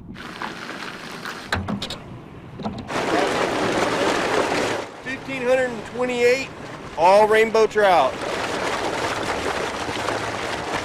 Kept the lake closed till this morning. Today we have our winter trout reeling. You just rub garlic down the tail. Well, you put it starting at the head, just rub it down the tail. Right now we're using the fake worms. You try to replicate whatever they'll naturally eat. We had 52 pre-registrations, and this morning we had another 25. There's a lot of people out today, so it's pretty neat to have a lot of people come out. Just a couple of nibbles, that's it, but nothing yet. I'm just practically putting it in a little ball just to put it right here on this triple hook. Wait here for 2 hours, and then that 1 second of catching a fish, man, there's nothing that beats the thrill. hoping to get more. This is a family event just to kind of have fun. That's it. We catch something, we don't. I mean, just having fun. Mine! They'll have until 11:45 to catch the longest trout. A little bit bigger. Oh yeah, it's a little baby. The weather's cooperating, and I think people are just anxious to get out, and it's nice weather, and we're outside, so we can be safe and have a good time. I know it's like a meditation type deal, so takes you out of the real world, I guess you could say. It's real nice out here just to be out here enjoying the view. It's a nice little park. So. It's like one of the bigger water holes, in our area. The more attention we can get to it, the more fishermen, the more people buy licenses. We will have another one of these in July for our camp out, and that'll be a catfish tournament. So follow us on our social media pages to make sure you stay ahead of what's happening coming up with parks. If we don't catch anything, I don't care. We're just having fun. Fishy.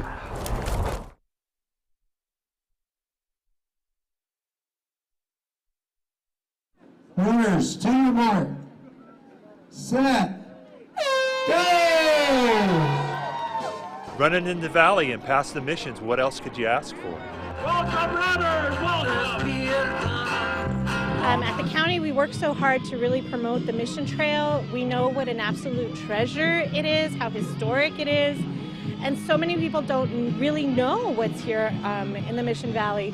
So this is a great way to spotlight our historic treasures, our historic buildings. Yeah, it was a really cool course. It was beautiful. I liked the mountains in the background, and yeah, cool things to look at.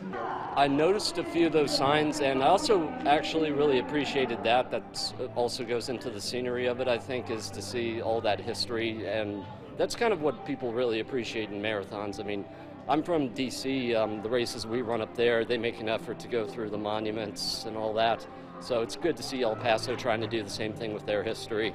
We had people from Germany, England, of course Mexico, and I believe somebody from France. And then from 38 different states come and visit us this year. There are folks here from all over the country. This is a qualifier for the Boston Marathon.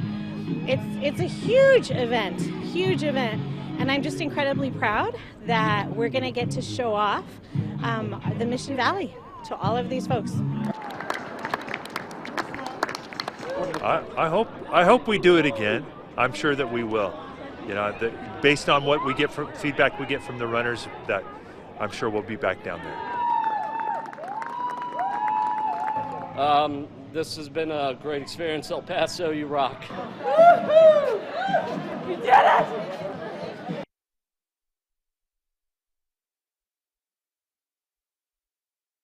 We're talking about a problem that existed in the area for over 20 years that had not been addressed. August of last year, we had a tremendous flooding, and it was necessitated having the proper equipment to mitigate the flooding because we had homes and businesses that were flooded out.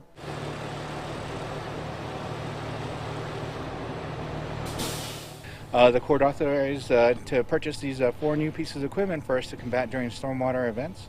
We're very excited to have this opportunity. As you can see, these are great vehicles that we have. These trucks are great equipment that we could use.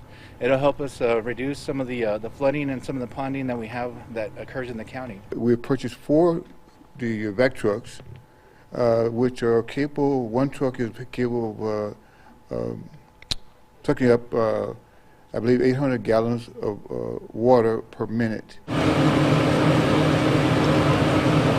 That would have been a tremendous asset had we had those then, because the Donovan area was flooded tremendously.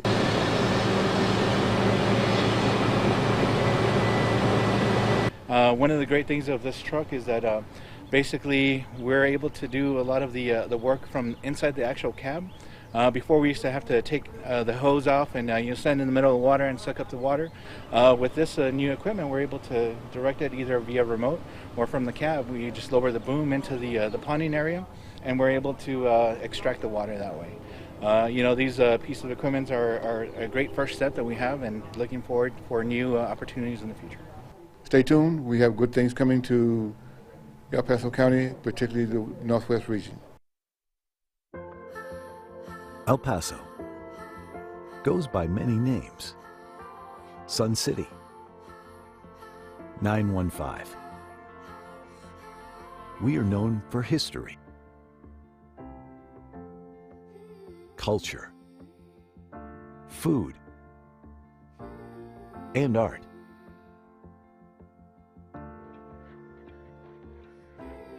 In the early 1900s, development and commerce in El Paso revolved around mining and trade. The nationally recognized mission trails are just one example of the many historic sites that portray our region's rich indigenous and colonial history. Since then, El Paso has evolved, and so has its people. We take great pride in nourishing a skilled and capable workforce, with 72% of our population being bilingual. We stay competitive among other large U.S. cities. The region's border location boasts a major trade port. It allows competitive local manufacturers to produce at maximum capacity. Fleet systems are capable of worldwide distribution of parts and products. Our state-of-the-art higher education systems are nationally recognized. The Texas Tech University Health Sciences Center El Paso, the nation's first comprehensive health sciences institution on the U.S.-Mexico border, provides students the opportunities to become doctors, nurses, and researchers. The University of Texas at El Paso offers 74 bachelor's, 74 master's, and 22 doctoral programs. Local government agencies and other economic development organizations help industries become established and expand in our community. The County of El Paso is great for business, but we also keep true to our southern hospitality with plenty of outdoor recreation options. It's easy to keep active in El Paso.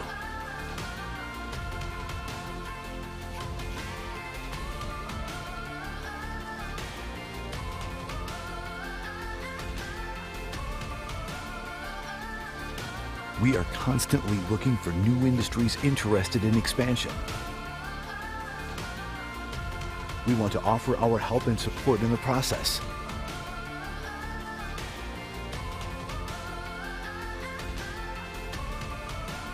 No matter the name, El Paso is proud, strong, progressive. We are El Paso.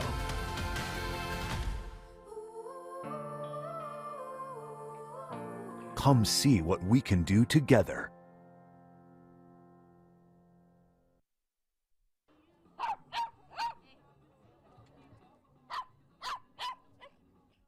Today we're having our second annual event here at the beautiful park. Everybody showed up real early. It's a beautiful day.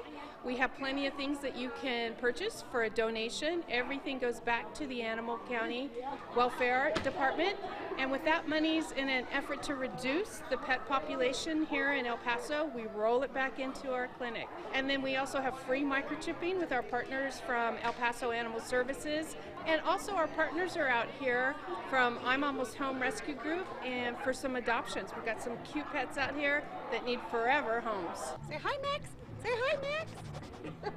When we offer these resources, they come early, they line up, and they want to do what's best for their pets. And then we will go ahead and register her with the City of El Paso as well as with the county here. It's cost efficient, to do it for free. That helped a lot, and that was huge motivator to come out and get this done. So it's great. So this event came to be as a celebration of Read Across America, so promoting literacy. So it's a partnership with the United Way of El Paso, donating the books for kids, free books for kids to read. And then, of course, the Parks and Recreation Department and the Animal Services, the County of El Paso Animal Services as well, partnering all to teaching kids how to fish with the fish derby. Be patient. Wait for the fish to come. And educating the public on how to care for their furry friends. So it's a beautiful day to be out at Ascarate Park. Reading to them like this was really nice. Like I said, I've never really read books outside.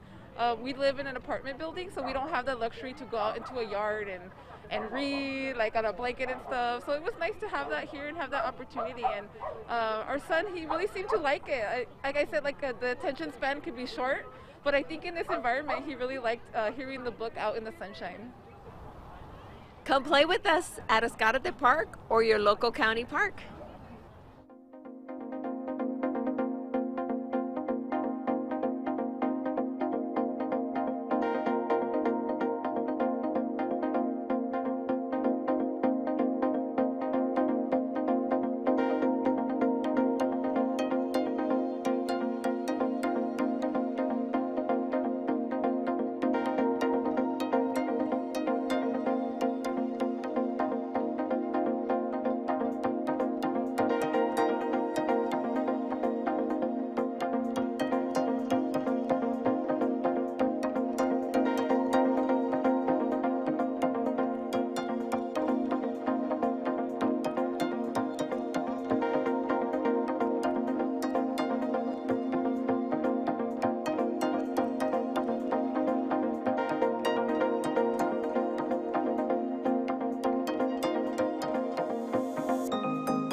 we're so happy it's finally here. This is the Safe Outdoor Act. We've been working on it for many years. All animal shelters, advocates understand that no longer will animals, dogs, canines specifically, be allowed to be contained or housed on a chain. People use chains because they're so inexpensive, but chains belong on trucks, not animals. It's inhumane and it hurts them. So shelter is a necessity that they must have, food and water, and a trolley system of some sort. So we'll help you set that up. This act gives us a little more teeth to go in, gives us stronger law enforcement. The fines are severe. The first citation is $500, the second is $2,000. Your information will go into our database, including your address. We will know that you have.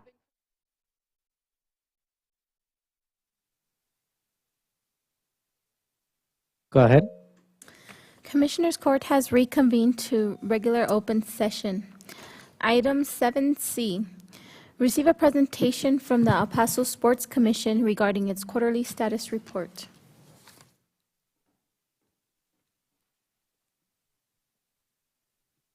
Well, we apologize. Judge Moreno, good afternoon, commissioners. Good afternoon, everybody. My name is Omar Ropele, and I'm the president of the El Paso Sports Commission.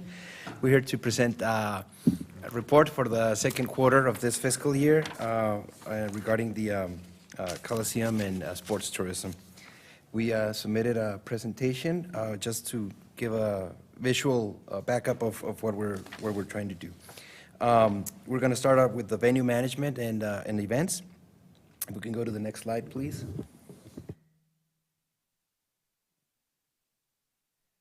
We start with the pavilion. We have a little project going on in the pavilion. The vinyl walls were actually kind of a good thing that everybody liked, but the winds during this season is not really good on them. It actually tore a few of them. So we said, okay, what if we replace those walls with metal panels? And so this on your left is the structure that we welded in-house, and on the right is the metal panel walls. Because of the weather, we submitted this presentation before we put them in there. If you go right now, you're going to see them already in place, and that's the first one. That was like a test that we did to see what happened. Everybody liked it. Apparently it's approved, so we're going to start doing it throughout the whole west and then throughout the whole east of the pavilion. We have the south and north end. It's going to be a little bit more difficult because of the awning and everything, but we have a project, we have a plan in place going on. We are estimating that by the end of this fiscal year, we will have the pavilion closed completely and a whole different venue. We're going to put some plastic flooring on it. It's going to make it look even much better to do different type of events. And obviously, it's going to be more rentable. Mm-hmm. for the people. Aesthetically, Omar, it looks okay? Aesthetically? Aesthetically, it looks really good, Judge. We have asked the people that have seen it and says, okay, it looks really good. When is it going to finish and when can we rent it? Okay. We're like, wait a minute, let's go step by step. So tomorrow we have the County Service Awards. I think everybody's going. Feel free to go back to the pavilion so you can see it for yourselves as well. Omar, I'm sorry, quick question on that. Has the Livestock Association, this is the open air barn that we normally use for the fair? Yes. And they've seen it? Yes. Okay. Well, they have knowledge of it. Okay. Yes. But yes, for the county fair gala, they're gonna love it. Okay. Because the plastic flooring it's portable, so we can take it on and off, and we can still put the dirt floor on it as well. Another project that we have going on, next slide, is the metal fence on Shelter and Delta. So we took in consideration what you guys told us last time we were here, and we did a couple of estimates with some companies. It was over $300,000. The price of metal right now, it's really high. I look at the fence and there's nothing extraordinary about it, so we tried to do it ourselves. We went and buy the metal ourselves. We welded in-house. The pictures that you see, that's the Sherman barn. We conditioned it to do a welding shop right there, and that's what we've been doing right now. And we have cut costs considerably, And we already have started we painted them, and we already put them on the corner of Paisano and Shelter. We already did 5 pieces of 10 feet each, close to 50 feet, and we have 2 more in fabrication. We're going to stay under budget because we're doing it with the monthly budget that we have under maintenance. We go and buy the metal, we do it ourselves, and we're putting it right now. If you can see the next slide, you can see the before and after. That's the chicken wire that you see on the left, and that is the new fence that we just installed. So, like Commissioner Alon said, hey, you should look into doing it metal. Okay, so there you go, Commissioner. Looks a lot nicer. Real quick on that, is that going to be the whole length of Shelter, or is it going to be on Delta too? We're going to start off with Shelter, going all the way down to Delta, and then when we hit there, then we're going to try to close it all the way to Paisano and Delta, Commissioner. We are expecting that the side of Shelter would be finished by this calendar year, if everything goes appropriately to our calculations. The only thing that we will not be able to do in-house will be the gate, because that takes a little more expertise than what we actually know how to weld. But we'll already have a plan into that as well. Some improvements that we did inside of the Coliseum. Next slide. If we can, we did a renovation, convert the west hallway to LEDs. We had fluorescent, and all the, fluorescent lighting, it's already kind of outdated. It's really difficult to see the ballasts and the batteries for it. We're converting it to LEDs, as well as the north end as well. That brings a lot of benefits with it, including consumption of electricity, including parts.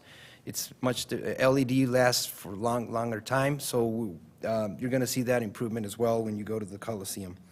The main floor, as soon as somebody walks into the main floor, the first thing that you see is that the floor that we have. It was really scraped, and it was in really bad condition, especially with the shows that we have with dirt, where the bulldozers come in and they scrape everything. If you can see the next slide, we did a touch-up with the paint and a clear coat on top of it. That is just a few days after we painted it. You can still see that well, you're going to like it tomorrow that you see it as well. Marge, sorry, one more question going back to the fencing. On Delta, there's a wall. A concrete wall? Yes. Yes. What would the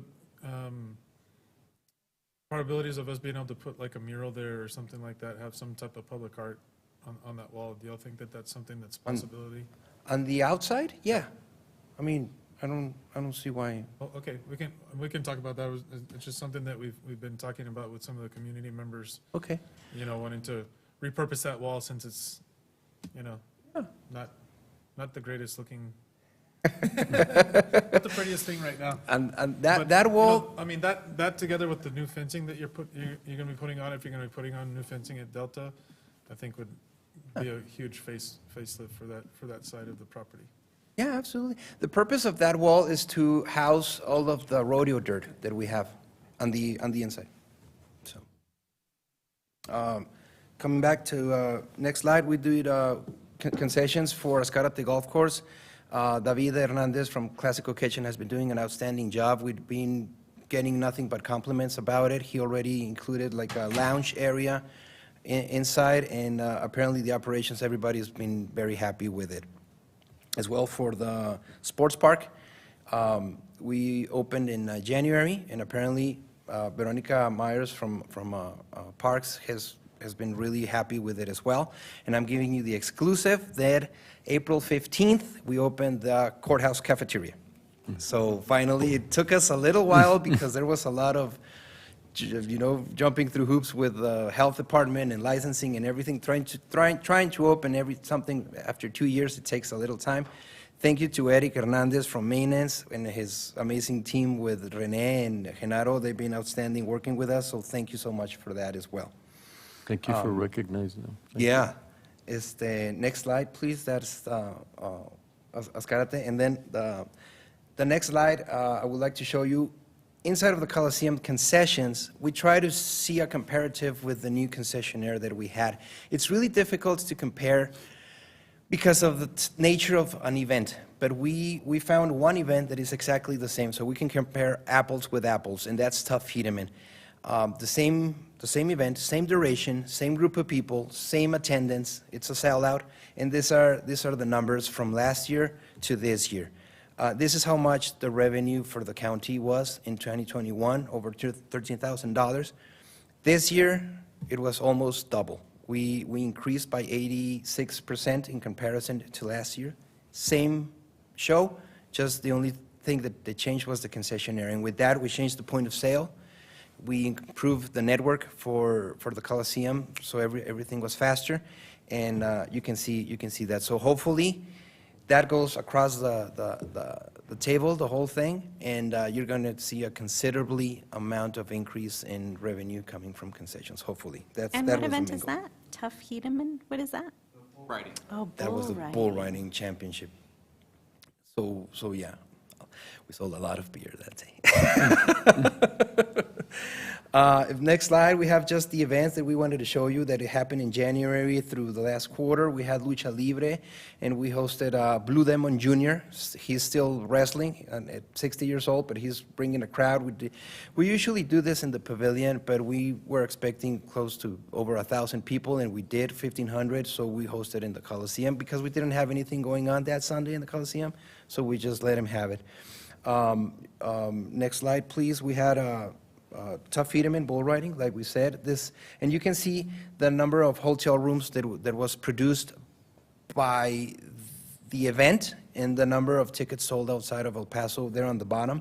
Over 260 hotel rooms by just the Cowboys and everybody who comes with the Tough Hedeman tour. And over 526 tickets sold of people outside of the El Paso Juarez area that just came here, stayed for the weekend, and sports tourism, in other words. The next slide, we hosted the marathon, and I believe this number is incorrect. Bo will tell you, do the correction when he talks about sports tourism. But now the El Paso Marathon found a new house, and they're coming back next year. So we're glad about that, and everybody loved the route, and everybody loved the finish line, and the possibility of having the stands so they can see everybody walking in. Events that we had as well in the month of March, we had the Sun City Dance Classic, which that also brings a lot of attention to the region. We also had the Eddie Bravo Invitational. Next slide, please. That is the Sun City Dance, over 180 hotel rooms. Next slide, please. That is the Eddie Bravo Invitational. Josh, I think you remember that one. You were there.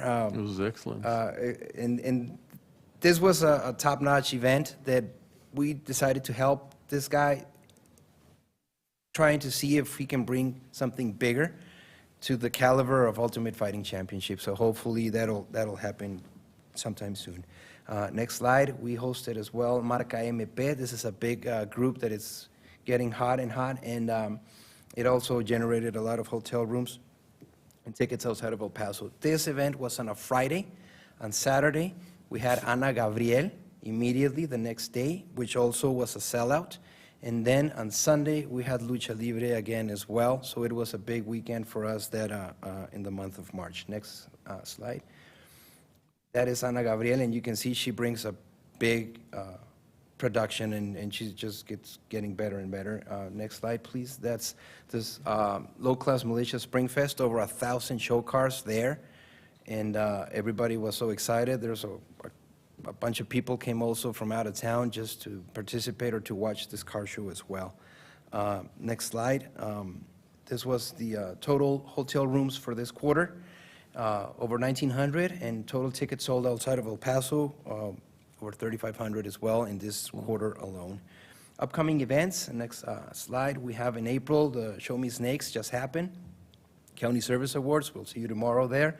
Doug Obedience Show in the judging arena, and Karin Leon. This is a bring your own bottle dance, very popular, and Coliseum is one of the few places that you can actually do those type of events. Next slide, we have Perrísimas, Alejandra Guzman and Paulina Rubio together on the same stage for the first time. Quebradita Time.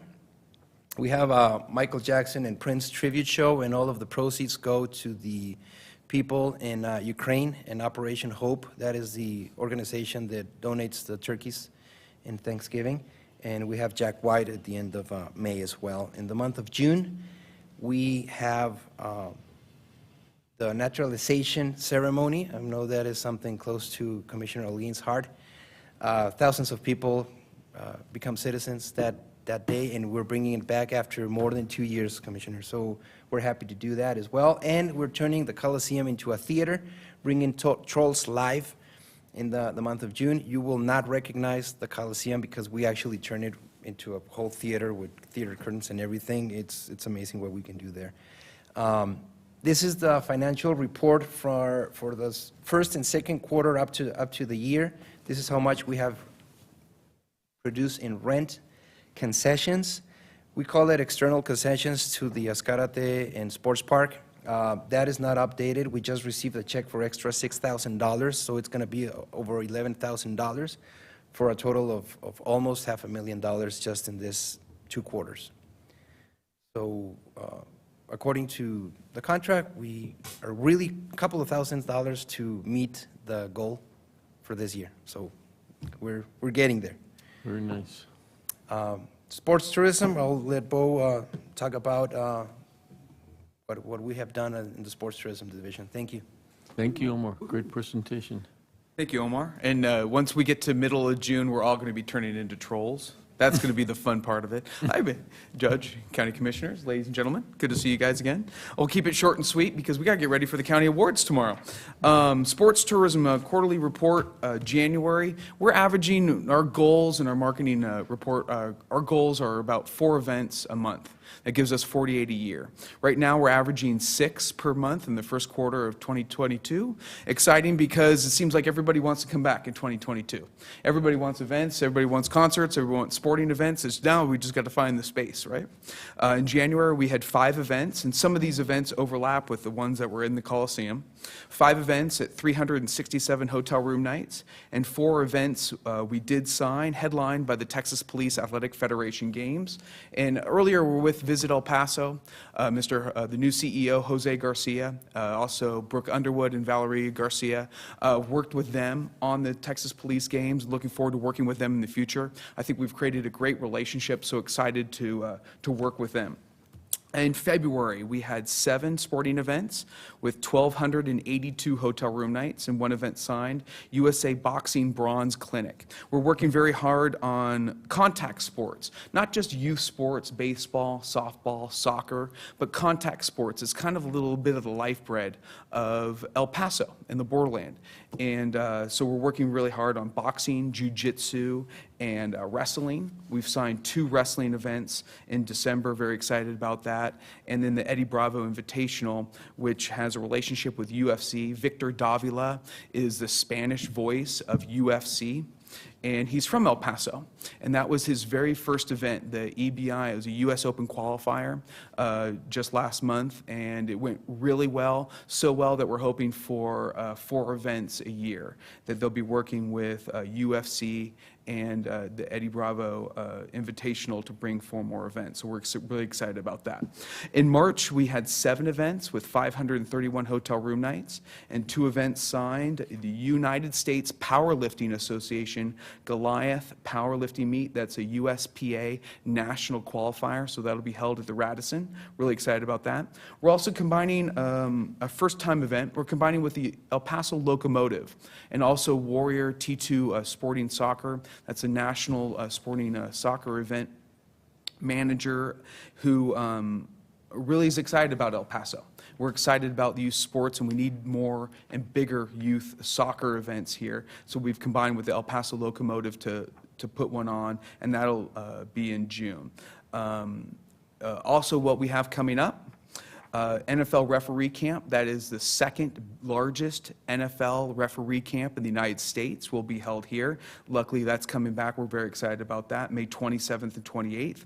We're also the title sponsor for the Pan American Golf Association Games.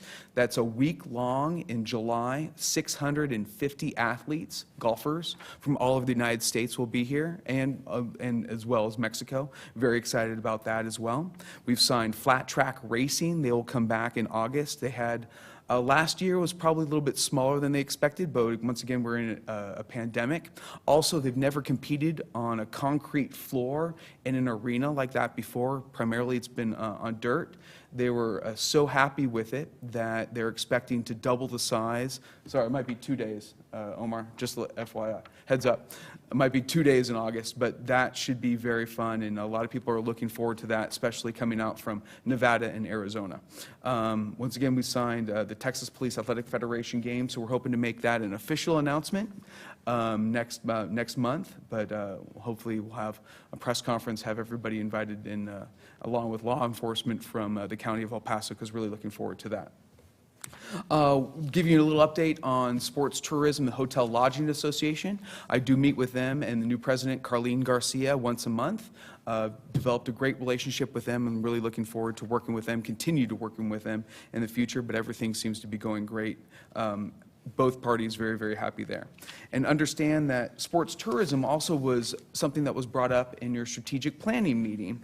And before we kind of get into something about sports tourism right now, but when it comes to strategic planning, something very excited that you all are discussing sports tourism and possibly making that better in sports tourism. Once again, it's going really well right now, working with the city and the county, but again, it can always be a little bit barrier. There are barriers out there with working with the city and the county, but once again, we're averaging six events per month.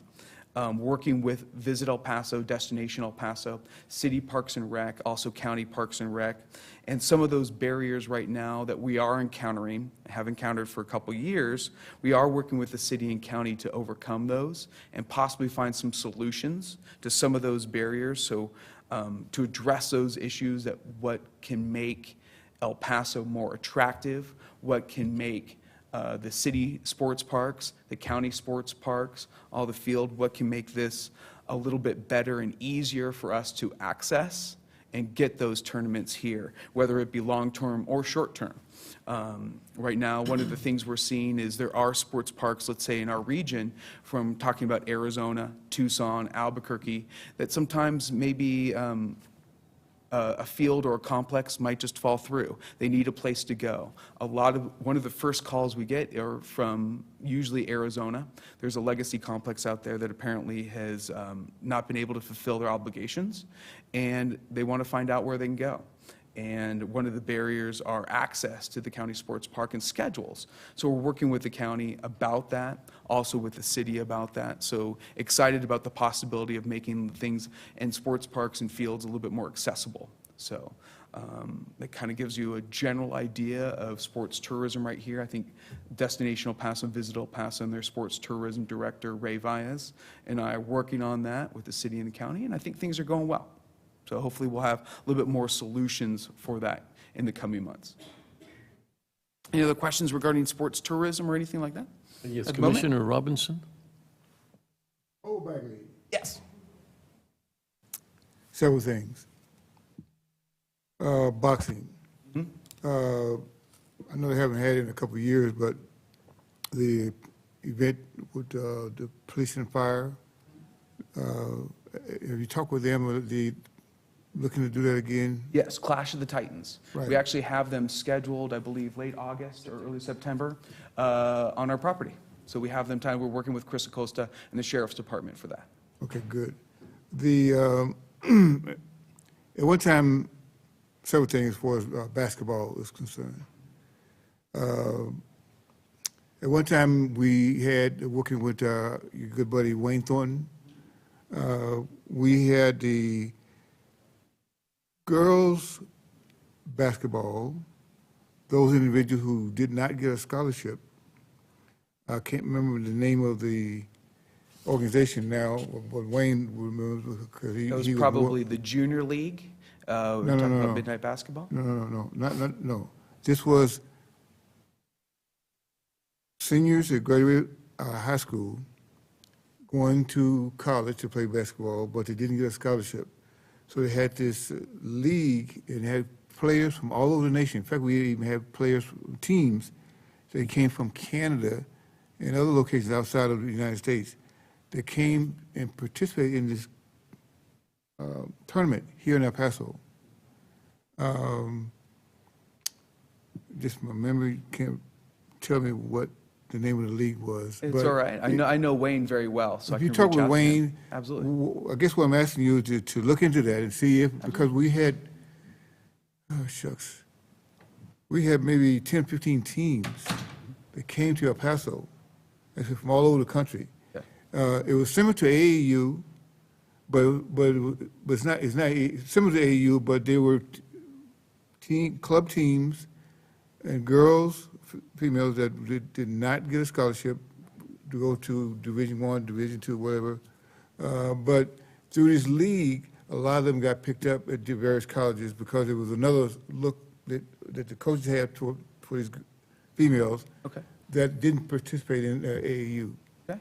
Well, I know Wayne very well. I'll reach out to him. First thing I do when I get back to the office, I'll reach out to him and ask him what he was. We are working with the Southwest Desert Cats. They hate to use this term semi-pro, but they're kind of a semi-pro team. We're looking to make El Paso the hub of their league, which that means camp or combine at least once a year with about 20 teams, and not including college scouts. So that's another thing we're working. Which sport? That's Southwest Desert Cats. They're based in Northeast right now. Which sport? Basketball. Okay. I don't know if you remember, we had a semi-pro team here in basketball here in El Paso. I was an official in that league. In fact, the late Bobby Joe Hill was the coach. Oh, great. And they played out at Socorro High School. Okay. The base of the league commissioner was out of either Dallas or San Antonio. Okay. Was this a Southwest shootout? Is that what you're referring to? It was not a shootout. It was actual league. Okay. Enrique came out of college. They didn't make it to the big show, so they played in this league. And it was in Texas. There was 10 teams in Texas. And I think they had a team or teams from New Mexico, Oklahoma also that played, but the league, well, the league was out of Dallas or San Antonio, but we had a team here in El Paso, and Bobby Joe Hill was the coach. So maybe if you check into that, there may be another outlet. Absolutely. Also get with Wayne to make sure, and I know if Bobby Joe Hill was the coach, then it had to be a good team. So certainly look into that. Yeah. Thank you, Commissioner. Oh, one other thing. Yes. The Coliseum, do you think that the Coliseum would be big enough to host some of the X Games? The X Games? As far as you have BMX racing. We have actually looked into that. A group from Canada in a jackalope festival with skating and biking, and the biking and motorbike can be held out in our parking lot. We have looked into that and just trying to figure out, see what works and what doesn't work. But we have looked into that. But inside the arena, as far as the BMX? Inside the arena and BMX, I think probably our height might be a detriment. We're looking at 50 feet. It looks like they like to go pretty fast. We have had bikes for their circus in there, and nobody's hit the beam yet. So it's certainly a possibility. We can look at some escape type inside. If you're not able to do it at the Coliseum, we do have skate parks here in the city, county. The organization is, what is it, Vans? Yes.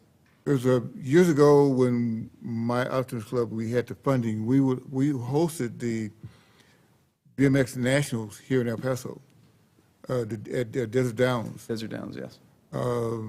That's another venue that maybe we can look into bringing back to El Paso. We've contacted them and have spoken about the potential for some more from BMX events out there. Absolutely. Yeah, because we had racers from all over the country. In fact, we have racers that came out from I know Mexico, Canada, France, other places like that, and we only had the one or two tracks, but then the city has tracks now, and maybe we could have one primary location and maybe two other locations as far as having events. Absolutely. We'll definitely look into that as well. I think that's a great idea. Go, Bo. Who you got tonight?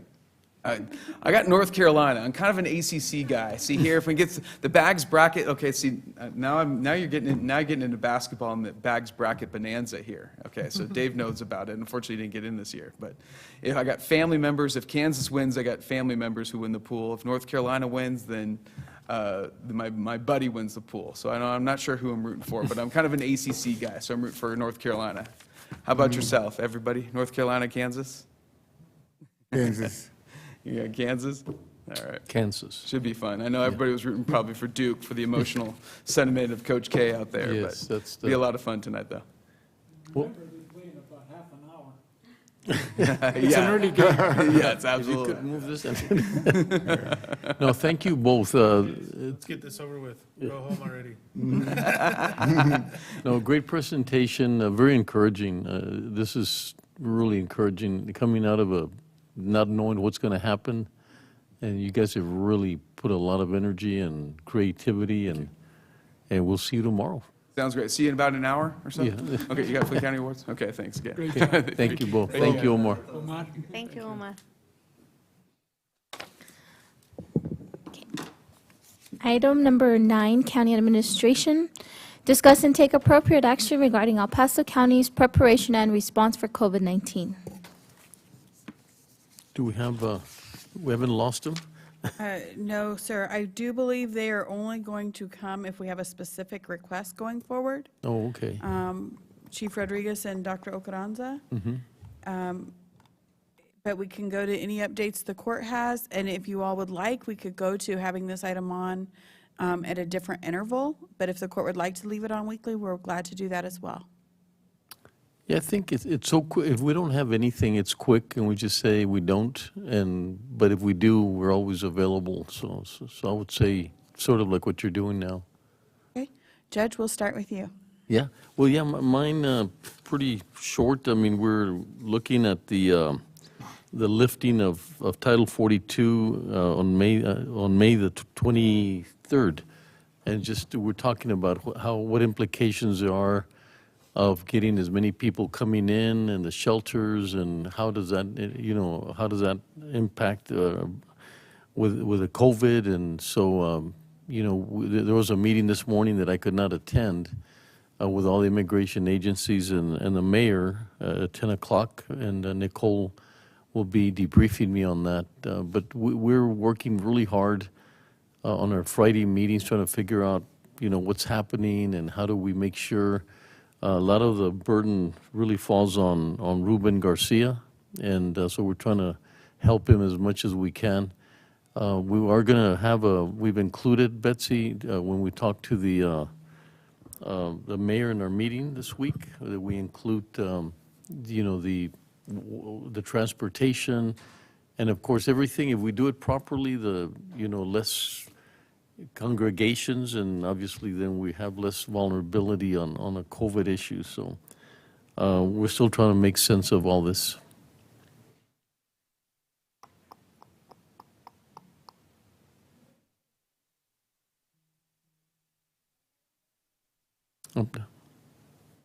Thank you, sir. Commissioner Leon? No new information. Commissioner Stout? Just to piggyback off what the judge was saying, I got a call from somebody from DHS, and then in the meeting that we had on Friday also, they reiterated that people will be vaccinated as they're coming into custody of the Department of Homeland Security. So that's a good thing. Mm-hmm.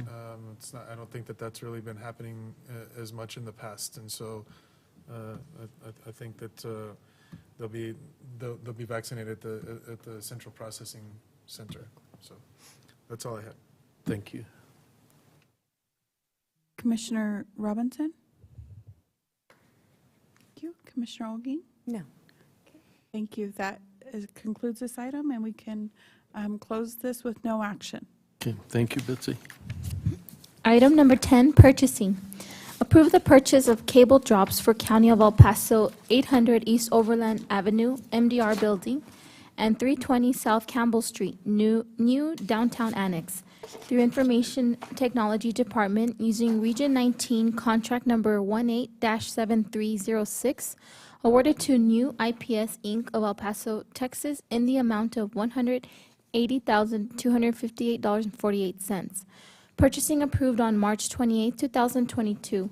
Funding is available in CP Downtown Building Renovation. Good afternoon, Judge. Good afternoon, Commissioners. Karen Davidson, Purchasing Agent, and we're asking for your approval to purchase the cable drops.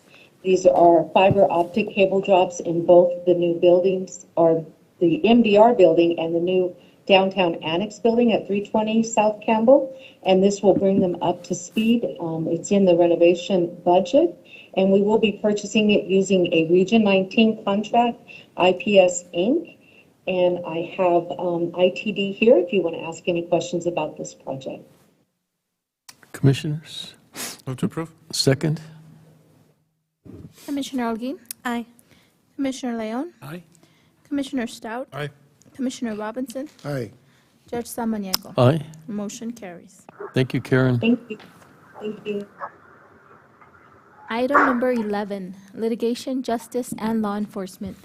Approve and authorize the county judge to sign the Region 17 Education Services Center 2022 through 2023 West Texas Food Service Cooperative Interlocal Agreement for the Juvenile Probation Department from July 1st, 2022 to July 31st, 2023 in an estimated amount of $260,000.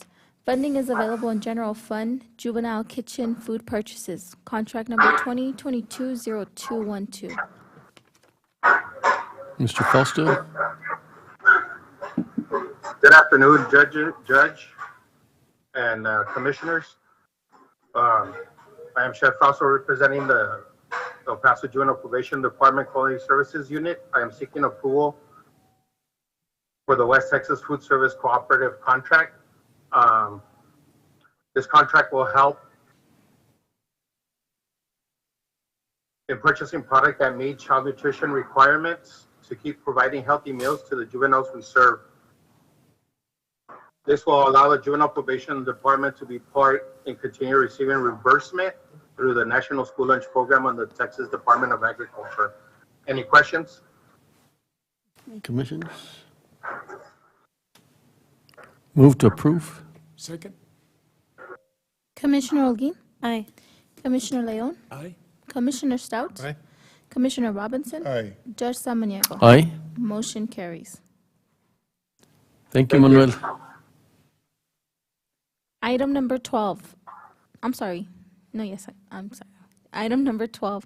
Approve and authorize the county judge to sign the Smiths Detection Equipment Proposal for 2 high-scan 6046 SI X-ray inspection system units for the Sheriff's Department using GSA contract GS07F081DA in the amount of $104,821.66. Funds are available in General Fund, SO Law, Cap Out Equipment, contract number 2022-0182.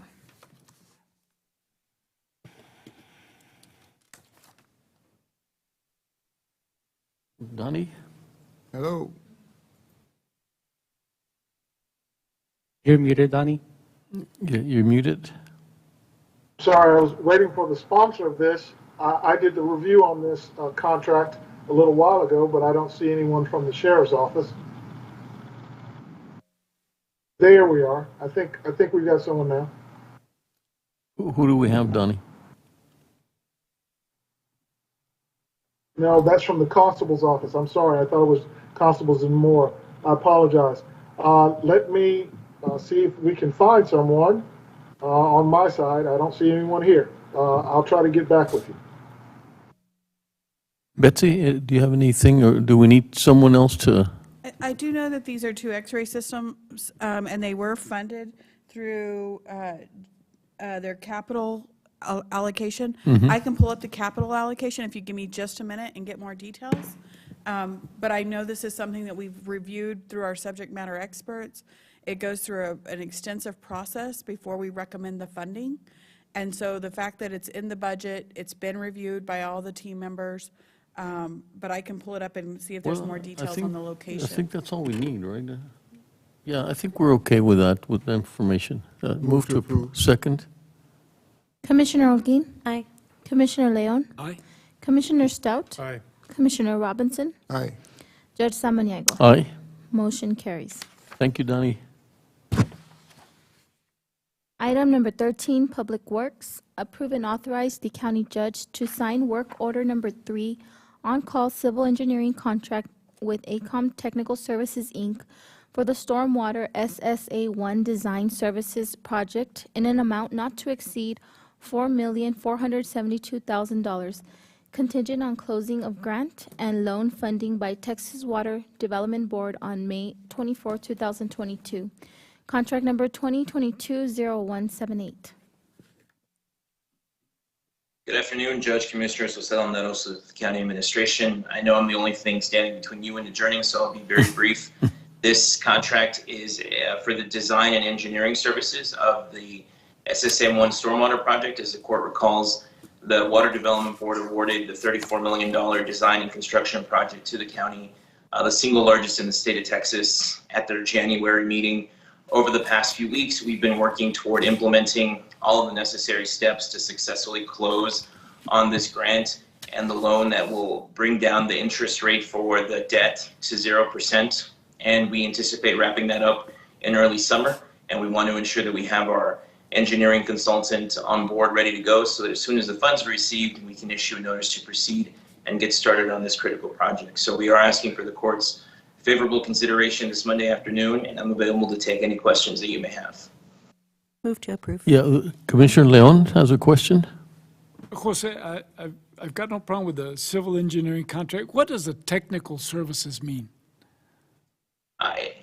It's part of the professional services that the engineering consultant will provide. So they're going to do planning, environmental, right-of-way analysis, and then the actual design of the facility. So all of the pre-construction activities are encompassed within the scope of their contract. Okay, thank you. I'll move to approve. Second? Commissioner Holguín? Aye. Commissioner Leon? Aye. Commissioner Stout? Aye. Commissioner Robinson? Aye. Judge Samaniego? Aye. Motion carries. Thank you, Judge, Commissioners.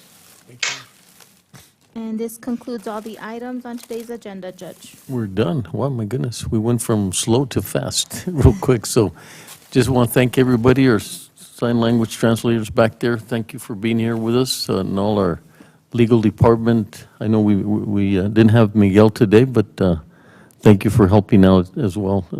So have a great day. I mean, go to that, make sure you see that game, and we'll see you around during the week. Thank you. This concludes today's meeting at 3:58 p.m.